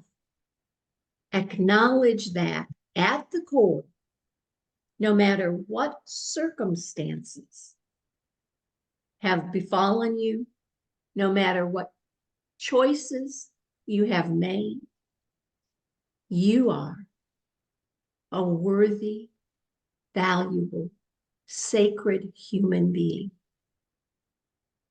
who has both a right to be here and a right to live in the life that is best for you.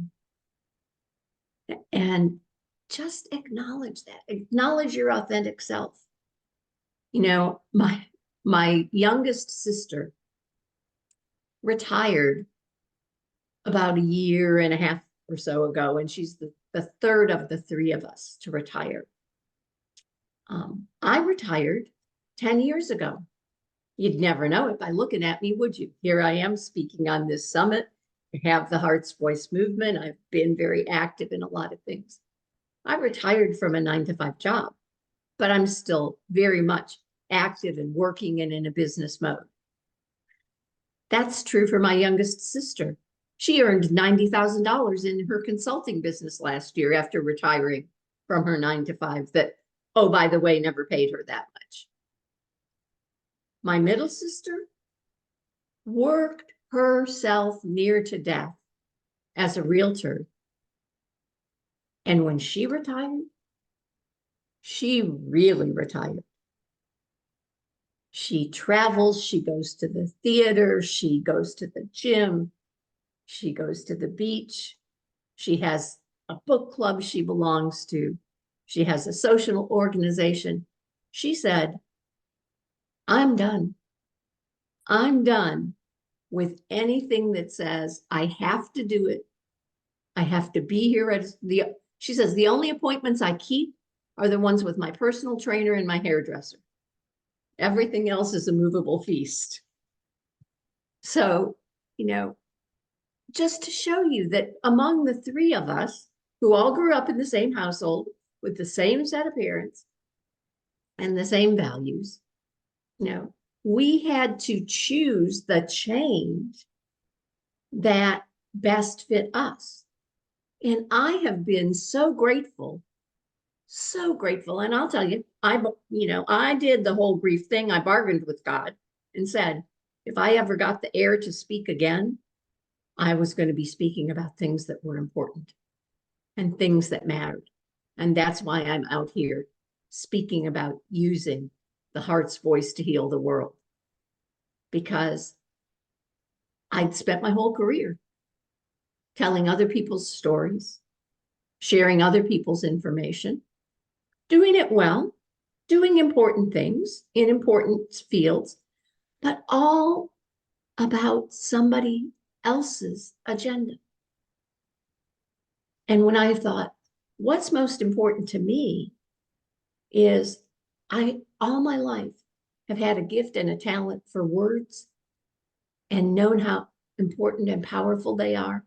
And I want to make sure that people use them well. And I realized that I had to be the spokesperson for how important it is to speak and listen from the heart. And that was my authenticity.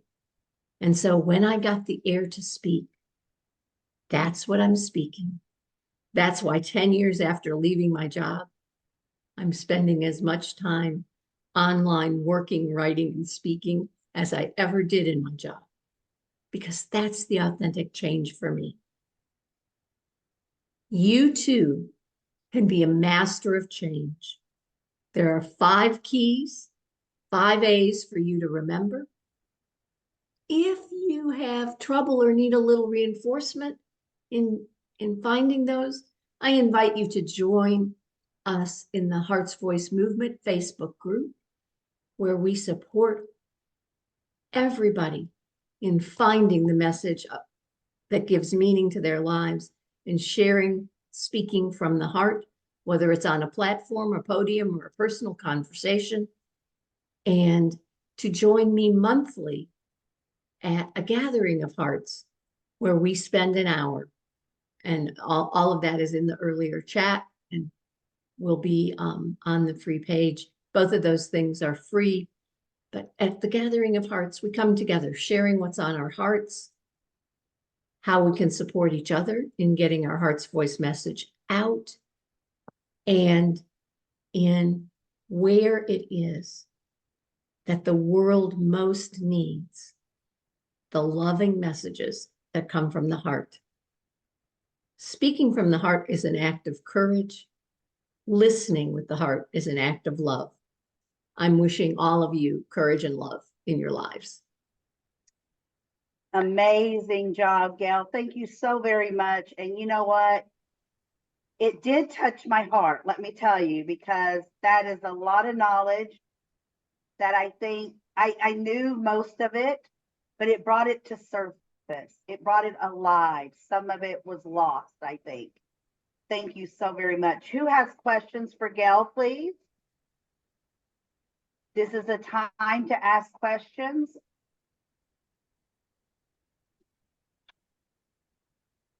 I love the part about listening. Who has a question for Gail? Trish? Oh, Gail, thank you so much. You know, when you speak, I listen always because you are so powerful in what you shared. And what I wanted to ask you was, tell us a little bit about the weekly gathering that you do for the Okay. Heart's Voice. Tell us a little more about that. I will. It's monthly, Trish. Oh, it's monthly. Yeah, monthly on the first Friday of the month at 12 noon Eastern. And we come together and first just welcome each other by sharing who we are and introducing ourselves. And then just have a simple sharing circle. What's on your heart today? What is lifting your heart? What is a load in your heart that you need to release? We invite folks to kind of talk about if there's a place that they think needs the heart's voice in the world. You know, where do things need to be spoken? We, for example, in November, after the October terrorist act in Israel and all of that, people's hearts were heavy about that war. People needed to just speak their sorrow about that. And so we spent time doing that. And then at the end, the last go round, we say, what message do you want to get out into the world and how can we support you in getting it out? What does your heart most need to say? I'm hearing. It's from Chris's phone. Chris, if you would make sure you mute, or LaDonna, maybe you could hit his mute button. Gail, thank you for that, because I know it's a safe place. You know, when you say a place to empty, there aren't many places that you can say, I feel like, excuse my language, shit today. I know you all speak that language. That's why I was comfortable saying it.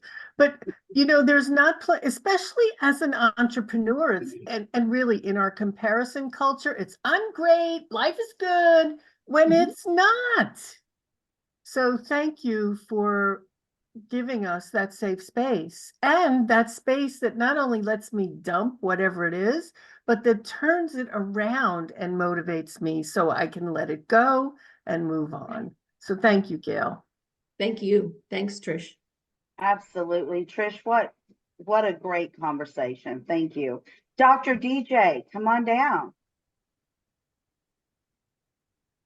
Gail, thank you. Like many people that I know, I used to compare myself to people, thinking that I want to talk like Sherry, you know, I want to talk like LaDonna.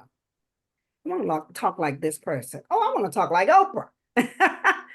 But then I finally had to realize I had to be who I was authentically. And then once I accepted that, I accepted more speaking opportunities, because I was never a speaker. I have a whole career. I'm an educator, but I was pushed out front. And that's when I started comparing. But as I, you know, just started getting coaching and things of that nature, I stopped and just decided to be who I was supposed to be. And like many, that imposter syndrome usually comes in too at that time. Oh, yeah. So thank you so much. I look forward to learning more about you and what you do. Thank you. And thanks for raising that. You know, I had that same experience. As I first began this iteration of me in this business world, I was attending conferences and I was seeing some of those rock'em sock'em, full of energy out there. You know, I was seeing the Tony Robbins and the Les Browns and I thought, oh, if I have to be that, I'm not gonna, I can't do that. I'm just gonna go back into my little hidey hole of being the well-trusted number 2. And thank you, Trish Carr and Nancy Matthews at the Women's Prosperity Network, who just gently said to me at that workshop when I said, I can't do that, I can't be that. They said to me, who says you have to be? And when I figured out that it was me who was telling me not to be me, I got out of my own way. That's awesome. That is awesome. Gail, I'm going to ask you to do 3 things for me, please. If you would, in the chat, put down the links of your 2 gatherings that you have, the Facebook page for Heart's Voice and Gathering of the Hearts. And also, if you would please write in the chat the 5 A's for us, because a couple of people have asked for that again. Yes, that would be awesome. I will, as soon as my Zoom starts just cutting out the bottom 2/3 of the screen, making it black. I don't know why it's doing that, but as soon as I get chat space, I'll do that. Awesome. Thank you so much, Gail. This has been, you did wonderful. Thank you so much.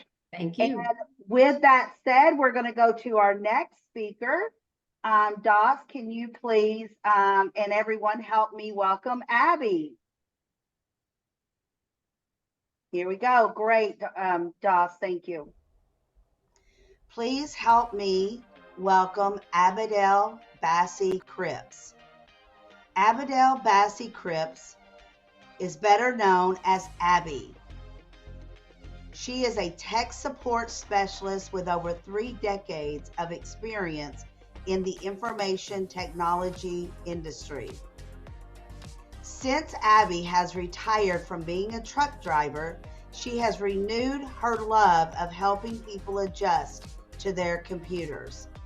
Sometimes it's a new computer or new skills that people need help with. Whatever the reason, Abby has been enjoying helping people enjoy computers. Many friends have came to her for help after having a bad experience with that traditional computer IT tech support shops. With Abby's attribute of caring about people, she does not want to see anyone settle for unsatisfactory work by other companies. She has helped businesses from all industries diagnose and solve their computer problems. Whatever the reason, Abby has been enjoying helping people. Welcome, Abby. Thank you very much for such a nice introduction. Nicely put. Thank you. I don't know really where to start, except that most of you know that I'm highly into being secure with the internet. So I'll talk a little bit about that and where to get more information in a moment. So one of the things that I see often, a lot of people come to me and their computer is infected by something they got from the internet. Not necessarily a virus, just something that didn't agree with the computer and it messed it up in some way or another. And so if people have the opportunity to get the security they are able to have, they will end up having less issues. And it gets me to the point of having more educational situations. But the word can get the word can get out there that I can help them keep their computer going strong. That is a joy of mine, to give you performance and protection on your computers and phones, tablets, etc. So one of the things that I highly recommend is, well, everybody knows you have to have an antivirus program. Using the Windows program is not enough, because hackers know how to get past that. So having a third-party company, and I'm using Trend Micro at this time. Trend Micro home security premium package. The bottom line is it gives you a great antivirus program. And there's something else a lot of people don't know. You have to do setup with a good antivirus program. There's no such thing as just install and walk away. You have to make sure that all the features are active, and that's going to do a review every once in a while. You have to make sure it's all correct. And with that Trend Micro, I'm using a VPN, which is a virtual private network. That protects you and keeps you hidden, which most people who are familiar with VPNs. But it also protects you at the server, the VPN server. All your stuff that you're doing on the internet goes through the VPN to wherever in the world and back through the VPN. So it protects you from hackers, and it protects you from some bad software, not viruses. That's what the antivirus program is for. So it's a great combination to have. And to wrap that up with another item, and that is having a separate router from the one your internet provider gives you, because all modems are hackable. I haven't come across a modem that isn't hackable yet, so that's why I say that. So having a secondary router with having somebody like me add security to that device, you're stopping hackers from coming in another way. And so I have on my website an internet safety page. And in that middle of the page, there is access to 10 top tips to protect yourself. Today, we don't have the time to go over all 10 tips. It's just take too long to give you the information and so on. But the bottom line is, that's my goal, to help you be protected. And so there's a lot more information there. There's stuff there about add-ons, quality add-ons to browsers, what phishing is, but about scams, etc. There's all of this information to help protect you from having those issues. So I'm going to wrap this up, and because I know we're running a little bit behind as well. So I'm going to just open it up for any questions. Any questions about computers? Awesome. Thank you, Abby. I will tell everyone that I utilize Abby's services. I'm on her monthly plan to make sure that my laptop stays up to par, and she does an awesome job. Who has questions for Abby? Any questions for Abby on anything with their laptops, phones, iPads? Okay, Raul, do you have a question? No, I don't have a question. I just want to add something here. The VPN is very important, so you should reach out to Abby and find out more about it, because you could be looking at something online that you don't know, and you could get copyrighted or something for it, or you just don't know what it is. Get a VPN. It's very cheap, and Abby can hook it up for you. And trust me, you're in really great hands with her. So just try it. And also the thing on the questions with buffer, maybe Das can do a little small webinar, charge of $10 fee or $15, and he'll teach you guys how to use buffer. Trust me, use buffer. It will take a lot of your social media postings work off your shoulder. Awesome. Thank you, Raul. And Helen, come on down. Yeah, hi, Abby. Thanks for the presentation. I just wanted to ask you about VPNs. Can you explain to me how it works if you have like a license or an account or whatever? Can you set that up on multiple devices, like the same VPN you can use on your phone, your computer, everything? The present account I have is good for 10 devices. And in a family of 2, like Dar and I, that we have 2 computers, tablets, 2 phones. I actually have several computers. So that comes in handy. And it's not just antivirus, it's also the VPN on all those devices. And do you have any trouble browsing Canadian content if your VPN is somewhere else in the world? If you're Canadian and you have a VPN, you have the opportunity to mark that VPN to somewhere else. Let's say United States, let's say UK. Yes. You can get better news about Canada. That's actually true because of our wonderful laws that you can't post news on Facebook and stuff. Yeah, that's a good point. Okay, thank you for that. Thank you.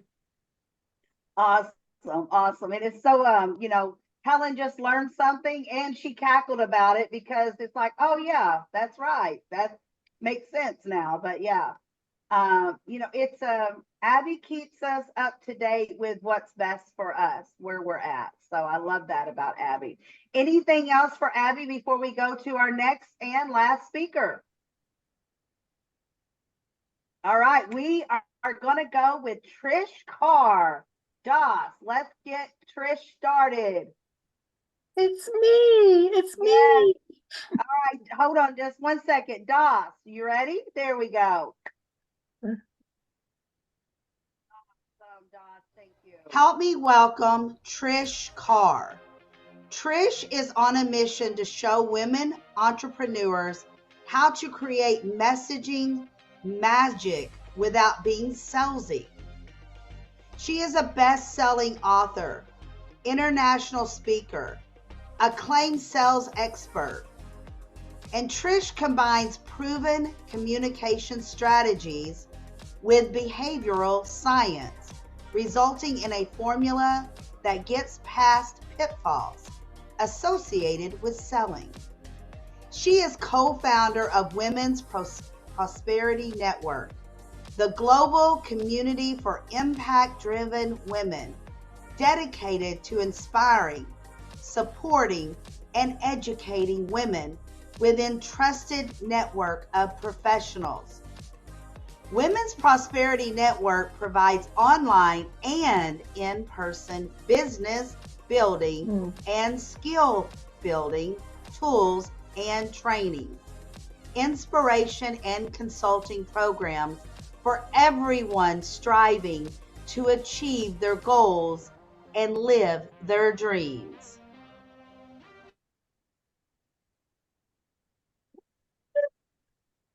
Please welcome the incredible, fabulous Trish Carr. Yay! Hi, everybody. Gosh, what an amazing day, LaDonna. You brought us the best of the best. Let's hear it for LaDonna for what she's done for us today and what she's put. This is a lot of effort, LaDonna, and we so appreciate you. Thank so you to appreciate everyone. you. Yeah, and you know, yes, I'm a messaging master. And we were talking about what this was going to be about this particular day, and we talked about it's getting stuff accomplished, right? We're all writing down our goals. It's January 1st. I'm going to do this. So for me, I'm going to really practice my Spanish this year. I live in South Florida. So for me, it's not a maybe, it's a must. I've got I can get by. So getting Spanish down was number one on my list. Growing my business, obviously, number two. Then I had some health goals. And as I was sitting down and considering what we're all considering right now, I was reminded of something that I learned a while back. And let me tell it to you the way I heard it. So there's these two guys, John and Peter. And no, they're not apostles. They're just John and Peter. And what John and Peter do they are wood cutters in the Pacific Northwest, and they literally cut down trees for big companies. And John and Peter are a little bit competitive. I know none of us are competitive, right? But these gentlemen were competitive. And John says to Peter, you know what? I know you can cut down a lot of trees, but you can't beat me. Peter says, I don't think so, Johnny boy. I think I'm the one who's cutting the trees the fastest. So John says, okay, let's make a wager. You cut down the most trees tomorrow and I buy you dinner, or I cut down the trees more than you tomorrow, which is what's going to happen. And Peter, you get dinner for me. What do you say? Peter says, that's really good, but dinner's not enough. Let's put cold hard cash down here. And he says, I want to make it $500. Can you do it? Do you feel confident enough? And I'm thinking when I heard that was like, well, that's real cash. That's not drop out my credit card and put it down at Outback Steakhouse or whatever. So John says, yes, I'll do that. So Peter gets up to the mountain the next day earlier than John. And Peter doesn't hear anything. He's like, John isn't even here yet. So he gets his chainsaw going, he pulls the thing, or whatever it sounds like. My husband uses one, and usually I put in earplugs because it's so loud. And he puts it on, he goes, wow, he's not even here yet. So he gets to be cutting and cutting and cutting. And Peter gets a bunch of trees down. 20 minutes goes by and he finally hears John. He's got his big cutter going. And the rest of the day they're going. And every hour and a half or so, Peter stops hearing John. And for like 10 or 15 minutes, every hour and a half, John is not making any noise with his chainsaw. So Peter's going, I got this in the bag. I'm going to cut down way more trees. than John is. So at the end of the day, they get together and they look at their total. They had their manager come over and certified the totals because we're talking about $500 here. That's a nice amount of money. So Peter says, there's no way you beat me, John. I worked all day. I didn't even take a lunch. I had snacks that I just kept eating, and I drank my water and I kept going because I was going to beat you. And John said, well, you may think you have beat me, but let's ask the boss. And the boss says, Peter, I'm sorry to disappoint you, but John did more than you by 25%. And Peter's like, how on earth did that happen? And John says, I know how it happened. He said, while you were busting your butt, tree after tree after tree, I would stop every hour or 90 minutes just to sharpen my blade. And when I did that, I beat you, brother. So today, with all of these amazing people and all of this great information, we're all here to sharpen our blades. And when we don't stop and do that on a regular basis, Peter wins or someone else wins, if that's the case. So let me share with you 3 steps to accomplishing whatever it is you want to accomplish. Whether it's speaking Spanish so that you can speak Spanish when you live in South Florida, or whether it's taking off weight, or whether it's growing your business by 25%, whatever it is, we want you to be able to do it. So I'm going to give you some sharpening the saw tips that will support you in getting there. So step 1, yes, this is my Women's Prosperity Network helicopter. Isn't it awesome? It's actually on my dream board. I want one of those, you know. I want to be able to say, oh, the traffic is so bad getting to the stadium. Let me get in my helicopter. Well, getting in your helicopter is something that we as small business owners and entrepreneurs need to do on a regular basis. It means getting away from your day-to-day, getting away from all the noise that we're dealing with, and just stepping back and taking a bigger view of what's going on.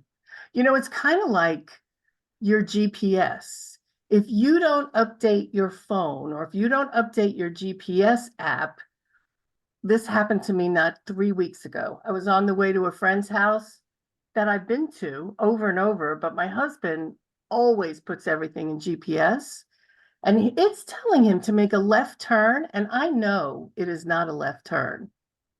So my husband follows the GPS instead of listening to moi, because you know I'm usually right. And he knows that. Those are my favorite words, actually. You're right, Trish. Love that. So he makes the left turn, and you know what? The GPS sent him to a dead end because it hasn't been updated. It happens all the time. There's construction and you don't know about it. Let me tell you, when you don't take a helicopter view of where you're going, you may really end up in a bad way. So I go to the gym on a regularly 3-4 times a week. And one day my car wasn't available. So I decide I'm going to walk to the gym. It's so close. But the only reason I haven't walked up until now is because there's a lot of traffic. And where I live, the sidewalks aren't there. It's not an easy pedestrian area. I think in South Florida, they don't want anybody to walk. They want us all to drive everywhere. But I had to walk. So I'm telling you, it's not a quarter of a mile. So on one side of this 3-lane road, on each side, 3 going north, 3 going south, there's a big street. I cross to the other side of the street because I want to take the fastest way. Well, across the street is a canal. And if you've ever been in South Florida, canal is a nice way of putting it. It's actually water with a lot of muck in it and bugs on top of it. And it's this big, right? So there's a canal, and right on the other side of the canal is a little bit of grass about this wide that you can walk on next to the canal. And then there's a road barrier, you know, one of those metal road barriers. So it's me walking on the grass, metal road barrier, and canal that I will fall into if I have to go on the other side of that metal barrier. So I'm fine. I drive this every single week, 3 times a week. I know exactly where I'm going. I know exactly what that canal looks like and where I'm going. But what I didn't realize, because I did not take a helicopter view, because I really didn't think about it, I just went and did it. When you get toward the end of the street with the grass, the barrier, and the canal, the grass that I can easily walk on starts to do this, to the point where it disappears. And my choice is to go in the traffic. Did I mention it was 3 lanes each way? In the traffic or over the barrier with this much room not to fall into the canal. I'm very happy to tell you I did not fall into the canal, nor did I get killed in the traffic. I managed to make it, but I was like, oh my goodness, how did I drive by that every day and not know that for the last 35 feet, I might end up in the canal? It's all about stepping back and assessing. And that's what you do with your helicopter view. So be sure you take a helicopter view.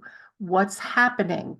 How is what I'm going to do affect every other area of my life? How does it affect the people in my life? Really looking at it with a higher view. Number 1. Number 2, now that you know where you want to go, and you know how to stay on the right side of the barrier so you don't end up in the mucky water, now you want to create some structure to accomplish your goals.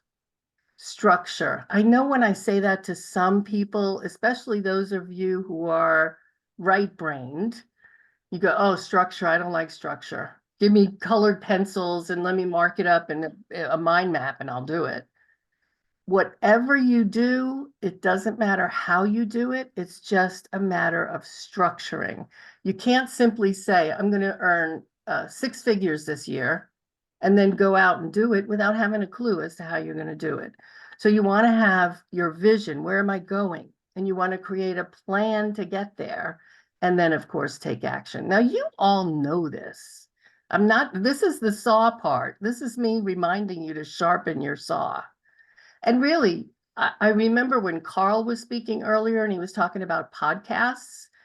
Expanding your business by speaking is the #1 way to grow your business. No question, Carl, you are 100% right. And if you are speaking, you want to make sure that you do take the most of that time and make the most of it. So you may be speaking, but are you getting through? Are you influencing people in the way that you want? That's it. If you're speaking and nobody's buying, we should have a conversation. So what I want to do is I want to help you with your structure right now, and I want to give you this for free. This is what I call the presentation profitizer.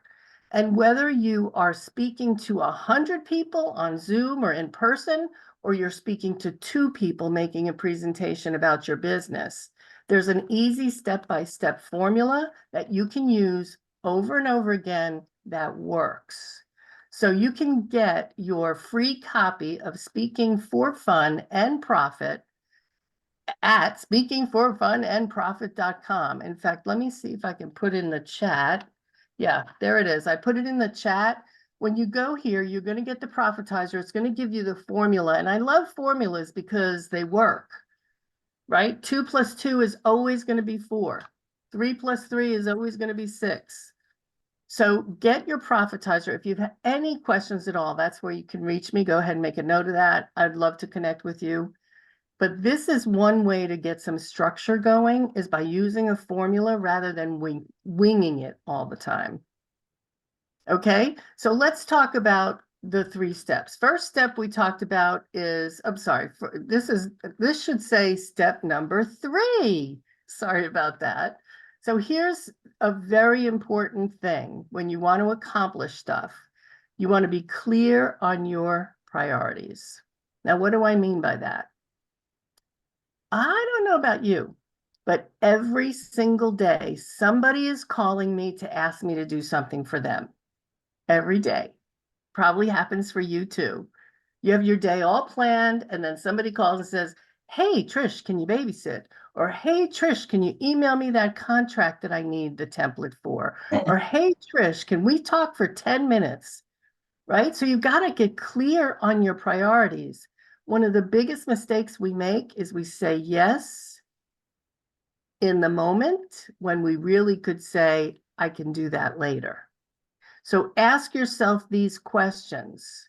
When it comes to what you want to accomplish and moving your life forward, when someone says to you, will you do this for me? Ask yourself this question. Why am I doing this? Why would I say yes? What's the end goal here? Am I doing it for me or for someone else? And if I'm doing it for someone else, that's okay.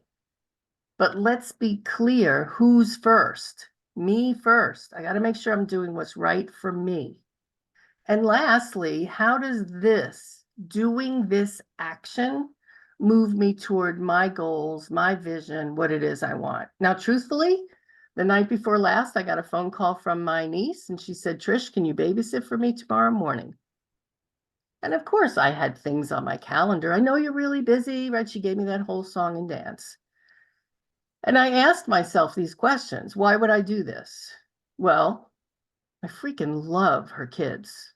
They're like my surrogate grandkids. My sister, Nancy Matthews, many of you know her. She gave me the greatest gift by having children because I didn't really want any full time. So she gave me kids I can play with all the time. And now they have kids. So while they're not my grandkids, they sure feel like my grandkids. And she wanted me to babysit them. I think it's a good thing. What's the end goal? The end goal is she was able to accomplish what she had to accomplish, which was an emergency for her. And I was able to honestly step in and be the hero. I like that. It's okay for me to like that. I wanted to be the hero. That was the end goal. And I was doing it for her as well as for myself. And how does it move me toward my goals and my visions? My goal in my life is to be as close and as supportive as possible to my family. So when I looked at the other things on my calendar, which was one was a session with a client that I work with to move her business forward, and the other one was a project that I'm working on, I took the project with me and I called the client, and of course she was fine with changing the time. So just ask yourself, why am I doing this? And if it's for someone else, it's okay if it goes to your goals. If it's not, there's a nice way to say no. And it's simply, thank you so much for asking me. I'm already booked, but please ask me again another time. Notice I didn't say I'm already booked because I have an appointment with my client. I'm already booked because I have a doctor's appointment. I'm already booked because. The because is where you make a mistake. As soon as you tell me the reason why you can't go, can't do what I want, I'm going to try to talk you into doing what I want and discounting what you're doing. So don't tell me why. Just say, no, I can't. And notice I started with thank you so much for asking. I can't make it this time. Okay. So ask yourself, what are my priorities here? And then the second step is to take one small action every day. So I'm in the middle of writing a new nurture campaign for all of you who are going to go to womensprosperityNetwork.com and opt in for a free membership. womensprosperityNetwork.com, just click on free member and get started. So I'm writing this whole new nurture campaign, and I'm probably going to do 5 to 6 emails. So what I do every single day for the last week, I've been putting 15 minutes on my calendar to write at least one email. I can do that in 15 minutes. And just by doing 15 minutes a day, I'm almost done. I'll finish tomorrow. If I had just written on my calendar, write the emails, oh gosh, it's so easy just to write it on tomorrow's calendar and the next day's calendar. And if okay, now I'll do it in an hour and a half. And It's nuts. Just take one small action a day toward whatever it is that's going to move your goals forward. For me, that nurture campaign is going to bring me new members, and I want to grow Women's Prosperity Network so that together we make a massive positive difference in this world. Because that's what we do at Women's Prosperity. We become the best that we can absolutely be by education, masterminding, connecting with amazing women like LaDonna, like Gail, like so many of you who are here today.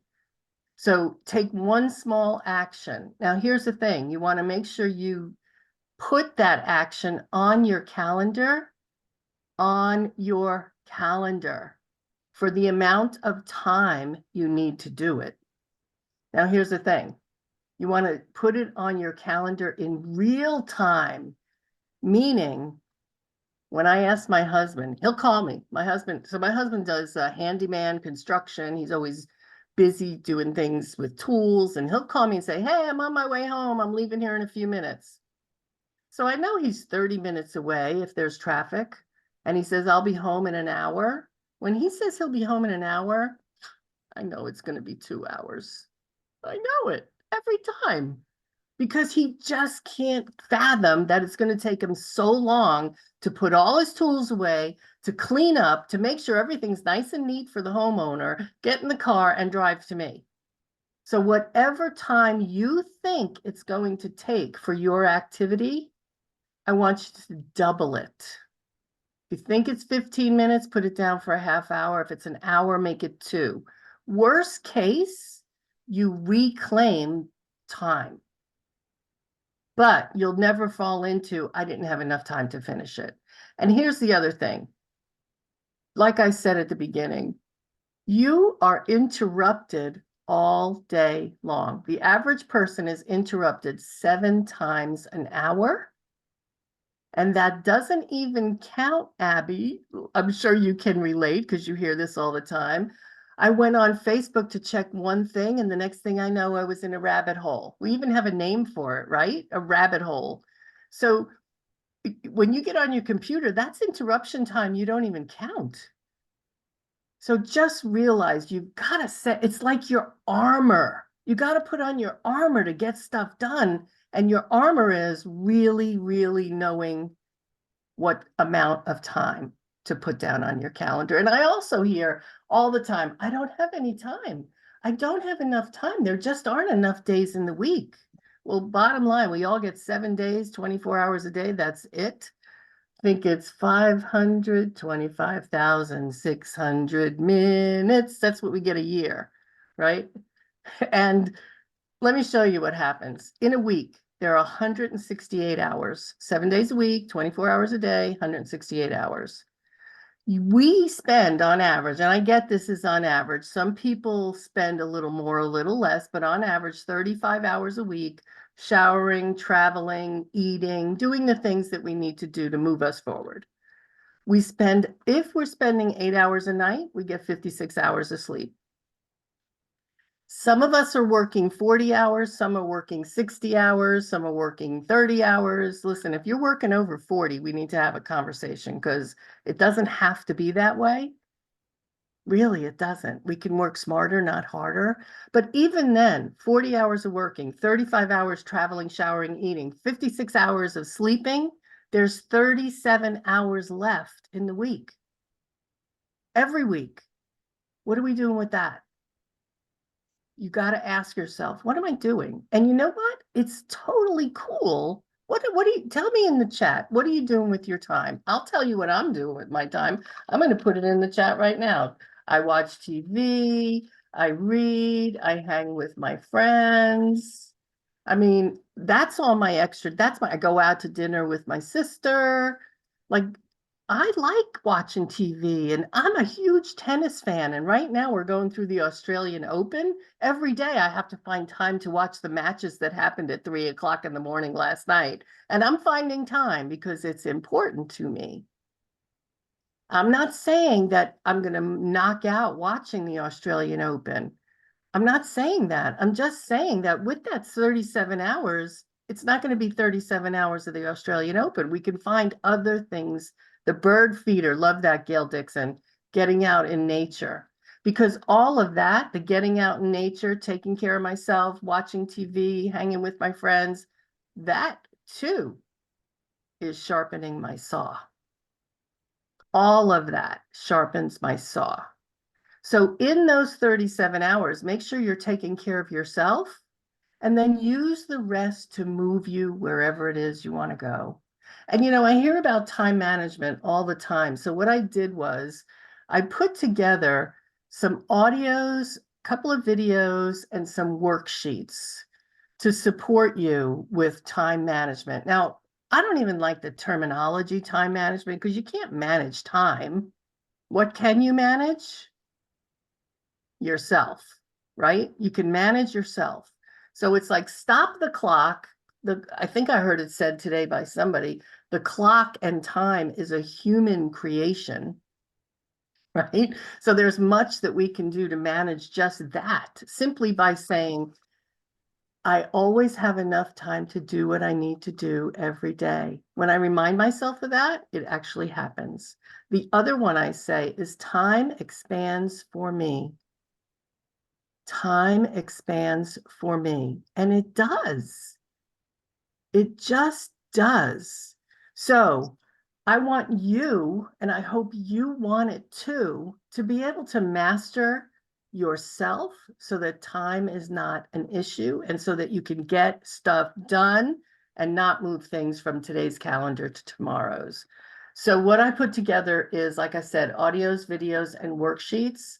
And it's really time mastery for entrepreneurs, for people like us who are juggling so many things, family, friends, Australian tennis, and all the parts of our business. So it's about reclaiming stolen time. People steal time from you.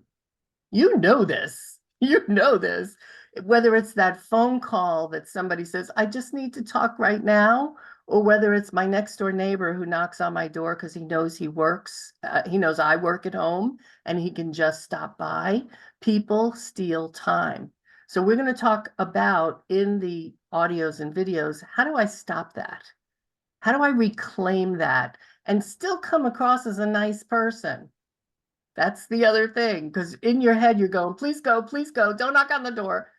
But you got to be nice to see you, neighbor, right? So we're going to do that.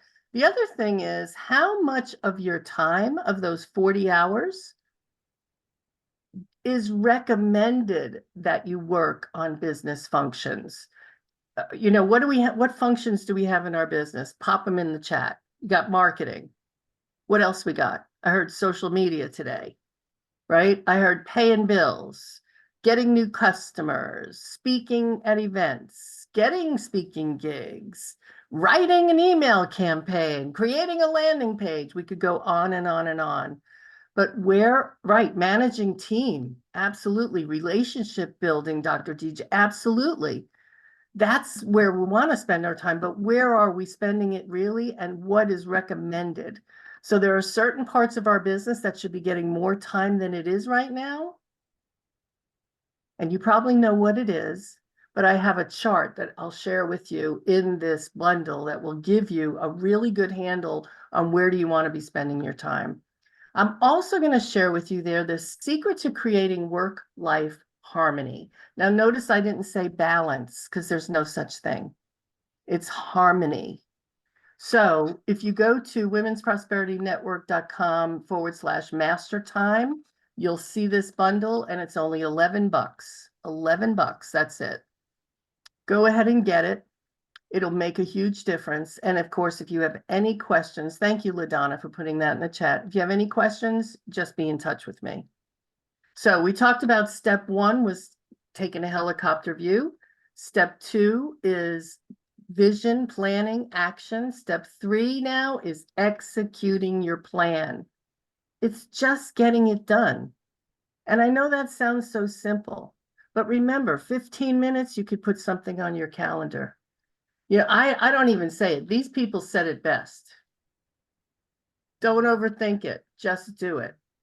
Now I'm going to run through a couple of quick bonus strategies that are going to make a difference for you. And I think Carl might have mentioned this earlier.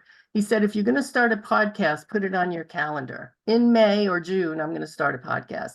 My suggestion, pick a date. June 15th, June 13th, June 22nd, whatever. But when you pick a date, stuff gets done. My friend Charlie, you won't believe this, his wife died of cancer. 5 years later, he remarried. That wife died of cancer.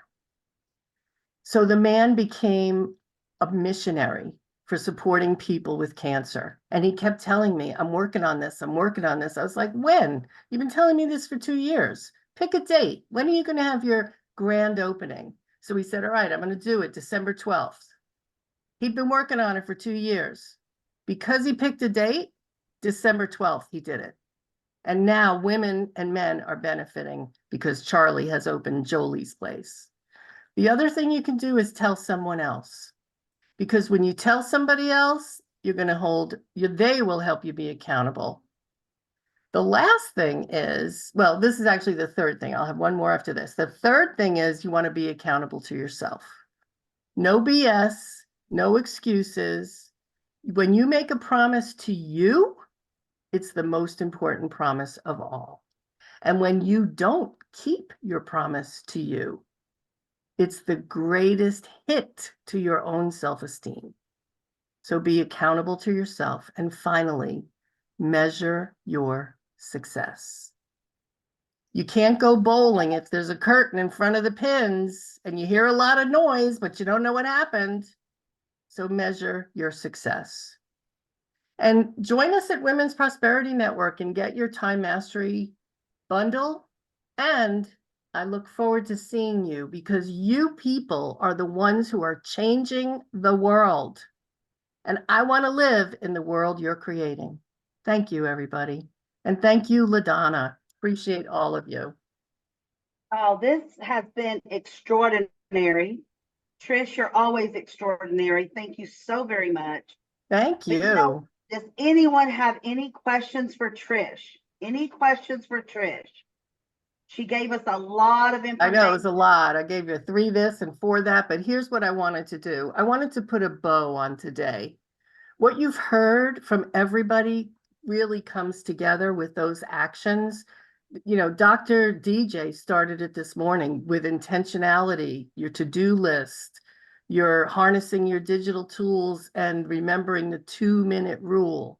If you just take 2 of the 30,000 things you heard today, 2, and implemented them tomorrow, your life would change. Carl, what do you say? I just wanted to comment on what you said about solidifying it to a date. You're absolutely right. When you put it on the calendar, and that's part of the commitment to doing anything. So I'm glad you reinforced that because I think that's how any goal gets done. That's SMART Goals 101, right? Yeah. Giving it a timeline and not getting to the end of the calendar year and going, oh yeah, I'm going to do the same thing I did last year and not set a date on anything and get nowhere. So good job. Well, thank you for letting me piggyback on that. I'm so glad that you brought it up in the first place because it's everything. Wonderful. Thank you. Thank you, everybody. Oh, Gail Dixon. Well, I just want to say for anybody who hasn't realized in this 30 minutes that Trisha's been speaking, what tremendous value there is at Women's Prosperity Network. She has only shown you the first tiniest tip of the iceberg of all the resources and all the power that is there. And so there is no reason, if you're not a member of WPN, that you shouldn't find your way through those clicks and become a member now, because you will have every possible resource you need. And if they haven't invented it and put it together, they're connected with the people who have. So just come join the party. It's a great place to be. Thank you, Gail. I appreciate you so much. Dr. DJ.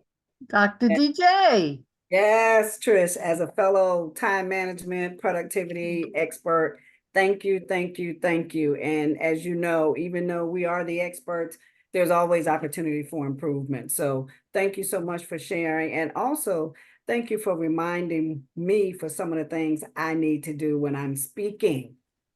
Appreciate you. Yeah, Thank you. absolutely. Get the profitizer too. That'll help as well. I put I both. of did them- already. Oh, fantastic. I Thank you. put both That's of the the way to links do in the it. chat. That's great. That's right. Thank you, Dr. DJ. I appreciate you. I loved what you said this morning. It was so good. Thank you. Appreciate it. All Oh, right, if you're getting everyone, somebody told me they got a 404 error, try it again. Because somebody, I don't know why that is, but somebody else ran into it, but it is working. It still comes to your inbox. Yeah, it's still working. Okay. Awesome. Awesome. Well, that is going to wrap up our day, but I tell you, I think we need to give everyone a standing ovation, a big old clap, because we heard a lot of valuable information today. Golden nuggets, things to run out and do right away and continue to do. Don't stop. Just start and don't stop. We ask ourselves, why haven't we done this and why haven't we done that? I just want to end today on just start. Just do it and don't stop. Continue.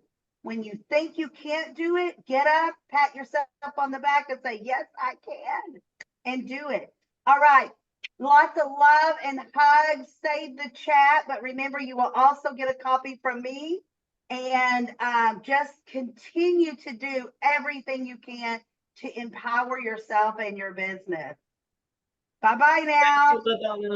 Thank you. Have a great weekend, everyone. Bye, Great deal, everybody. Donna. Thank you. Have a great Cheers. weekend. Good to see everyone again. Bye. Bye, everybody. Thank you. Thank you, everyone. Thank you,